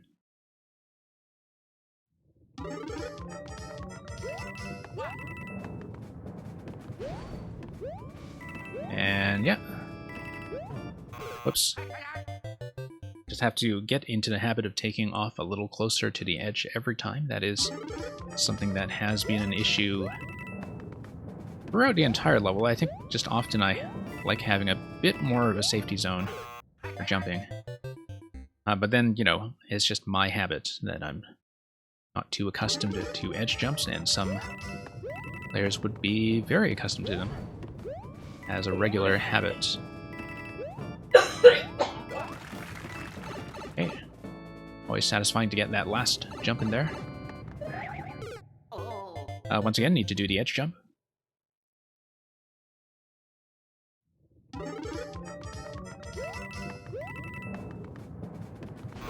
But yeah, this is the worst person. I think you were one of the first people to submit to this stream back when I started earlier in the year. So, nice to see you back.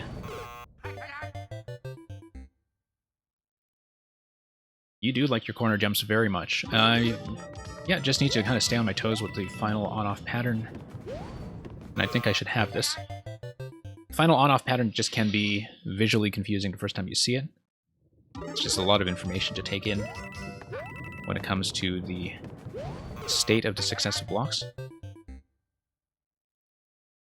But yeah, the sooner we get the edge jumps back in order, the sooner we can wrap this one up.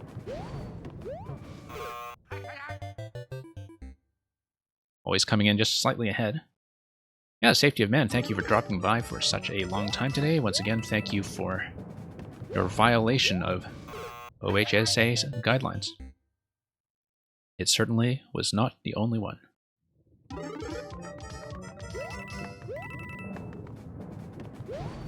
Whoops.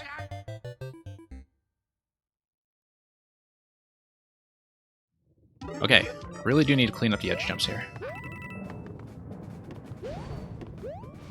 There we go. And maybe remember where we were going in the meantime.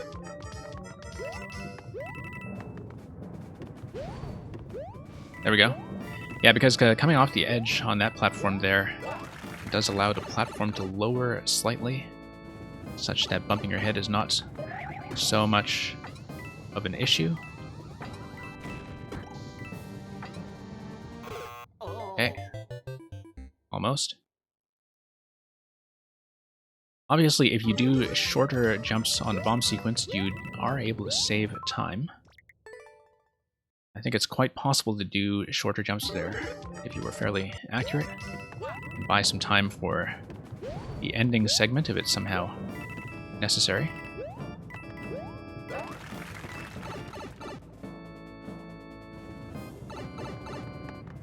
And yeah, you have a nice day. Yeah, definitely my habit to be jumping from the center of the final tile rather than the edge. And that is killing me everywhere in this level. Absolutely everywhere. And it's just a visual perception thing, and also just a habit cultivated from a lifetime of playing Mario that way.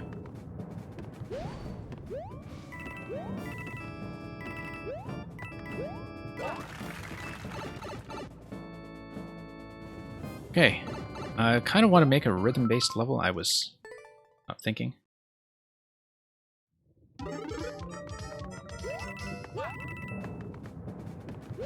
There are definitely some very interesting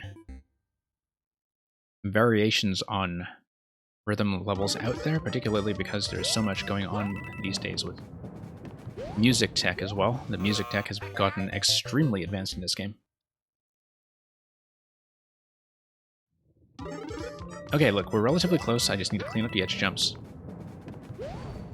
Not blow quite so many attempts.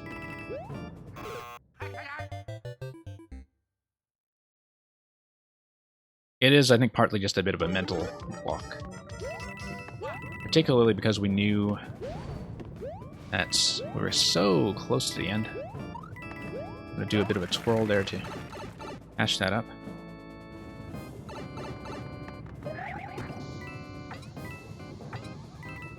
I keep hitting the blocks that the thwomps are supposed to hit, I see.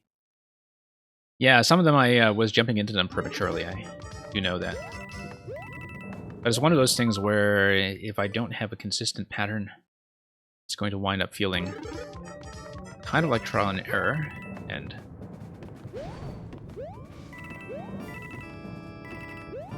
we'll have to see how we do with that.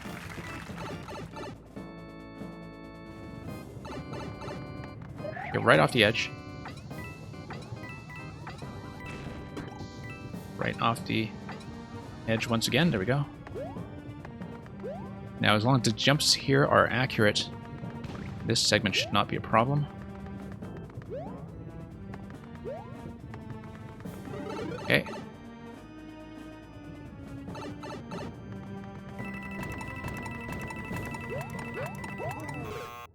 Nope. Instinct took over. 4 seconds left in that segment, though. I feel like we actually gained some time from not worrying as much about the bombs.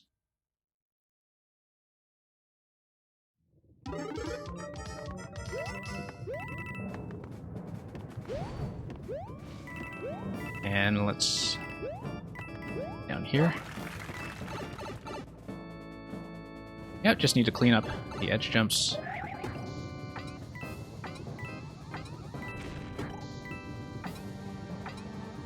Okay, there we go.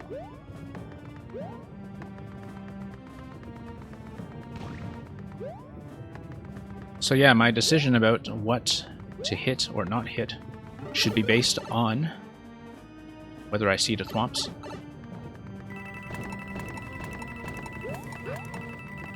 Nope. Almost there. Almost there.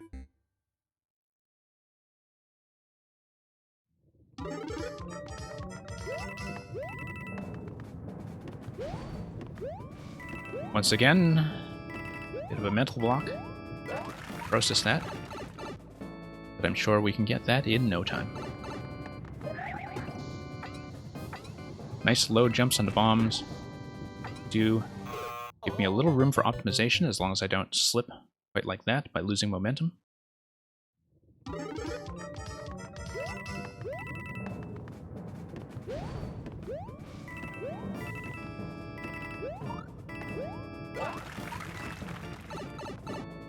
And we'll see.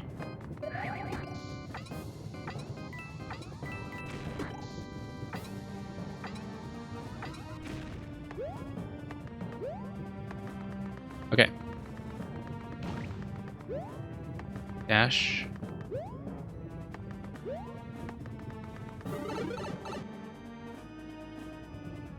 Yeah, we want blue state coming out of the final jump.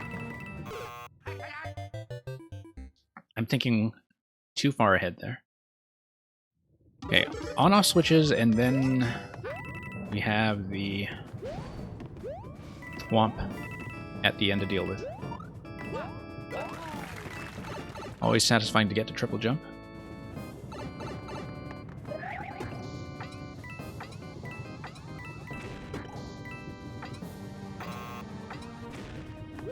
Tells you what a close shave that was, that we were within sound effect range.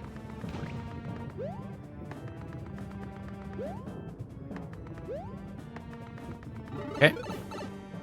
Just in time.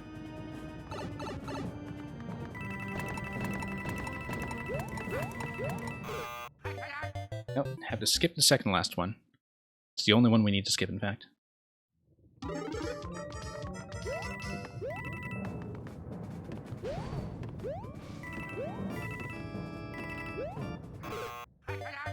Probably should do a twirl at the end of that one, just for safety.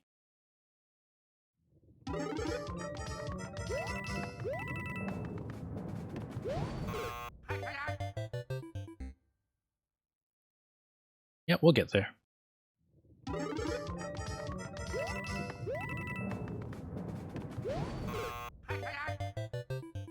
We'll get there as long as we don't slip on some of the early stuff. I am thinking too far ahead at this point. This will eventually be the run. We will get it in this sitting. I am quite confident of that. That won't be too long a wait for the people who are waiting behind you, I hope.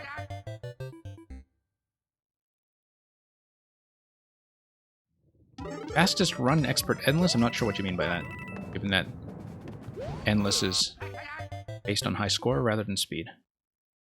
Farthest and fastest time, I don't actually know. That would not really be a meaningful record given that it is dependent on random draw. But there are some endless races that you can see from time to time with people racing on the same seed. I don't quite know how that's done. But I know the Speedruns channel has been running that quite a bit. If you want to see people kind of like really compete for time when it comes to endless content.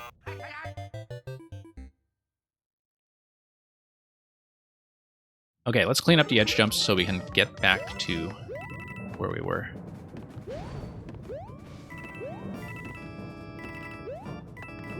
There we go. Clean up the bomb jump as well. Right off the edge.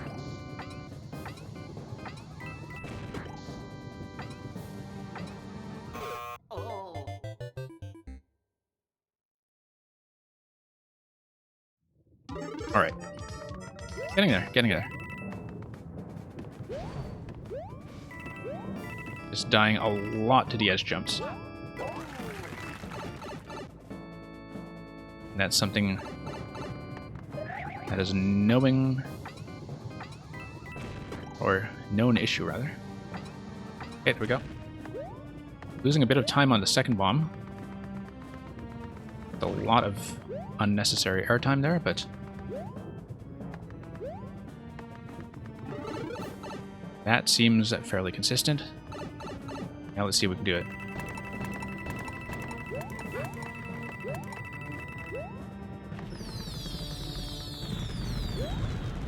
There.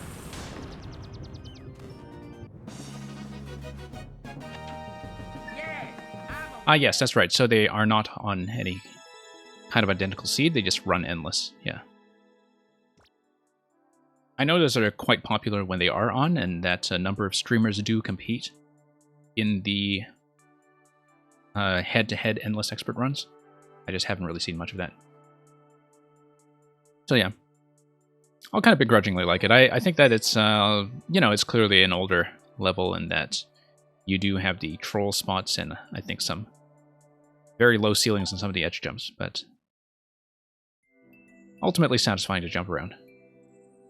But, you've definitely made some cleaner stuff since, and we're aware of that.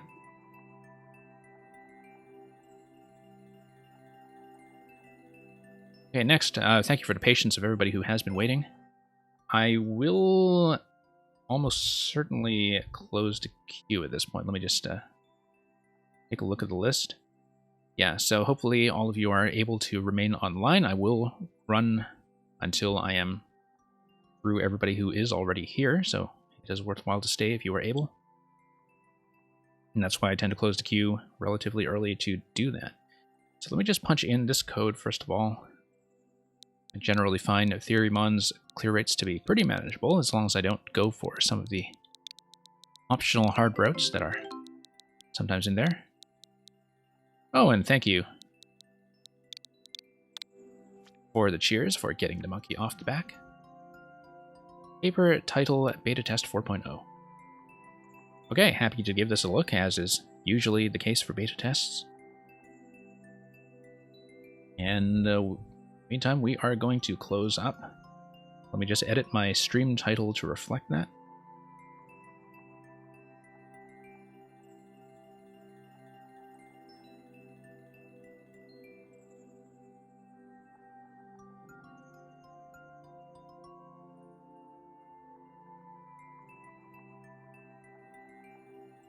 And hopefully that is properly updated. Let me just make sure the bot is correctly reflecting closure.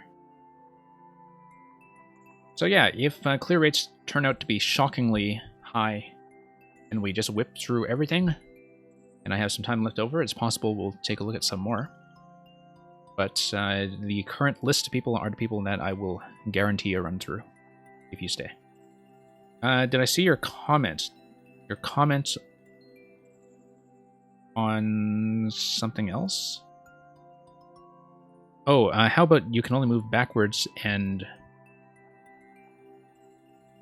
Yeah, the tech for that definitely exists. It's very similar to the don't look left tech. It is quite similar, actually, if you think about how some levels are designed based on locking your facing position, either with the link arrow or with conveyor belts or with other forms of momentum. A lot of that stuff has been solved since Maker 1, and we have even more toys to play with now to make that happen. So let's take a look at Caper Title Beta Test 4.0.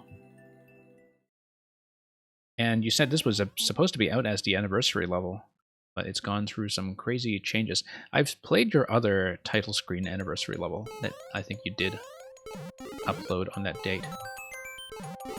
I will say, I don't really recognize the title screens well enough to know sometimes how a lot of that stuff works. Notice the pipes down there with the P block surrounding the fire flower. We'll see if that's a passage we go through between worlds at some point. Okay, slopes are going to drop in here as a one-way. And we have a coin collection. Ah, multi-checkpoint, okay. Let's just do it clockwise, starting from left. This one has a Master Sword over it, and a Master Sword is indeed what we will have. Ah, okay, we lost a sword. Will it give me another sword? Let's respawn in. Try that again.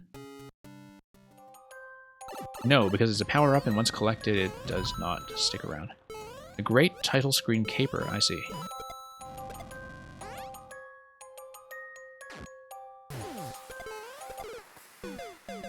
Okay, no, that was perfectly dodgeable. I just wasn't thinking, and at that point we had already lost a shield. Yes, SMB3 airship. I mean, obviously, with only 2 themes available to you, you had to emulate the other ones. So here's SMB3 airship done as SMB1. Okay. Much easier with a link available. And what's going on here? Ludwig. And can we do anything to hit that on-off switch? Looks like we would be able to bump this. Okay.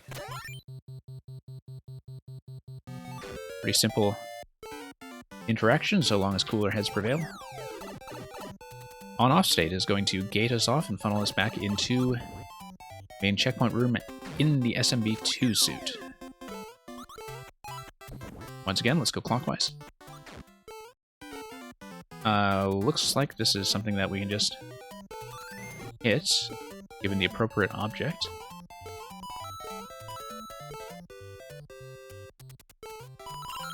Nope, can't stand on these, even with SMB2. How block is likely what we need.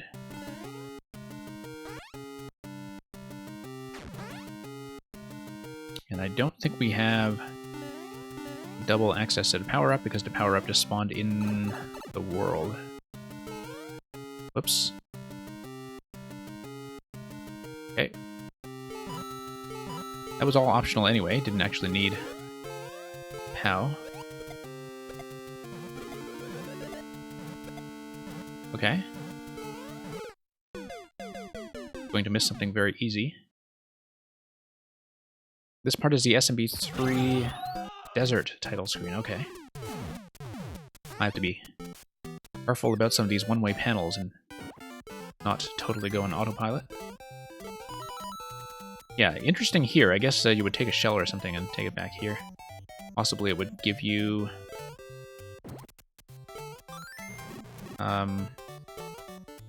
well, something else to work with. Whoops. I was hoping to carry the shell back and check that. And instead, we'll just send it coasting. Once again. Nope. Mistake. Yeah, because I was wondering if you could just shortcut that somehow. And... yeah. Okay, here's Roy. Yeah, it turns out you did have the question blocks over on that side. Okay. That was actually simpler than I expected. So yeah, that was the secret location that was accessible if you hit the question block on the ground for what was presumably a vine.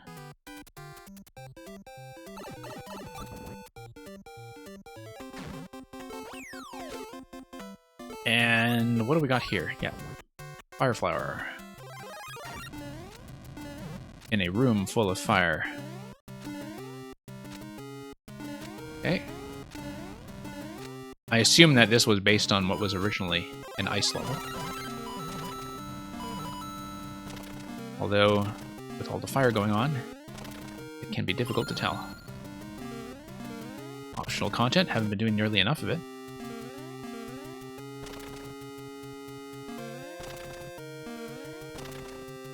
Okay, let's... oh, that's too bad.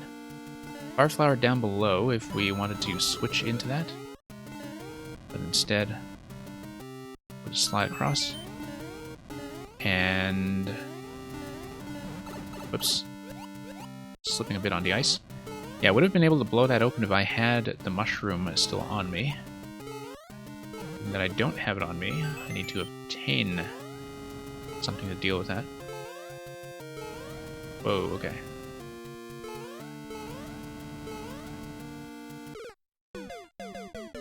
I think keeping the mushroom was probably the right idea there.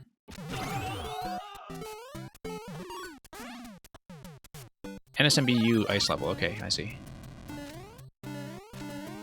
Yeah, it seems like you managed to cram in quite a lot in here. Don't really know about that burner timing. I know that that's supposed to be a bonus segment, but given that it feels required for the situation where you have lost the power-up to get you through the pipe, sure that works so well. Yeah, I'm gonna lose the power-up here. That's going to be an issue coming in here, unless there is some location I didn't check.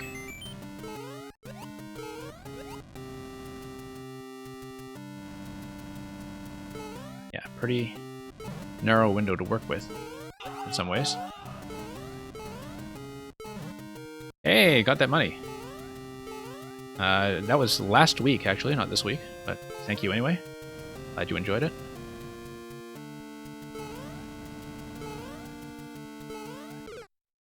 Okay.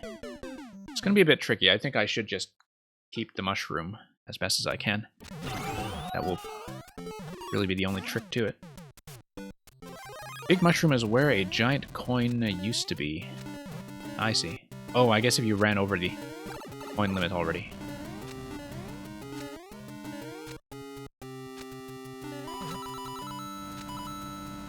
Yeah, I got that money. Glad you have been enjoying those. I don't know if I have told you. I was going to maybe post this separately, but for those of you who did play it, last week when I ran week 5 of 4YMM, when I got to my level, I did do a behind-the-scenes tour of how it looks in the editor. That segment is about an hour long. It's a little bit long-winded, but hopefully entertaining. Some of the commentary is not 100% accurate, because when you're describing things live, that is surprisingly difficult. Lost a power-up, so I am feeling effectively dead at this point. Yeah, I feel like the recovery point here, like I don't know, I mean obviously this won't be an exit, Like it is probably a backup power-up. But burner timing here feels just volatile enough that it can be difficult to deal with. Okay, there we go. Just needed to read that carefully. That's okay, we've got it. We've got it. No complaints. Oh, we got Morton Fire over here. And we'll have to be very careful with that. Luckily, having played Julian's level this week in 4YMM, had a bit more practice with Morton Fire than usual. And that's going to be nice. It's good how each of these mini-bosses, and I know you've been building in like as many of the Koopalings as you can, it's nice how each of them just have a one-shot trigger of a kill that when you're fighting somebody at once, not as boss fights, but as ending segments, I think it kind of helps that each of them can be taken down with one interaction. And one interaction that still takes some work to do. It's not like it's trivial. Okay, this is clearly supposed to be a water level. Simulated using Knight Airship. Oh.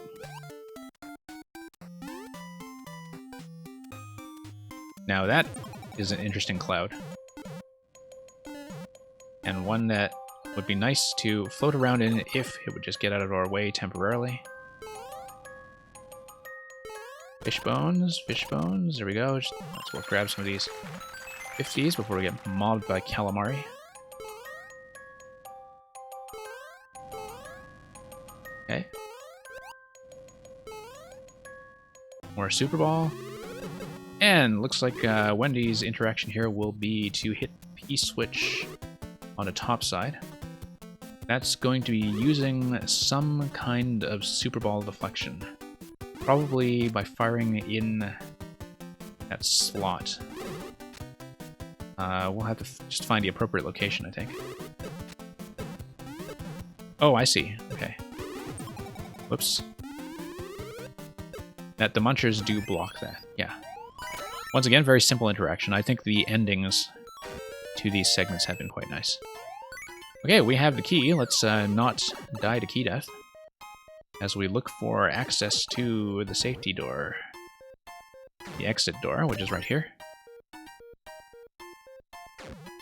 And hitting this is going to just give me access to this door, which now gives me a bunch of juniors throwing shells. Okay. Juniors and boom booms. Ah, remember this part from much earlier.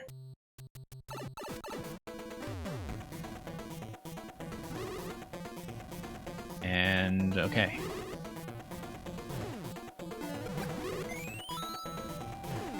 Come through here with Master Sword. Let's not expend all of them at once. And shield our way through gently. Bowser RNG is going to be a bit of a pain, of course, but we'll just do a totally planned defensive bump like that. Totally planned. Okay. Oh, no, needed to defend up there as well, and I think we're out of swords, and so... Nope. They come back through the pipe, that's nice. Come back through the pipe. Take two. Yeah, so same kind of spike ball bump through the one-way panel that we saw earlier in this level. And yeah, this is going to be a bit of a full review of all the power-ups we've been playing with so far. Going to try to do a Super Ball deflection. It's that POW. Then we switch to SMB2, which will allow me to grab a cannonball and throw it at Boom Boom. Whoops. Assuming I don't release it quite that early, we can grab the next one and throw it at Boom Boom. Gotta get a bit lower. Or just throw it at Bowser. I don't know why Boom Boom is even relevant here necessarily.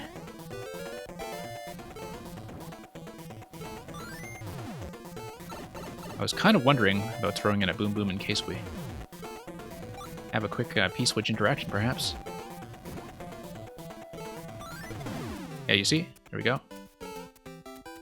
I mean, you can throw it at Bowser, but I don't see why you would. Yeah, basically the idea you said is that the little mini-bosses all come together for Bowser, rather. Yeah. And this is the flag right here. Oh, it's a bump and land interaction to get you up to the top side if you wanted the bonus objective. That is, of course, something I've seen with some of the hard mode paths that you've built before. But yeah, clearly something up top was going to wrap around to that door, so... Yeah, hopefully that was a useful test. I do think the boss segments were fine. Some segments in there, I think, often did get into a bit of power-up trouble. But didn't take too long to put together, and I do think it adds up to something that's a pretty decently sized experience. So yeah. So yeah, I know it's a work in progress, but you're quite welcome to send me new versions as they go. Super Mall wasn't too bad. I feel like the most trouble I had was actually the Fire Flower segment in terms of, feeling a bit stranded without the mushroom. Once I get to the burner segment, of course, that's partly just a reading error on my part when it comes to knowing which burners were the singles and which ones were the doubles. Okay, this will be the final sub next of the day, and then it's going to be straight down next after that. This will be the submission from Explicit 200.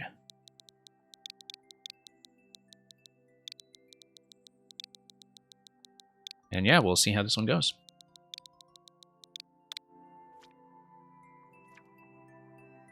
You name it. Okay, once again, looks like something quite new. Going to be a speed run involving Larry. Thank you for offering me first clear.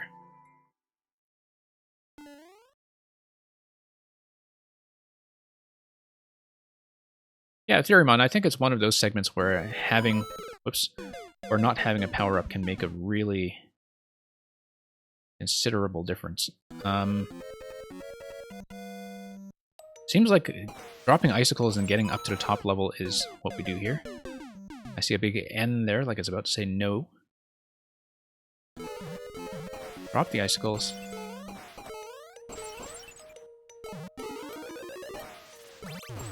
I mean, this is a bit of a scouting run, so we figure out what's happening. We obviously only have 6 seconds and have to deal with wind. And yeah, okay, clear condition is necessary. We do need to nuke him.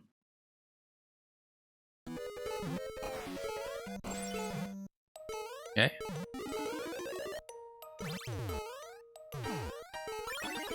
Nope, we needed to grab the moon when he was off screen.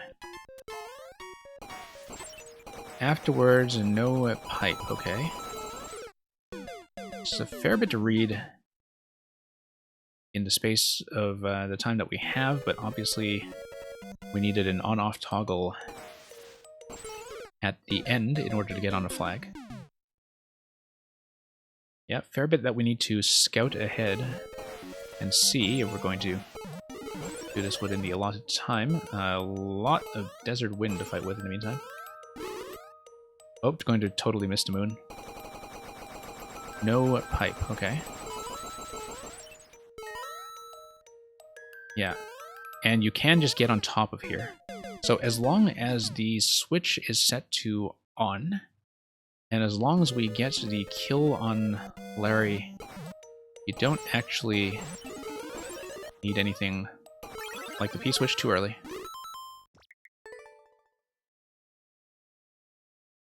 Oh, I suppose that the intention was to build that high enough that you couldn't just jump it, right? I kind of had the sense that I broke it.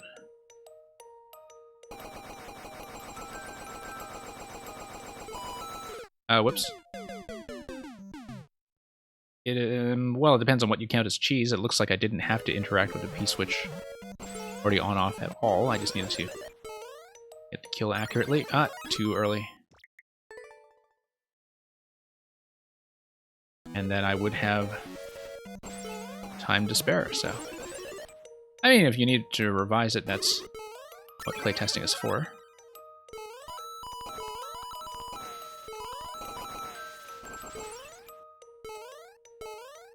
There you go. Yeah, it certainly looked like there was something going on there with the on-off switches and the P switches that you were going for there, which we didn't actually have to deal with. So, well, I mean, I couldn't go into the pipe, as far as I could tell. So, yeah, thank you for that. I think there was probably some stuff there that you might want to revise and de-cheese, at least by the looks of it. So. Just take a look at this. No pipe, yeah. And the timer is generous with the method that I took. I do think that the Desert Wind is going to throw off a lot of people if they have the proper method involving the on-off and the P-switch enforced. Anyway, thank you for that.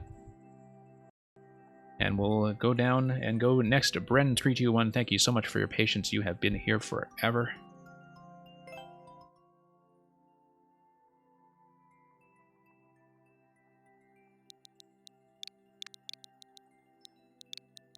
And in the meantime, let me just scroll back up through chat quickly to see what I might have missed in the meantime. Because there were a couple of things I just kind of skimmed through when we were looking at Furyamon. Yeah, no, you were telling me about some of the original ideas behind the level before the current revision. Right.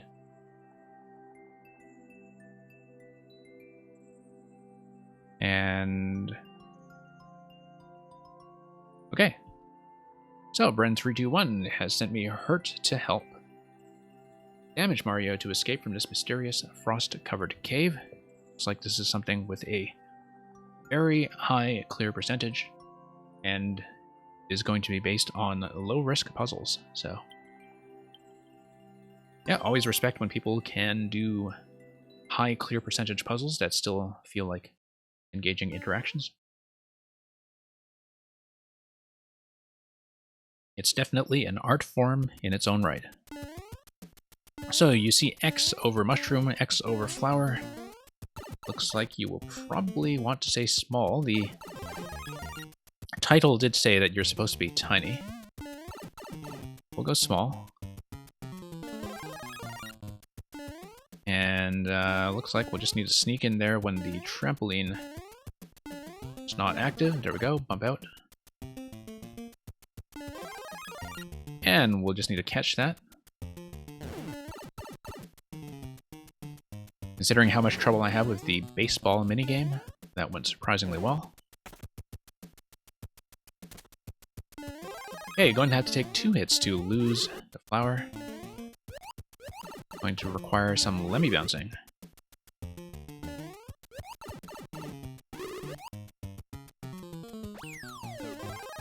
And, yeah. Through here, looks like there's a donut block, whoops. That drops you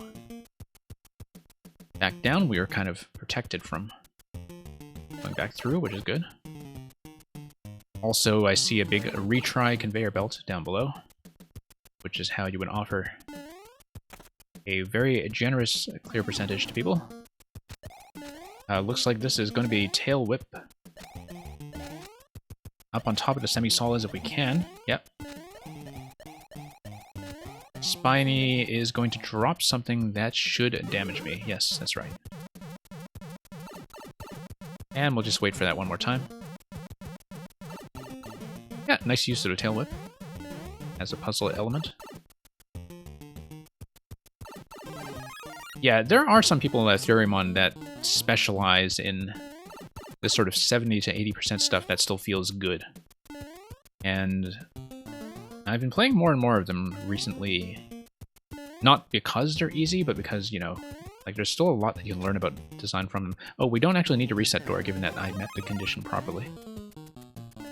The reset pathway, rather. Ah, I see. So I actually need to follow the cannonball quickly enough in order to get hit by it.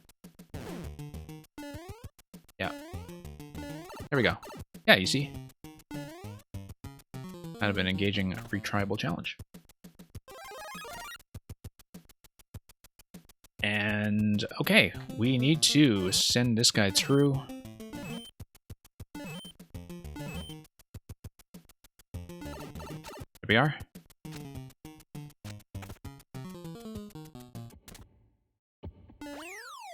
And it's boss time.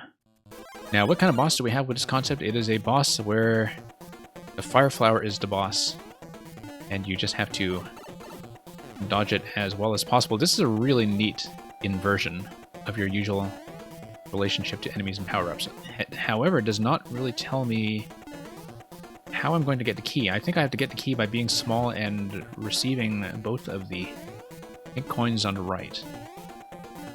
Which is going to take a couple of attempts because getting the key will get me back into a fiery state. So this is actually really funny. Just as a way of completing the concept in this level. Get all this out of the way.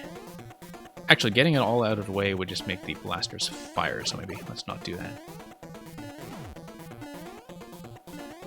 This is actually very entertaining.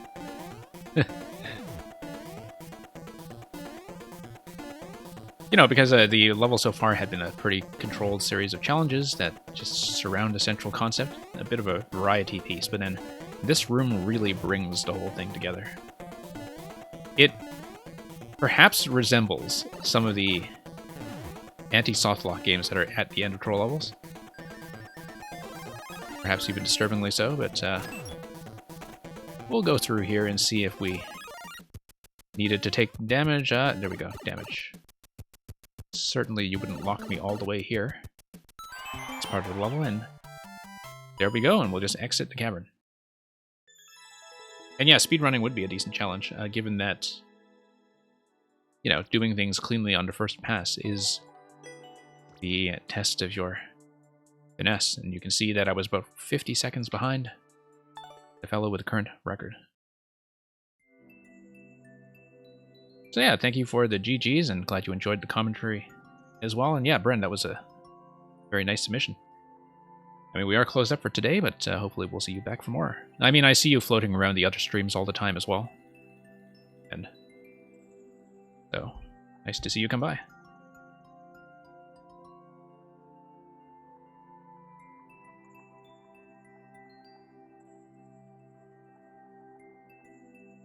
Okay, I'll just be next for the rest of the queue.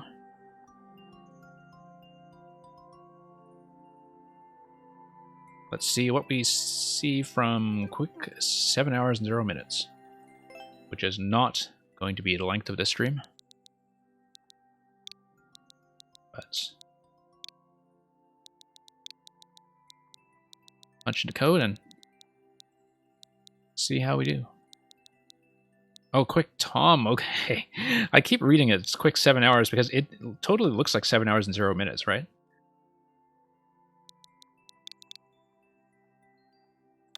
Yeah, Brent, I think it worked well. The boss really, as I said, capped off the concept. A lot of those ideas, I mean, it is a bit of a variety level in that you are looking at different ways to just take the hit, but the fact that it becomes more and more time sensitive as you go, and also that you start spawning fire flowers rather than mushrooms, does give it a sense of progression as you go from the first half to the second half. The boss was great, though. It's literally the same kind of thing as a troll level anti-softlock, but in the context of something like an easy completion level that laid out this concept ahead of time, it felt much more acceptable, if you know what I mean. Much more acceptable.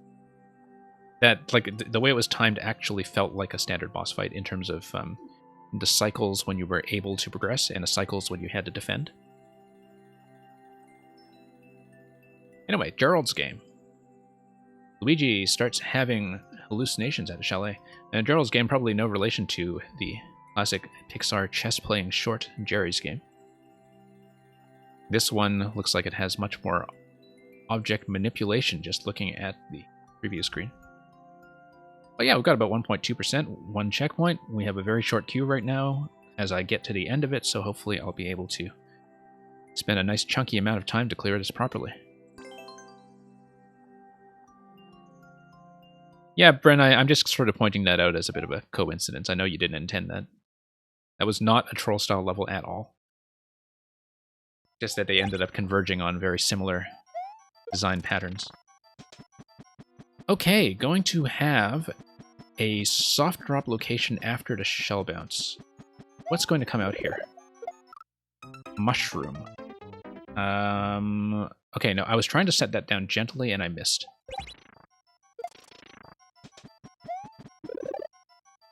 Okay, I only get one chance there.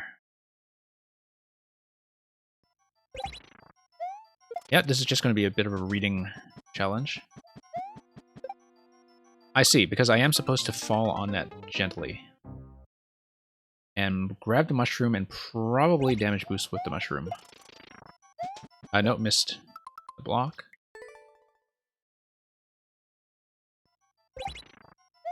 Whoops. Yeah, the POW soft drop physics were a little unfamiliar to me there, but yeah, if I hit the question block first, then I stand on the POW, I grab the mushroom, and then I'm able to probably reclaim the POW.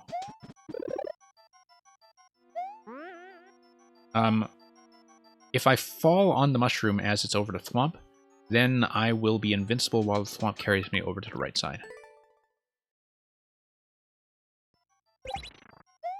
Okay.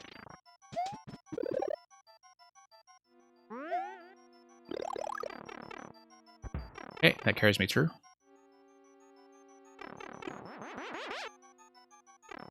Okay, it looks like I will need to float over. That looks like a bit of a spin jumpy spot. Oh, no. I needed to soft drop the POW on top of the spike top. The soft drop would allow the spike top to carry it as a platform. Once again, it's just going to be one of these interactions where I soft drop and get on top of it. Yes.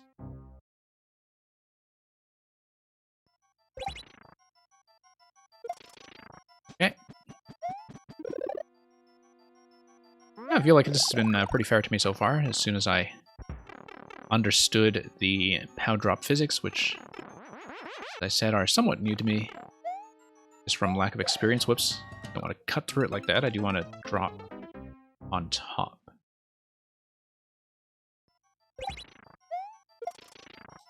But yeah, having the shell trapped in place like that, and having the opportunity to stop and think and read this properly, I think makes it feel much easier than it looks from all of the markers that are going on. So, very stylish to do that. Very stylish, and you get to ride it up to the number 7. 7 is just the author's watermark, I think. Oh, okay, I see. This looks like a down thwomp rather than a side thwomp, doesn't it? I feel like I can still get it, but at substantial personal cost, so. Never mind that, it looks like I did need to take the shell and deflect it under the thwomp, instead of just losing the shell.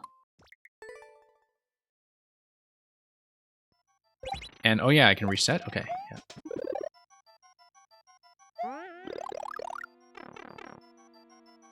Yeah, it is kind of a series of puzzle interactions. It's not really that technical outside of this thing here. Like, it's really not that technical to execute.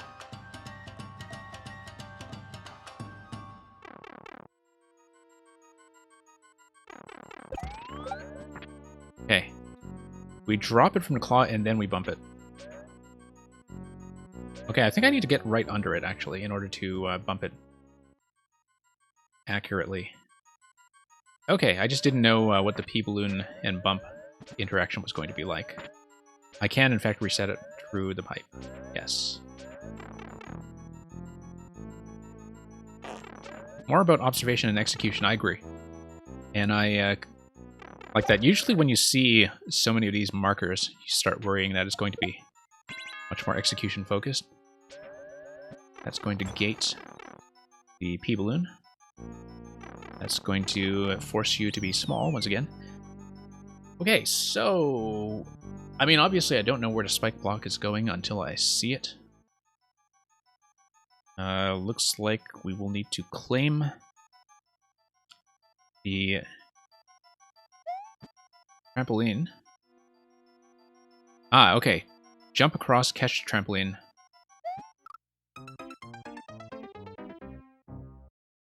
Yeah. Nothing obstructing, of course, the snake block from going through one-way panels. That's something we do know from a lot of puzzle levels.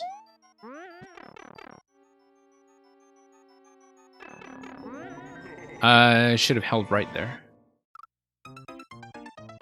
I mean, I expected that to project me to the right, but I thought I had a bit more room to work with.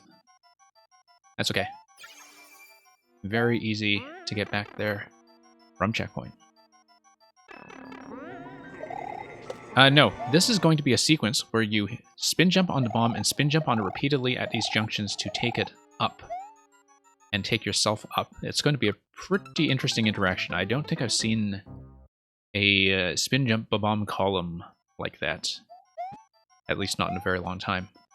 Might be something that's more common to Kaizo-style levels in a more time-sensitive context. But as more of a puzzle platforming element, I don't really see it often. No, wrong way. Actually do have to project it to the right and to hopefully follow roughly accurate markings. Whoops.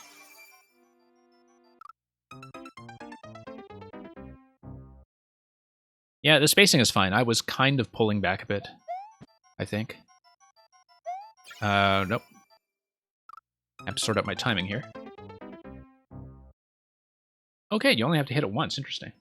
Interesting. I was thinking that I'd probably have to hold it down in order to take the bomb all the way up. That's not right.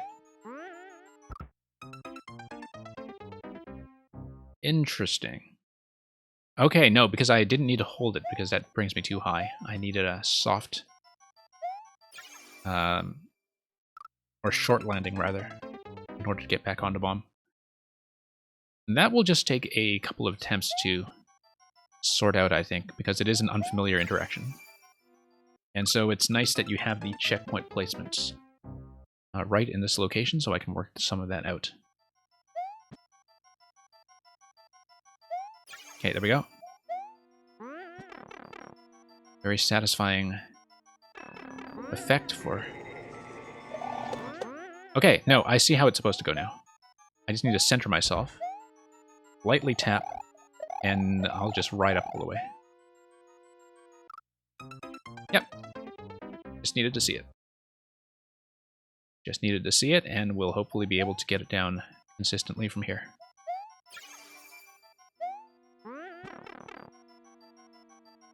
Center with the muncher? Yeah. Yep, fell off center a little bit. I was unwisely trying to make some adjustments.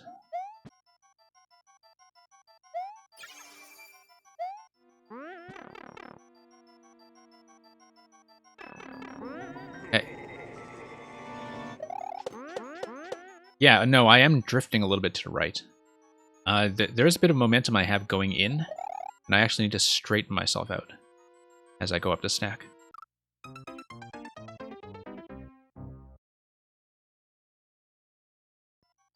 At the wall, I can press left to hug it. Interesting.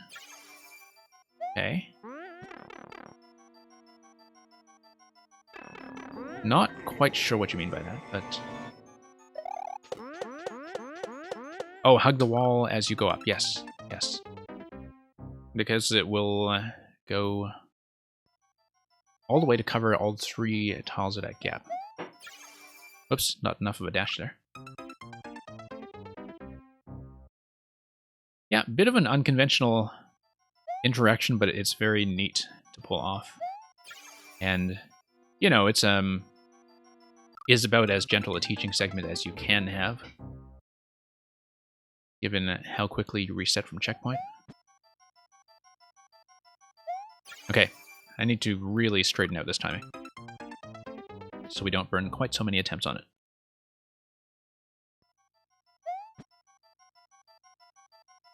And what did I say? It's okay. We just need to clean this up. And we'll have this back together in no time. There we go. There we go. Sometimes these things just happen. Okay. Very satisfying. I'm going to miss that. I knew I was supposed to catch that on my way over because that's the same kind of damage interaction we've seen several times in this level already. But sometimes when I succeed at something for the first time, it takes a moment to adjust to the new reality of making progress in a level for once. So, but progress is progress. Okay, let's try this once again. Here we are. And I'll hopefully be able to do this somewhat consistently. No, too high. Need just a nice light tap. Don't need to hold it down.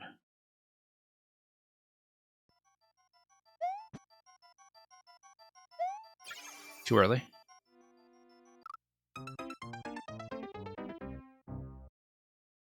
It is surprising sometimes what I do have trouble with. The simple things like this, that's just a timed jump and nothing more complex than that.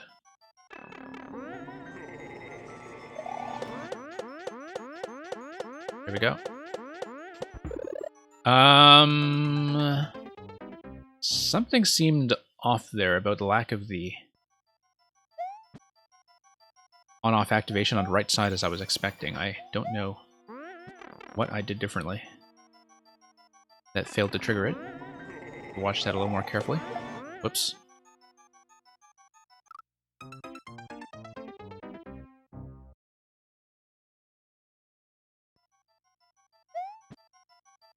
Yeah.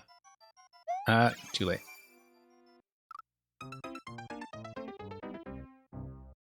Yeah, bit of a weird interaction, but one that we will get.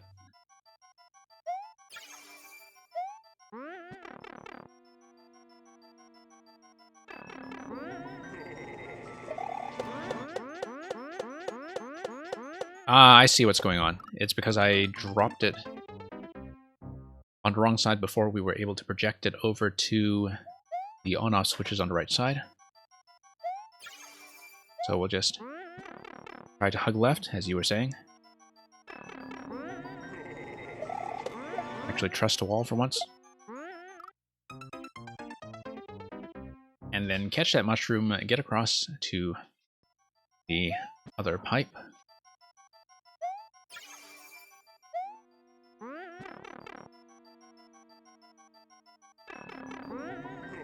And yeah.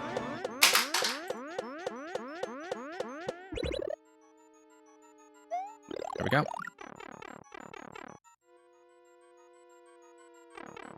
And yeah, it's going to be soft drop with the P, followed by P jump. P jump up to the blocks. Okay. Okay.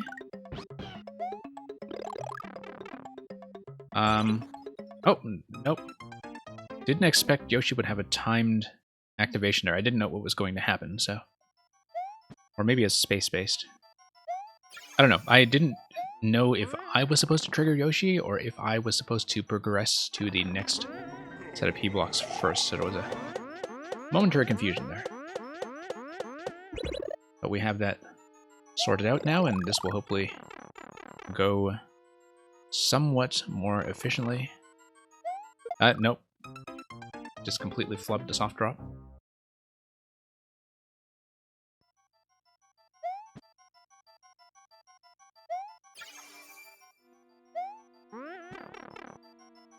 And what do we have here is... okay. Hug the wall, hug the wall. Here we go.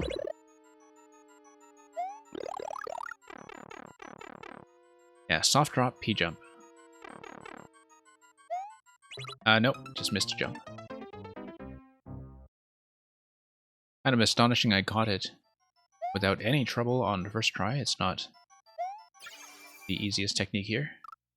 Actually, it probably is the most technically demanding thing here so far.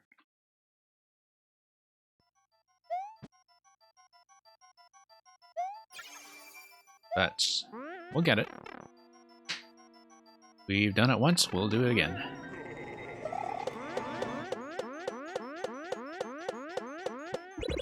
Okay. Very satisfying to nail that now that we do understand it. Overthinking is a mind killer, yeah. We see that a lot on this stream. Very commonly, in fact. I need a little bit more room vertically to do the P-drop safely. I was not leaving myself quite enough room.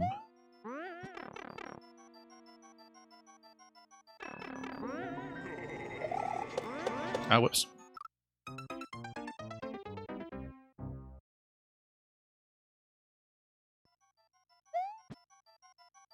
Yeah, really interesting that I am doing something completely different room to room, but it still feels coherently like part of the same level. That it all has the same flow of, you know, having a sequence of mid-air catches or mid-air damage interactions followed by, or preceded by, some kind of weird object trick. Whoops.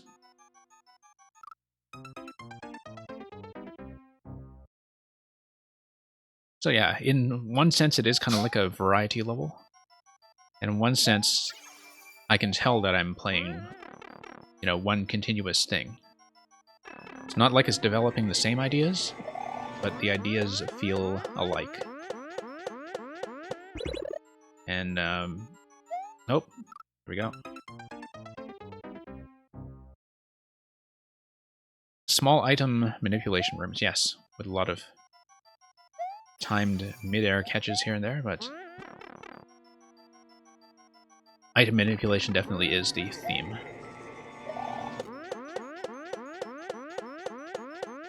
And just shows you how satisfying a lot of the Super Mario World mechanics are, that they offer enough variety to sustain this.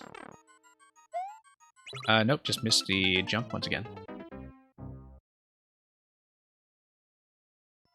Interesting key door on the lower level there.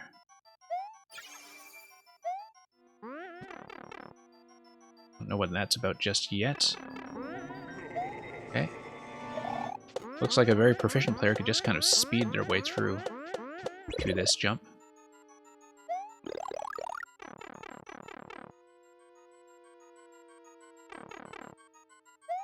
Nope. D-pad error on my part.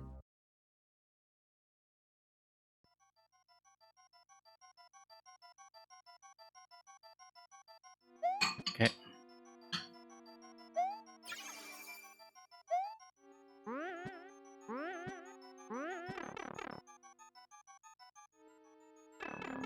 And what do we got?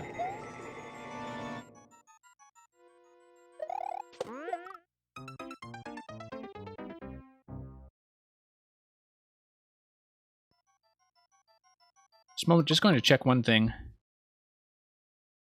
Make sure that we are still up and running properly. Whoops. Sorry. Uptime. Go. Okay. No, it's just that one of my Twitch indicators seemed to blink off. I was just making sure we didn't have a disconnection error. But we appear to be fine. And we're near the end of today's queue anyway, so. A bit of an uncommon deflection there. I see that I threw the bomb off its intended timing. Whoops.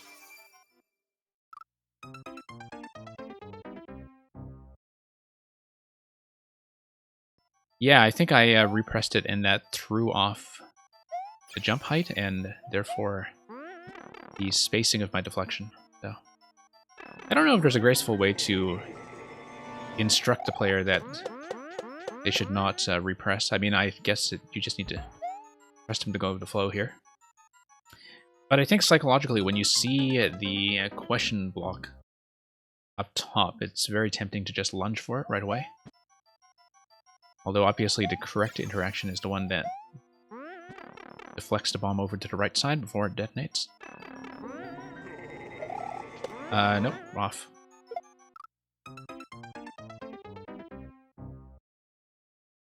Yeah, but sometimes, you know, you have to be happy with what you have when it comes to the interactions you have now, and they just serve as lessons for however you want to design some later stuff. I don't know how old this one is. I didn't really read the date on it when you sent it over. It's one of those, I think, where if you know the method going in, you can get it down very consistently to the point where it just kind of becomes invisible to you as the developer, right? Because you can just execute it 100% of the time, which is usually a pretty good sign, because it means that even a player who struggles with it can learn it, and learn it with a very satisfying pattern. I wonder if it's easier with a big bomb. I mean, obviously the spacing would have to change quite a bit. But it might be more obvious how to space your way around this if you do have a big bomb. I think after doing it a couple times, though, I mean, it is pretty satisfying as is when you do manage to pull it off. Yeah, this is the worst person. I think you're the only one left in the queue after this one, so hang tight. We'll finish this, and we'll get to you if you are still here.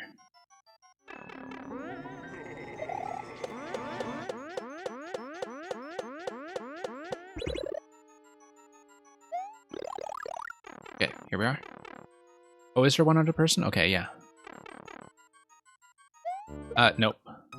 D-pad deciding to fudge things a little bit once again. Yeah, I don't know if Andros is still here. Andros is still with us. But we'll make that determination based on who is online.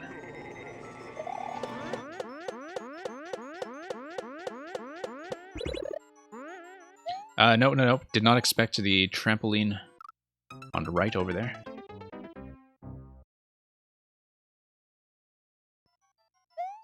Yeah, I feel like I'll get this. Like, all this stuff is fundamentally within my reach if I'm careful, and that includes the P-jump that's in the segment immediately after that.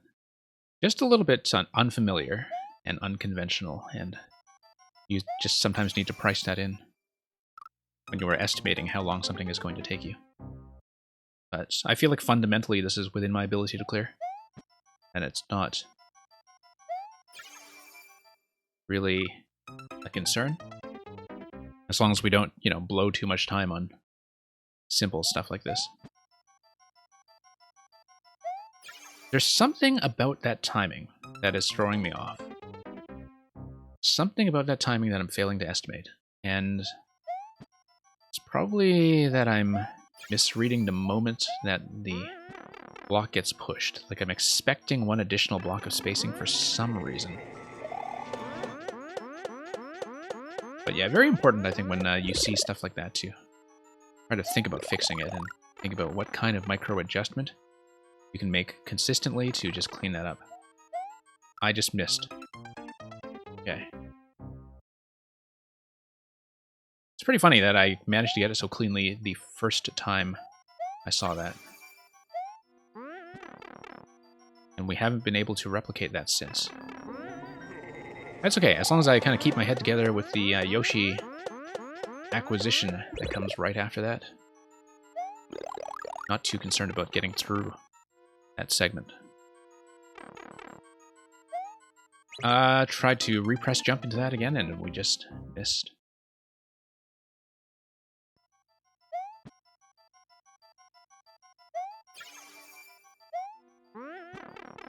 And yeah, we'll get it, we'll get it. P-jumps are not too bad in this game.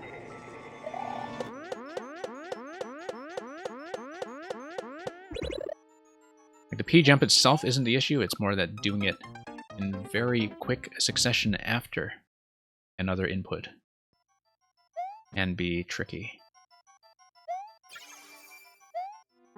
Cleaning that up now, at least.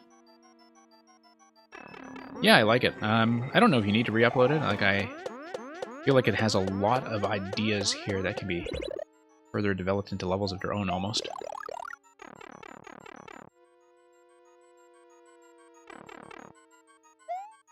There we go. How did I miss? Okay, that was unfortunate. Got all too confident there. Then we will have to read what's going on with Yoshi afterwards as we head up to the trampoline that is currently guarded by P-blocks. It seems like Yoshi probably has to acquire that. But I haven't seen enough of that to say. And actually, it looks like that might be a location that I use in order to drop down to the key door, assuming that by that point I acquire a key.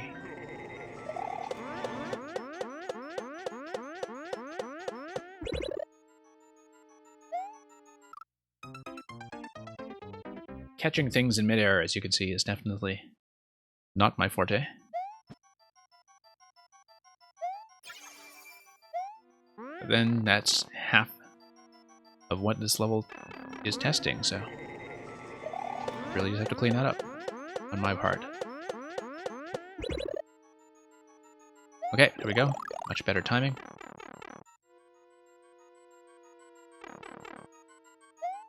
There we go. Is Yoshi going to drop? We snatched the key.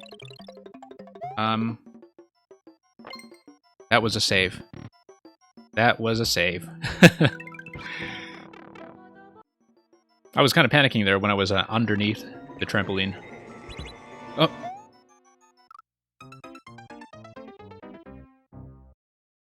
That's okay, we'll just have to do it properly this time, instead of trying to make a miracle play like that.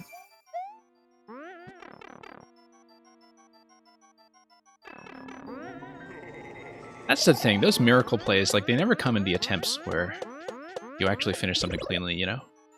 It's always the second last thing that you do.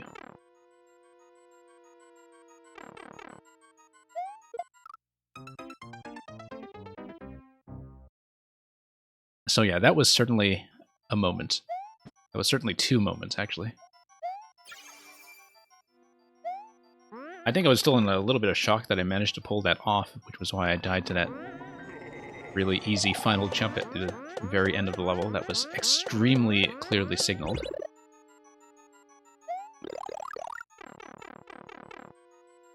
This is the worst person you got a world? Yeah, that's great. Whoops. Okay, no, I know what's going on here is I'm accidentally tapping a down diagonal. I'm a little bit off-center on my D-pad right now. Yeah, this is the worst person. You type !worlds. We actually do have a policy for worlds now. I will, of course, continue over several consecutive levels if they are being done in a reasonable amount of time. So hopefully we'll be able to see some of that. So yeah, that was an attempt that was too good to be true.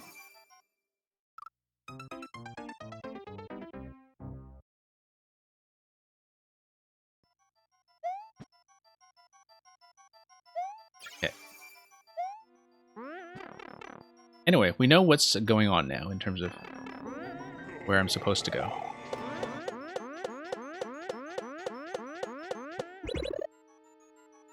And I also know how close I am to the very end, such that the only really tricky technical obstacle is this. The drop here. Okay, Yoshi, down. Grab that. Let's ride it down gracefully this time. much, much better. Although maybe not nearly as stylish as what we did the last time around. Not nearly as stylish. Okay, that was satisfying. Yeah, you don't need to re-upload this. I think it's a good starting point for how those mechanics could be further explored. It was a lot of fun. So thank you.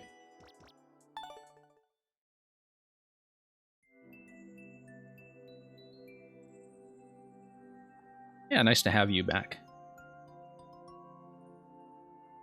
I believe this person, Andros, has departed. So Andros, please check in if that is not the case. Otherwise, we will get on to This Is the Worst Person. And that will be the thing that is what we close the stream on.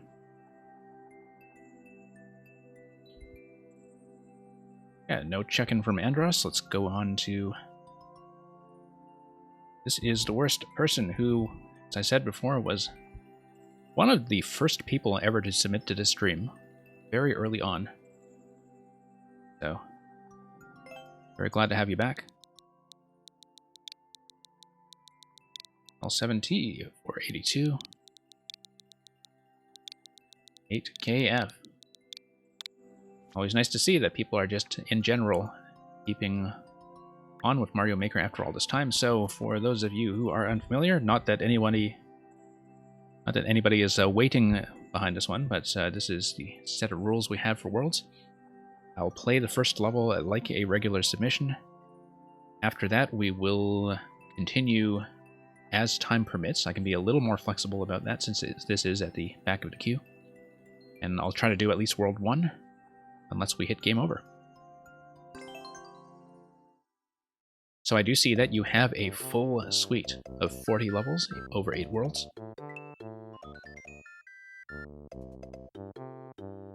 And yeah, a pretty good number of plays on this. We start with a bank of 5 lives, so let's be a bit careful. I'm not going to be too risky about how I'm playing this, but here's 1-1. Blocky lands. Certainly it's very familiar as an opening, except we have an arrow telling us something. Okay. Yeah, traditional Mario so far, except of course more arrows.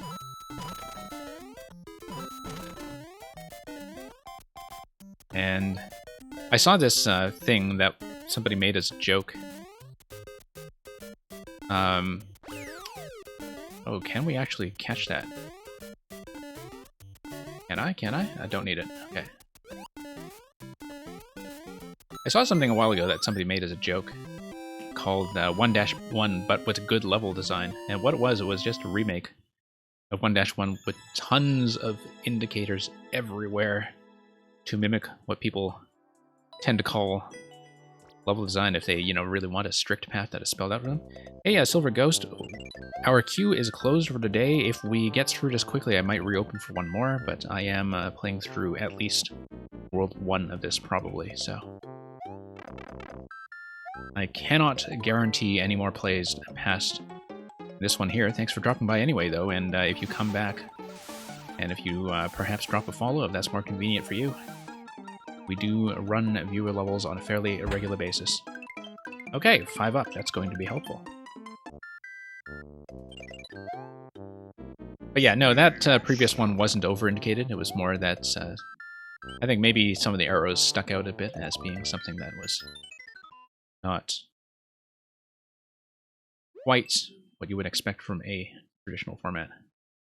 Yeah, thank you for the follow. But as far as a starting level goes, I think it's perfectly reasonable. I do think that a lot of this stuff is built pretty wide. Like, there's definitely sometimes more that could happen moment to moment, but that's often the product of 2 things that are going on. First of all, the fact that as experienced Mario players, we all have the dash button held pretty much all the time. And that affects our sense of spacing and our sense of speed. The second thing being that we now all design around the widescreen aspect ratio, which was not the case originally. And so when you combine those two things and you're trying to make levels that are an easier difficulty intentionally, one of the things that can happen is that you end up having this really wide look. Ah, okay, wasn't sure this was safe ground here until I scrolled down. That's usually something that you can use things like ground block decorations to mitigate.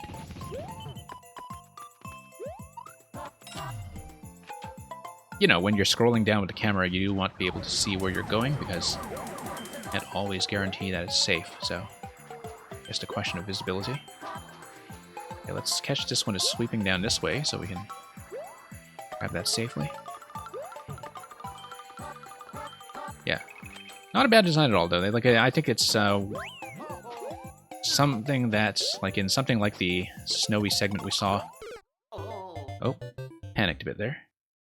Could be clean up a bit aesthetically, but the platforming itself is very, very reasonable. As long as we have enough time to read what's going on, which you do give me with the arrows. Firebar there kind of seems like it's coming out of nowhere. It depends on a very specific timing, and I could see players being potentially sniped by that interesting icicle placement. Whoops. Right by the flagpole. We will go for that, of course.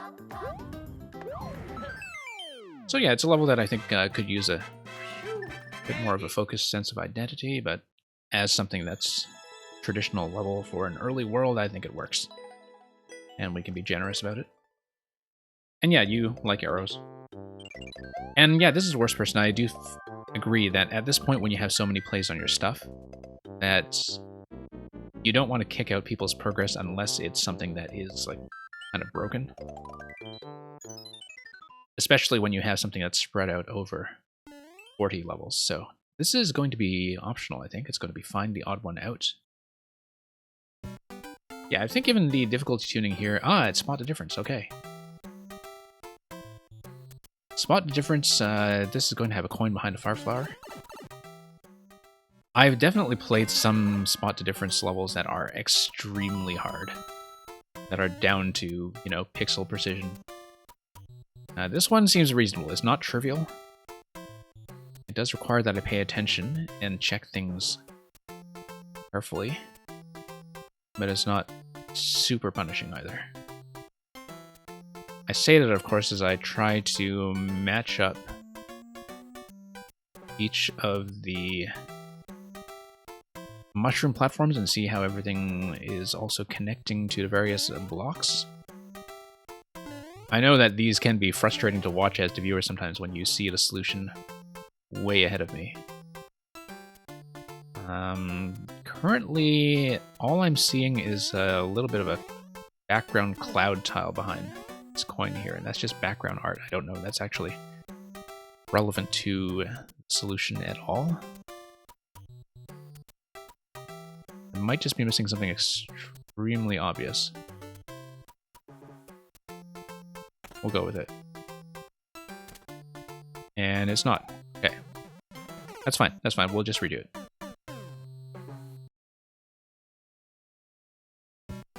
Okay, so Spot the Difference, part 1. Of course, the thing about Spot the Difference is that once you do see the path,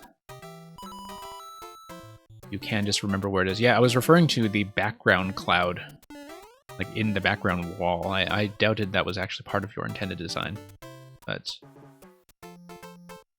the previous one was kind of checked by the placement of a single coin. Yeah, just checking where the mushroom platforms are joining up. This one had a great deal of finesse, I think.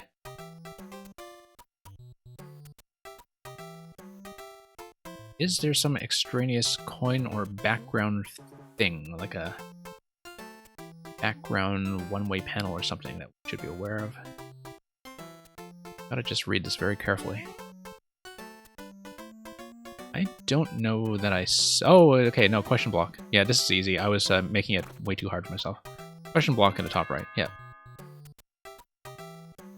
And Ray Ninja, I swear I actually did manage to see that myself just before your hint came in, but you'll just have to believe me. This is probably going to be based on the trampolines that are being deflected.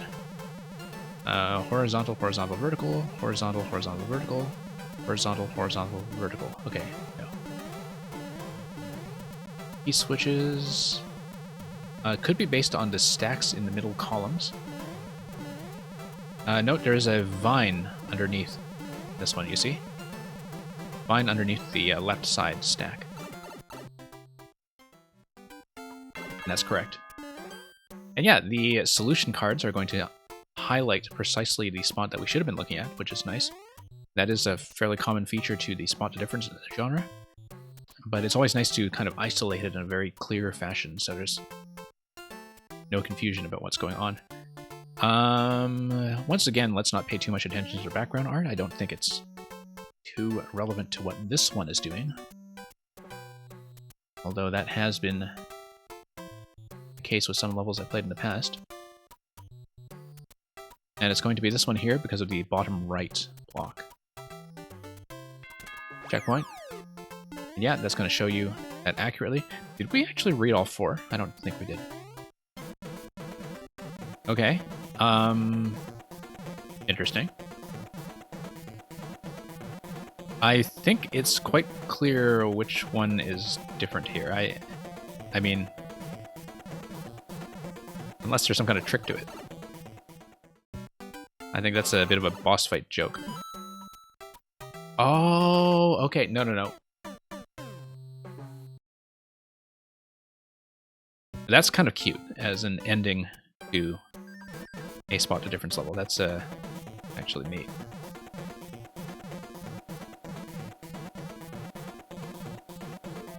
But let's just ignore this guy for the moment. Right, because it's not like these four pipe colors are mapping to this stuff anyway, right?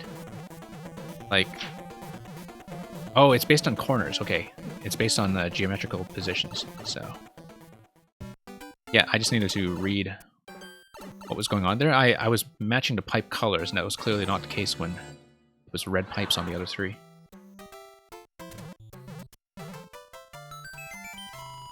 Okay, we'll probably be able to finish up World 1 on this.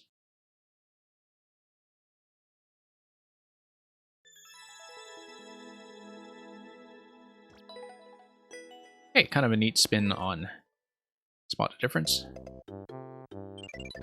And still within reason, so got 2 more to go. Let's try to wrap these up.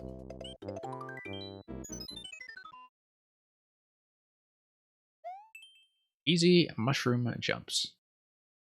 We're about to see how easy. Okay, Super Mario World. We are alternating, of course, between all of the different themes from what I'm seeing so far.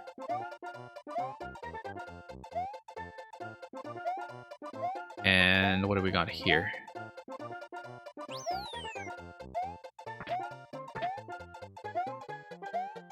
Yeah, there's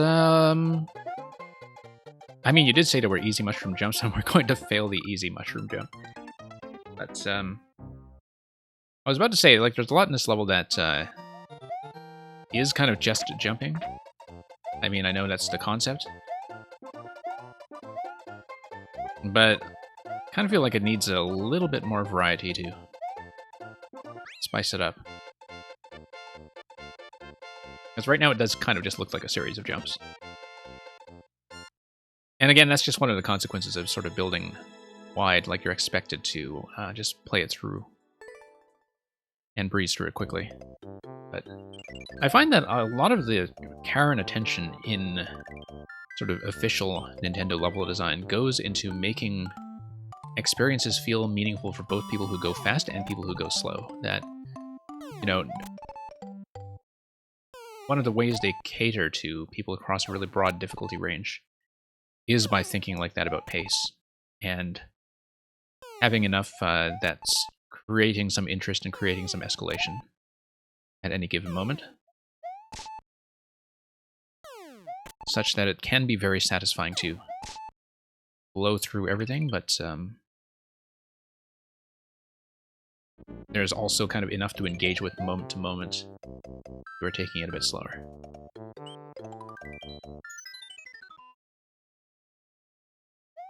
Larry's lava and bullet generator, that is of course going to be definitely post 3.0, given that it involves Koopalings. I don't know how much of this was made after the Super World system was brought in, like whether any of it just incorporated old levels, but obviously this would be a new one. Okay, going to get into the cavern here. That's going to be mushroom and more bullets.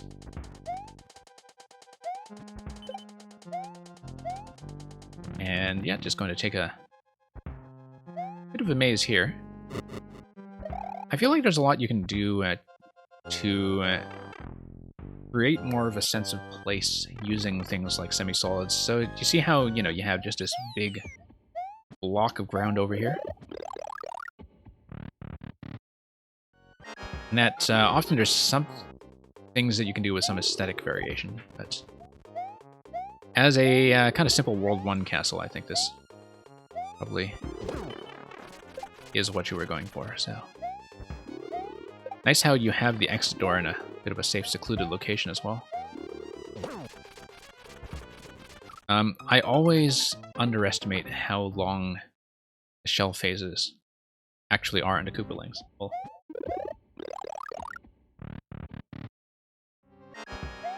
get that going shortly.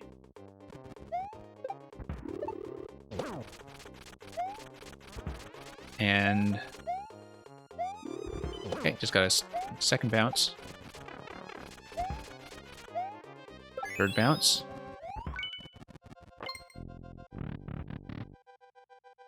$50 coin. And yeah, once again, and I know that you don't always want a massive wall to scroll stop things, but definitely when I pop out of locations like this, I sort of wonder how they would look like with scroll stop. But yeah, as a kind of World 1 castle, the platforming itself is fine. It's one of those cases where I feel like more things can be done decoratively with levels like this that you make in the future. And maybe you've already done that with some more recent creations. So, thank you for sending that along. We'll finish on World 1 here, and next time you come by and are able to submit to viewer levels, I'd be glad to just continue directly onto World 2, assuming that nothing has been taken down or re-uploaded, so we'll just bail out for now, and we'll mark that as a win. And once again, thank you. This is the worst person for stopping by.